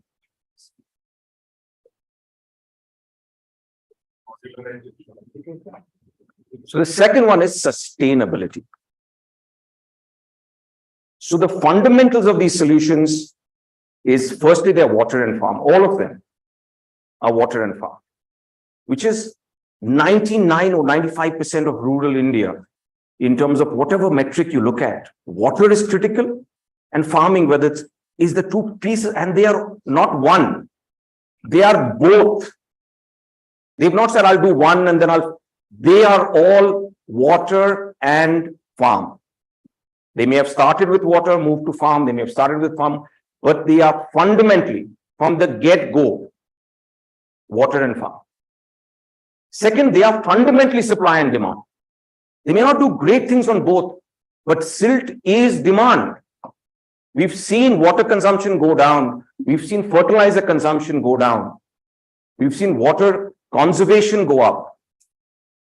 It is a demand solution. It is not purely a supply solution. So they're all supply and demand. And thirdly, they are maintainable. The biggest issue is lack of ability for solutions assets to be maintained. These solutions are maintainable by that community itself. And for us, that is critical. If you don't invest in things that can be maintained over time, then that asset has a shelf life. And so these are the other three principles that are emulated in all these solutions.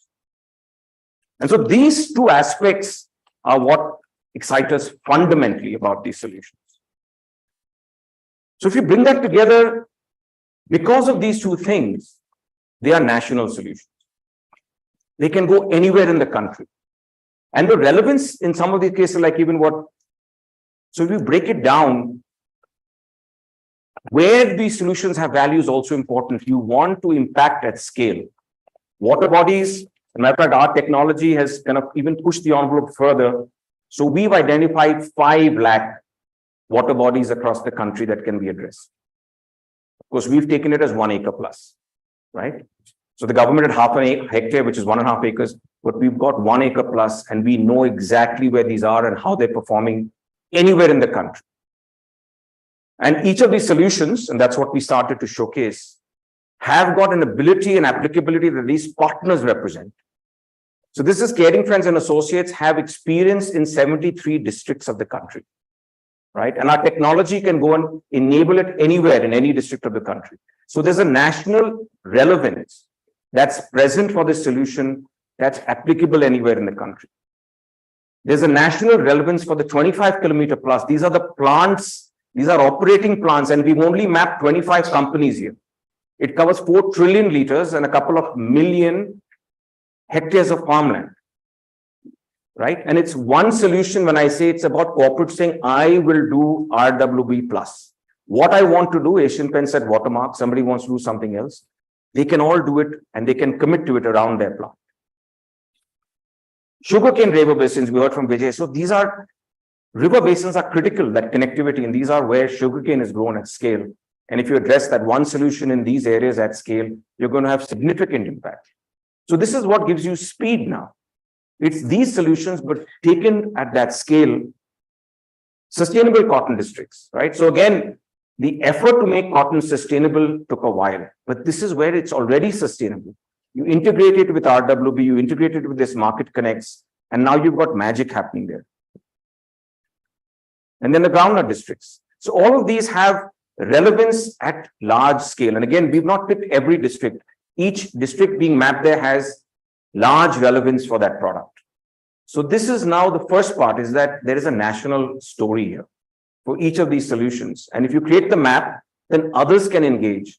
They can decide, I'm here and I want to do sugarcane or I want to do groundnuts.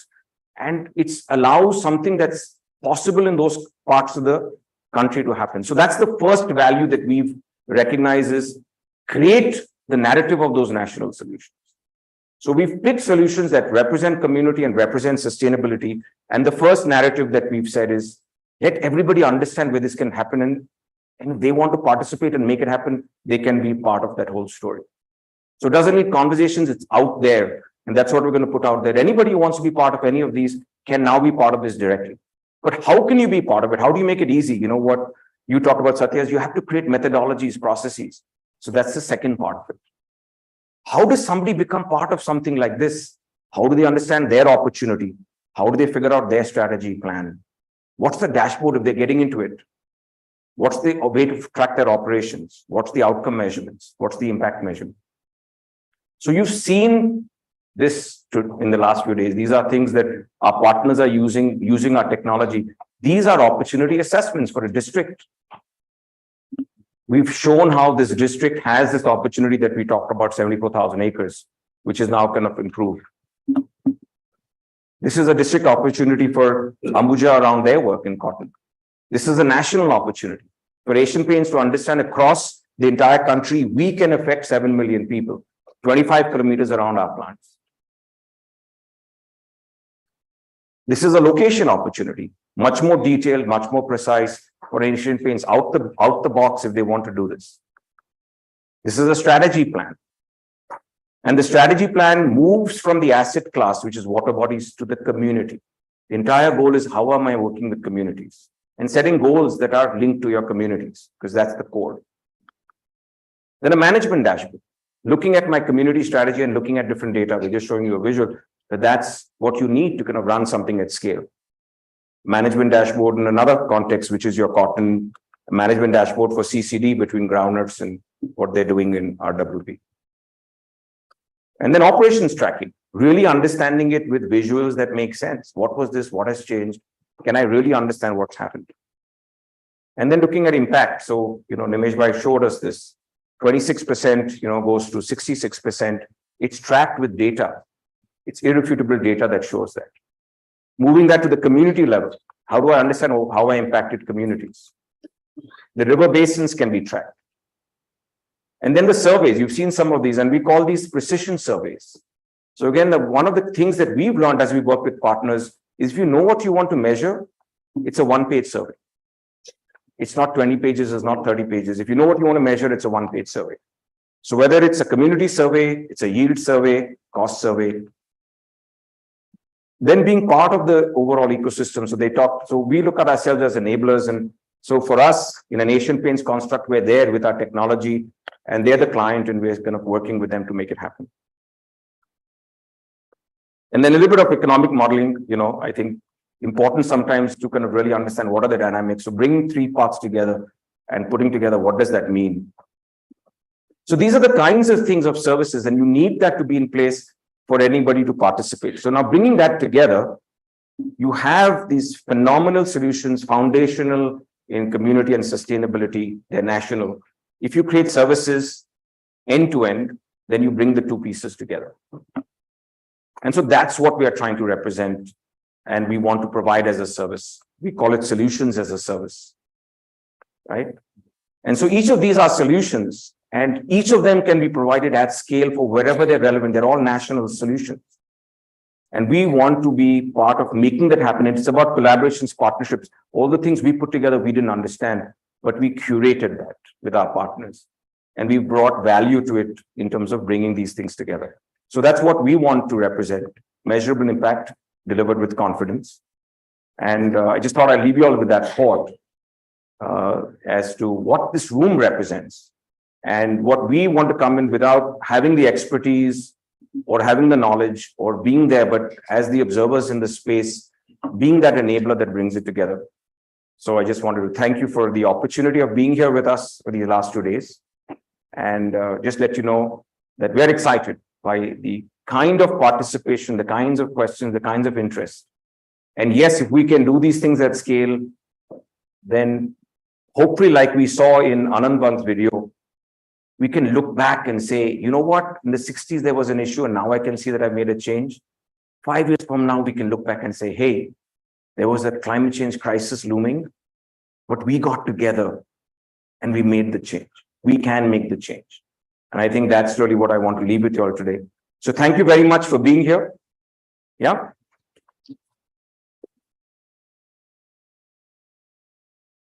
And so we'll wrap up now and we'll have lunch and we're going to just have a comeback for Chris Gopalakrishnan, who's going to talk about his vision. We just thought it'd be a nice way to wrap up the day. And then if there's any other questions, etc., we can use that session as a thank you session or a final wrap-up session. So that's where I'd like to leave you all. So please, again, I'm going to be a little bit of a martinet. It's 13:40, so 2:30, okay? 2:30, let's try to get back here and after lunch, and then just close together as a group in a more casual, informal setting. Thanks. Lunch is at MDC Lawns, where the dinner was yesterday, if some of you have been for dinner yesterday. Thank you.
Rijita, you can just check if there's anyone outside, just let them know.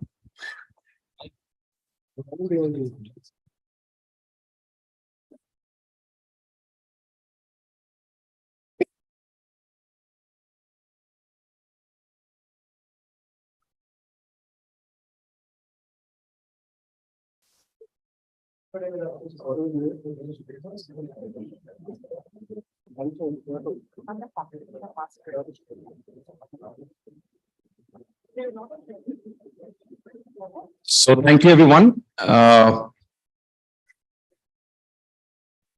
So to wrap up, we started with a story of imagination around water. We've gone through solutions around water. We then had imagination from Satya around FPOs and the possibilities, and also then discussed ideas, and we had the panel. And I'm very excited that Chris Gopalakrishnan is going to take that story of what we've talked about, but put it into a package based on his own experience and his own ideas and his own vision for India in the context of farming and water and climate change and sustainability. So if I can ask Mayuri to introduce Chris, and if you can wrap it up for us, Chris, thanks. Chris Gopalakrishnan is the chairman of Acceler Ventures, an accelerator that helps startups during the early stage of their business journey. Chris is one of the co-founders of Infosys, is recognized as a global business and technology thought leader, and has been awarded the Padma Bhushan. He serves as chairman to several institutions, including IISc Bangalore, Vision Group on IT of Karnataka government, RBI Innovation Hub, and CIA Center of Excellence in Innovation. He's a trustee at the Nandi Foundation, which supports tribal farmers at Araku, Andhra Pradesh. Chris is a co-author of Against All Odds, the IT Story of India. He has a dream for the Indian farm sector that we'd like him to share to close today's discussions. Welcome, Chris. Thank you all. Thank you all for giving me this opportunity. I feel sort of like an intruder here, actually, because this is a sector that I am not directly involved. The person who's directly involved is my wife, actually. Of course, she is a hardcore, I can say, farmer, hands-on farmer, and an organic farmer, a farmer who is very, passionate about her beliefs and things like that. And so much so that at home, we eat what we grow. Except for a few things like sugar or rice, everything that we eat at home, including milk, comes from our farm. So that's where my interest started. Then I got inducted into Nandi Foundation as a trustee. When Dr. Anji Reddy passed away, they wanted a new trustee, and they chose me as one of the trustees, along with Anand Mahindra. Anand Mahindra is chairman of Nandi Foundation. And as soon as I joined, I found that they were doing something with the tribals in Araku Valley in Andhra Pradesh. This was way back in early, 2011, 2012, that time, maybe around 2013 or 2014. And they were working with the tribals, helping them grow coffee. And that coffee was found to be very good quality because they had worked with the farmers from day one. The Nandi Foundation was brought in to train these tribals on growing coffee. And because they were there from day one, they also ended up actually helping them market this, look at how to market it, etc. So when I joined them, I told them that why don't we look at exporting this coffee and creating a brand for Araku coffee. So embarked on creating a brand setting up our own store in Paris, and created that entire Araku model. So the model is tribals own the land because they are the owners of the land. Each tribal family has 10 acres, and there are probably 20,000 families or more than that in the valley. And each farm is like a small microclimate in a geotagged location. So every coffee can be traced to a farm and a farmer. It's organic biodynamic coffee, and we set up complete processing. So what I told them was, let's control end to end, all the way from the inputs to the farm, the procedures that are followed, then buying the produce, processing it with the highest quality, with the best experts in the world, coffeeologists from the best place in the world. So initially it was roasted in Belgium because we didn't have the roasting equipment here, and sold where we get the maximum price. So a kg of coffee at 8,000 rupees, right? So you can imagine, right? And we also set up the structure. So the farmers will get typically, when they harvest, 3 times the price, market price of coffee. And then it actually is bought by what is called Araku Originals, which is a for-profit entity set up.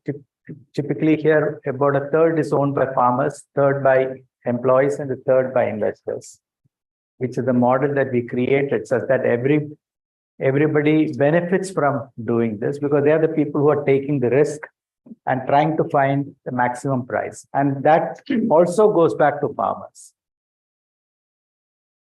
So this model kept on evolving. Then we looked at how we can grow other crops in the same place so that there are multiple incomes for each family. So pepper, other cereals and things like that. We started growing. Every one of them is organic, so every one of them will have to be sold where we get the maximum price. The idea is produce where it's economical to produce with the highest quality, leveraging the best of technologies, best of science, use the best processing technology to process it, and control the value chain all the way up to the consumer, so that you can maximize the value that you can derive from this crop, end to end. So there is now a Araku coffee here in Indira Nagar, which is again an experiment to get the maximum price for the crop, right? So there is no middleman. Everything is, traceable. Everything is owned by the farmer. I believe this model can be replicated. And so it became multi-crop. We also now are getting money for giving carbon credits to multinational corporations around the world. So in the Araku Valley, typically 25 million trees are planted every year, which has to be planted in a period of about 2-3 weeks. So entire year, there are nurseries that are working to create these saplings, and they'll get their entire returns in this 2-week period and in crores of rupees, right? Because 25 million saplings are being planted, and these are bought by local nurseries. So there are nurseries around that area which only grow these saplings, and the entire process is paid for by somebody else. But the benefit of that is this region is water positive and also net carbon positive in spite of agriculture there. So there are now studies being conducted. About 25% of carbon is being added on an ongoing basis to the land. It's more positive, carbon positive now in spite of growing coffee than when it was started. So the model of how the business model, the science behind this, economics is the term that has been created. So Araku won one of the Forbes Prize of the best agriculture stories in the world, 10 best agriculture stories in the world. And they coined the term economics. The farmers are also a cooperative. They're part of an FPO. And that's the one which owns shares in the Araku Originals. So there are other benefits of FPO, which you must have all talked about: scale, size, ability to get capital, processing equipment, branding, all of those things. And this requires a certain size, scale, etc. And that's where creating an FPO will benefit. We are taking this model further into vegetables. So in Delhi, planning to start in Hyderabad and Bangalore also, where we work with, today at Delhi, I think they work with about 100 families, farmer families, 100 plus probably, where one of the farm acts as a manufacturer of organic fertilizer. Another farm will act as, they create the seeds. Because so again, the model is the same. All inputs are given, including the fertilizer, which is organic fertilizer. Organic fertilizer at scale is a factory model of creating organic fertilizer. And so each farmer is told, this is vegetables, right? What to plant, when to plant. Seeds are given, fertilizer is given, when to put this fertilizer, and the produce is purchased, and we take care of the sales and marketing at the end, and distribution. Model is same. So we are trying to now do this in vegetables and other produce also. So we are extending this model from Araku to Wardha in Maharashtra, which is a drought-prone area where we are growing pomegranate. It will take some time for us to figure this out because coffee took some time. This also will take some time. But again, the idea is to look at pomegranate as a export produce. With medicinal properties, I think we can sell it at a higher price. And look at the science behind pomegranate, growing pomegranate, how to grow it organically, such that we can sell it where we can get the maximum return. Now, I feel this model can be replicated. And then I met Philogen with CCD, working with him sort of along the same model. So he was working with farmers growing peanuts. I said, don't stop there, but look at creating a value addition process. Of course, they are already FPOs, I believe. So look at value addition and creating a brand that you can use to sell your products under and scale that up. None of this is new. If you look at Amul, has been done for, I don't know, 50 years maybe. So this is not new. And there are, stories around this. So now stepping back, about 40% of India's citizens, people, are still dependent on agriculture, either as laborers or farmers. Most of them in agriculture side of it, very little value addition is done by them. Value addition is typically done by somebody else. And hence they sell their produce when they harvest. And they have to sell it when they harvest, otherwise, there is no storage facility, it'll go bad.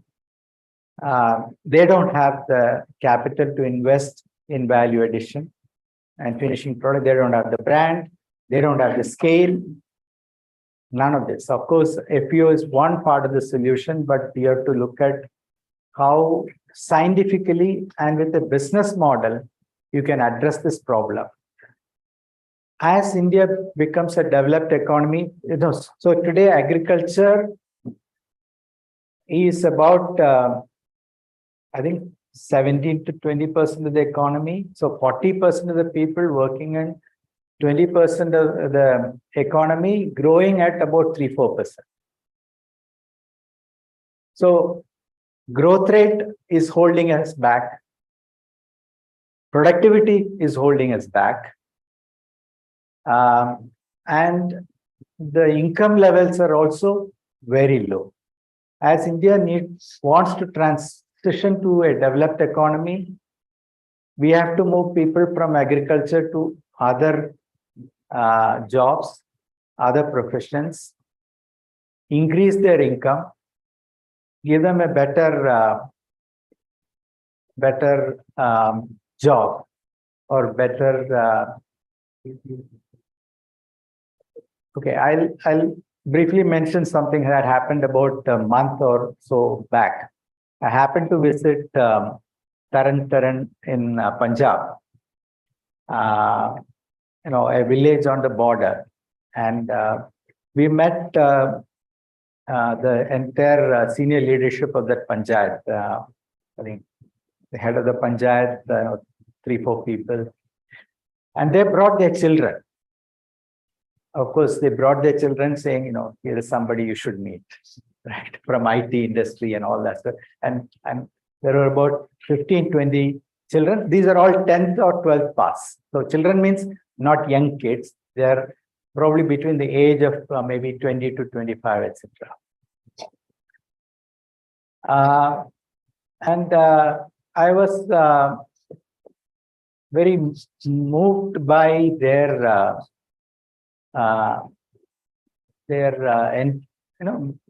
mindset, their model, etc. Out of this 18 people, 4 of them said they are in the process of getting money to migrate to Canada. They have to raise 4 lakh rupees, it seems, which guarantees them a visa, certificate, etc. to go to Canada. There are networks which will send them to Canada. Others are saying, we can't think of, we have 10th pass, 12th pass, we can't think of farming. They're thinking of going to Amritsar, which is the closest big city. And here these older folks are there, they're wondering, they're saying, farming is not lucrative, we don't make money, we don't, And I was telling them, have you looked at FPO? Have you looked at coming together? And they also gave me a clue also. They said the rice from Madhya Pradesh is being sent to Punjab to be branded as rice from Punjab. And it seems they get about 40% more money because it's sent from Punjab, exported from, or sold from Punjab. So with the, with the label that it's from Punjab, they get 40% more price.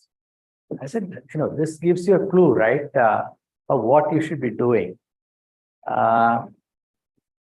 Again, I told them about FPO, I told them about, so you can create scale, you can all come together, invest in some value addition, shift the point of sale from harvest to when you get the maximum price. Rice is exported, so you can think about exporting it. They said the best rice grown in India is grown there. But, they said the entire profit is taken by middlemen. They have to sell to middlemen only. They can't sell it directly in the market. I said, why not? Have you thought about it? Have you discussed it? But individual farmers can't do that. So you create an FPO to do this, etc. So again, the story is, see, this youth, they don't seem to have any future. Don't have any future. Same thing is happening in Araku also. So the farmers' income, tribals' income have gone up. They are all now landlords because government has given each family 10 acres of land. So they think now they're landlords. Now they're working, but their children are not going to work, and they are also not going to work in the future because their income is now sufficient enough to send their children. Their wives are buying gold. They have now bank accounts. They have identity. They have now pakka houses.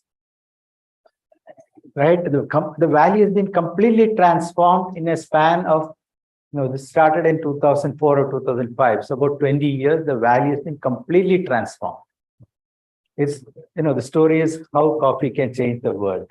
There's an article, New York Times article about it. Their children are not going to work in these plantations. They will have to import labor in the future. Right? But they have education. Hopefully they will find good jobs, but they will migrate to cities and they will not stay there. This is the story of 40% of India. So if India has to become a developed economy, and Prime Minister has said, farmers' income has to be doubled. I feel doubling is probably setting a low threshold. We need to look at multiples of that. We cannot stop there. More importantly, we have to find the right set of jobs and skills to move this large youth population. Otherwise, so what is happening in Karantan? The youth is involved in drug running, and they've also got into drug habits and things like that. Huge problem in Punjab. And in the border district, they can make, multiples of what the farm can make by running drugs. From Afghanistan, through these borders, it comes to India and gets exported in ships. And it's all through these borders. Clearly, that's not the solution that we want. Of course, somebody has to grow the food that we need to eat. We are number one, number two producers of many of the products, many of the crops and things like that, milk, etc. We need to sustain that and maybe continue to grow that because the population is growing. And we can export also. When India increased the price of rice, rest of the world kind of took a shock, right? And they said, you can't do this, etc., etc. Because India is supplies, I think, 40% of the rice for the world. So India has a role to play in agriculture, but agriculture cannot keep us down. Right now, agriculture is keeping us down in terms of productivity, in terms of contribution to GDP, in terms of income levels of citizens. Per capita income, if it has to go up, 40% of the population's income has to go up. Otherwise, the rest of the population cannot hold it up. So as India transitions to a developed economy, this has to be addressed in a very big way. And today, what is happening is subsidy. So all of us are supporting a subsidy regime which is holding them back, actually, which is holding them back in increasing productivity. It's holding them back in changing the models, holding them back in thinking about agriculture very differently. It has to be thought of an export industry. It has to be, the mantra has to be produce where it's cheaper to produce, sell where it's maximum price, where highest revenue can be got, and create a separation between when you harvest to when you sell. This has to be the mantra, and of course, we have to employ less number of people. Youth do not want to work. So you will have large-scale migration, which is already happening. All the plantations in South are all from Northeast or Bihar or something like that. Huge migration. I think even in Punjab, it'll be from Bihar or MP or someplace like that. They are not working. And they also will stop coming at some point. When their income levels go up, they'll stop migrating. So we have to look at this in a holistic fashion. And that, I believe, requires us to rethink agriculture.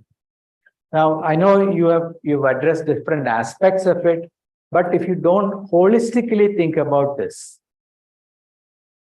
of looking at the business models, leveraging technology, leveraging the trends that are there, eating habits are changing.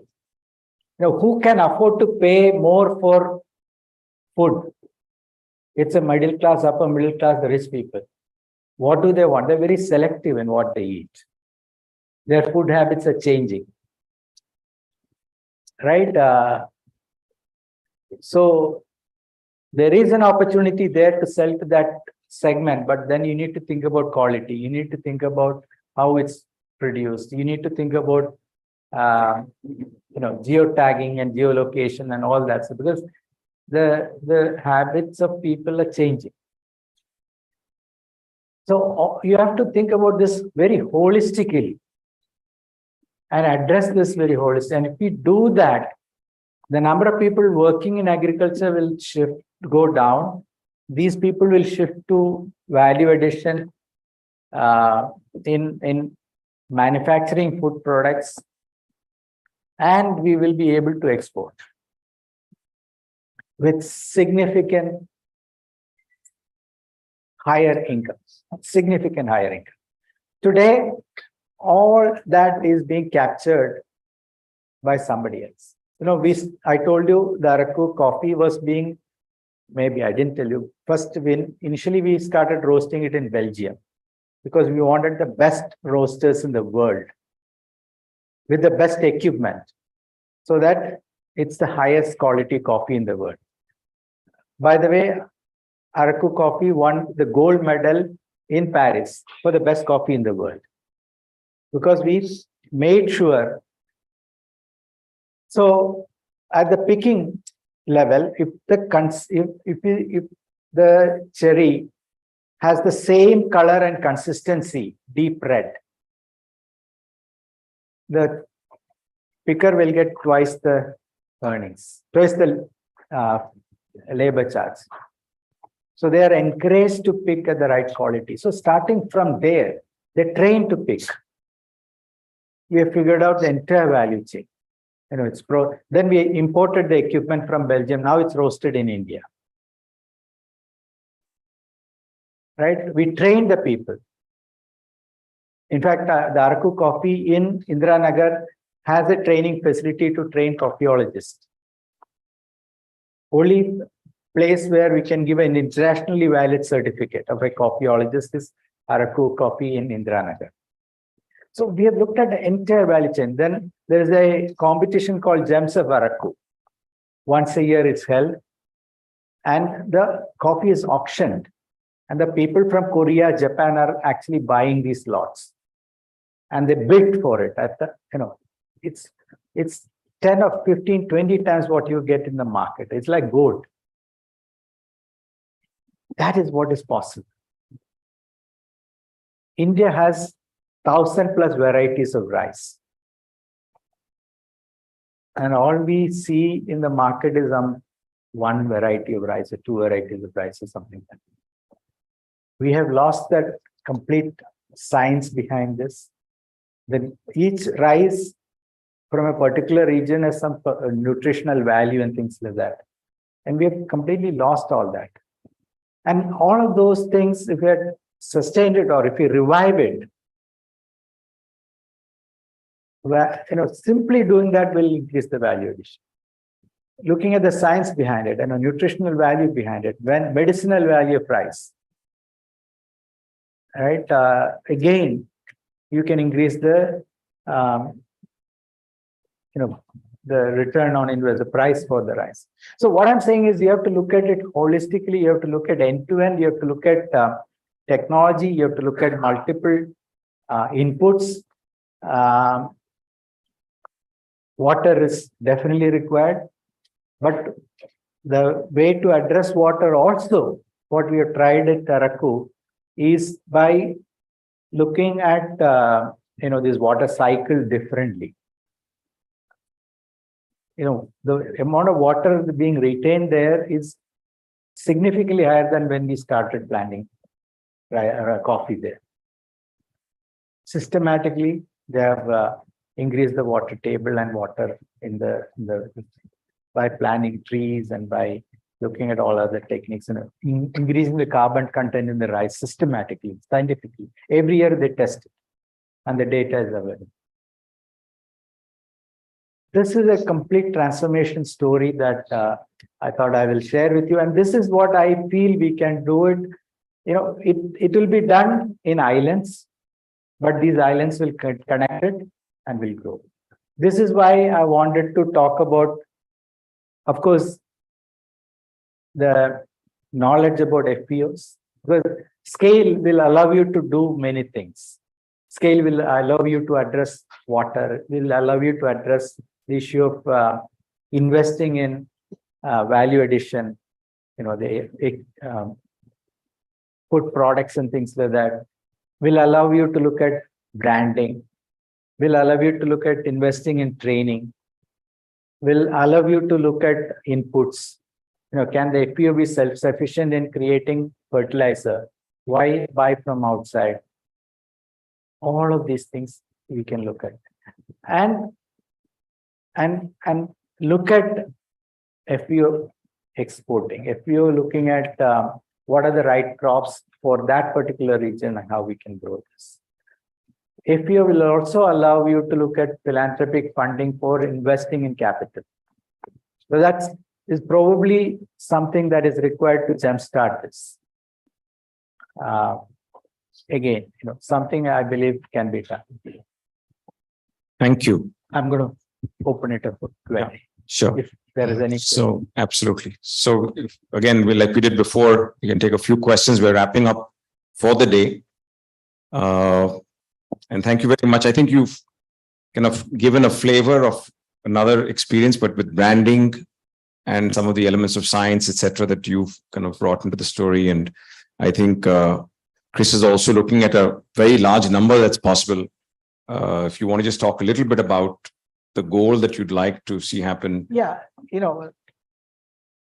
it's 40% of the population is 600 million people, approximately 600 million people, out of which probably, I don't know, number of farming families, probably 60, 80 million. I don't know what is the number of farmers. 120 million. 120 million multiplied by 600 million people have to be impacted by this. That's a large.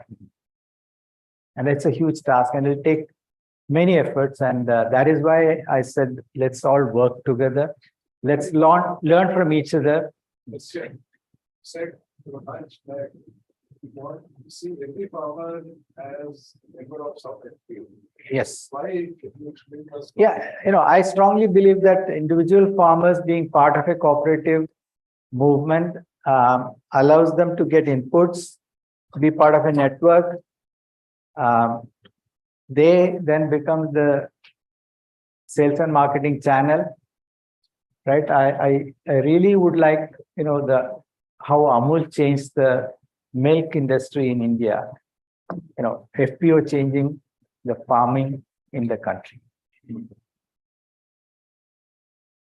And every farmer being part of a FPO. All right. Any questions now? And these farm laborers actually moving to, or some of them moving to other professions in the value chain. Sure. Being higher value being solutions. trained for that, because the production of food products is a small scale industry. Can be done very well as a small scale industry. Which is what we've been actually seeing over the last couple of days as well. Some of the solutions And Professor, you should share some of those with Chris, the other solutions we've talked about as small scale. This youth, would you like to be a CEO of a factory? Every one of them CEO, their title is very important, right? Then they will probably not go to Amritsar or want to go to Canada. Sure. Otherwise, they'll all go. All right. Just speak up. As I told that India is the place for multiple crops. So is it better to go for particular one crops based FPOs or multiple crops based FPOs? Just hold actually, Chris. We'll take a few questions and then any other questions from the side? I'll forget everything. Yeah. All right. Anybody from the side? Yes. Sir, we are representing Mother we're also in promotion of we're facing a lot of problem with farmers promoting because they are farmers, not investment. They have to mindset is only for the production, not in the marketing. So what is your question? Question is, when the farmer is going to a marketing person or a technical person, it is very difficult to transfer the technology to the farmers. So how you can go ahead about it? Yeah. Okay. That's okay. So we have two questions. Yeah. So Sorry, one more question. Which is a quite simple one. Did I hear you say that this story about the coffee plantation and the 25 million trees a year, has that been published? Yes. So if you would tell us where. So the Rockefeller Foundation did this, sorry, it's not Forbes. The Rockefeller Foundation did the study of agricultural practice around the world, and Araku was chosen one of the 10. And they coined the term Araconomics, and there are papers and news reports out of it. And we'll get it. Yeah, I'll share it with Trilojan. And sure. So first question, see, there is no correct answer or right or wrong answer. It depends on the farmers who are part of the FPO. Ideally, it should be multi-crop because then you get continuous income, right? And you can also adjust to the seasons. You can also adjust to the skill set of the farmers. You can also look at because some of these crops will feed each other also. So like integrated farming. Integrated. So integrated. But it's a very simple answer. It depends on the FPO, it depends on the region, it depends on, because see, Amul is all milk only, right? Now, of course, they're diversifying into other products. So maybe start with one and then move to other things. Araku also, coffee started. Now they're growing pepper, they're growing other things also. Millets and things like they're growing. Thanks. So this is where the FPO is where can help you. Because into the FPO, you can bring MBAs from IIM Bangalore. That's exactly what the religion is doing, right?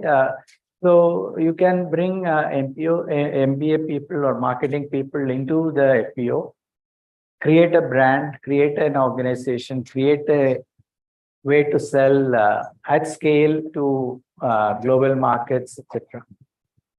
And bring technology into agriculture. So technology has to be leveraged today. Technology clearly is the trigger for innovation in every field, in healthcare or in, how retail is being changed using technology, e-commerce, online commerce and things like that. Healthcare is going to change, education is changing, everything is changing because of technology. Manufacturing, like automotive, if you look at it's going through a transformation to electric and to new kinds of fuels and things like that.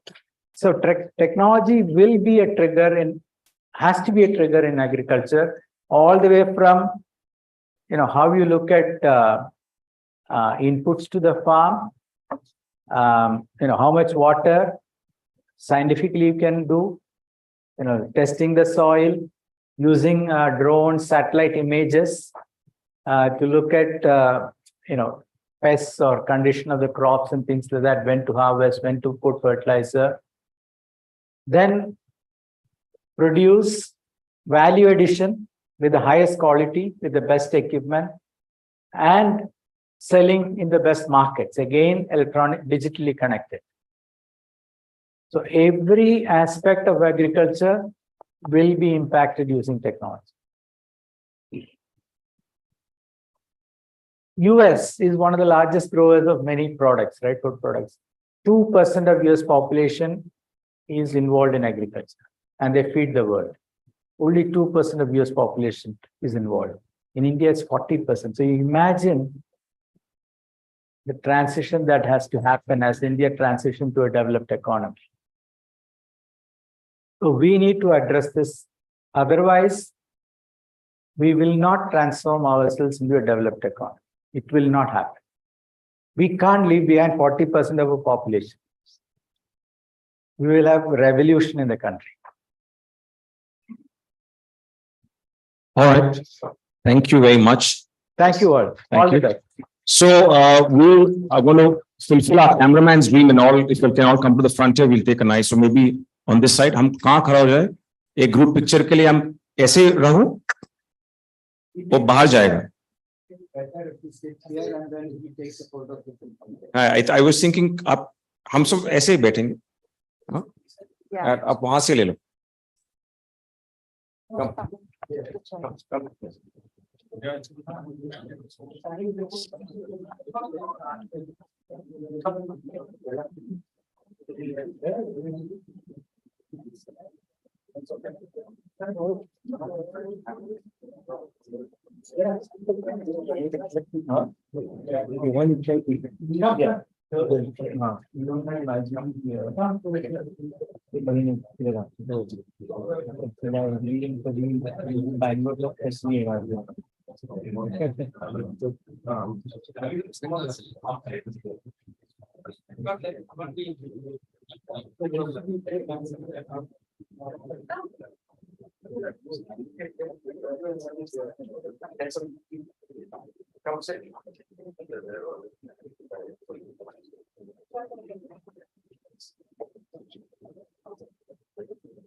All right, smile everyone. Smile. Wait. Water. One more. Smile. Pani, yes. Pani can become smile. Yes. Thank you. Thank you. And please take your gift tokens. It's got a menu of every place that we went to. Okay, a small note, you can read the note as well. And thank you for being here. Thank you.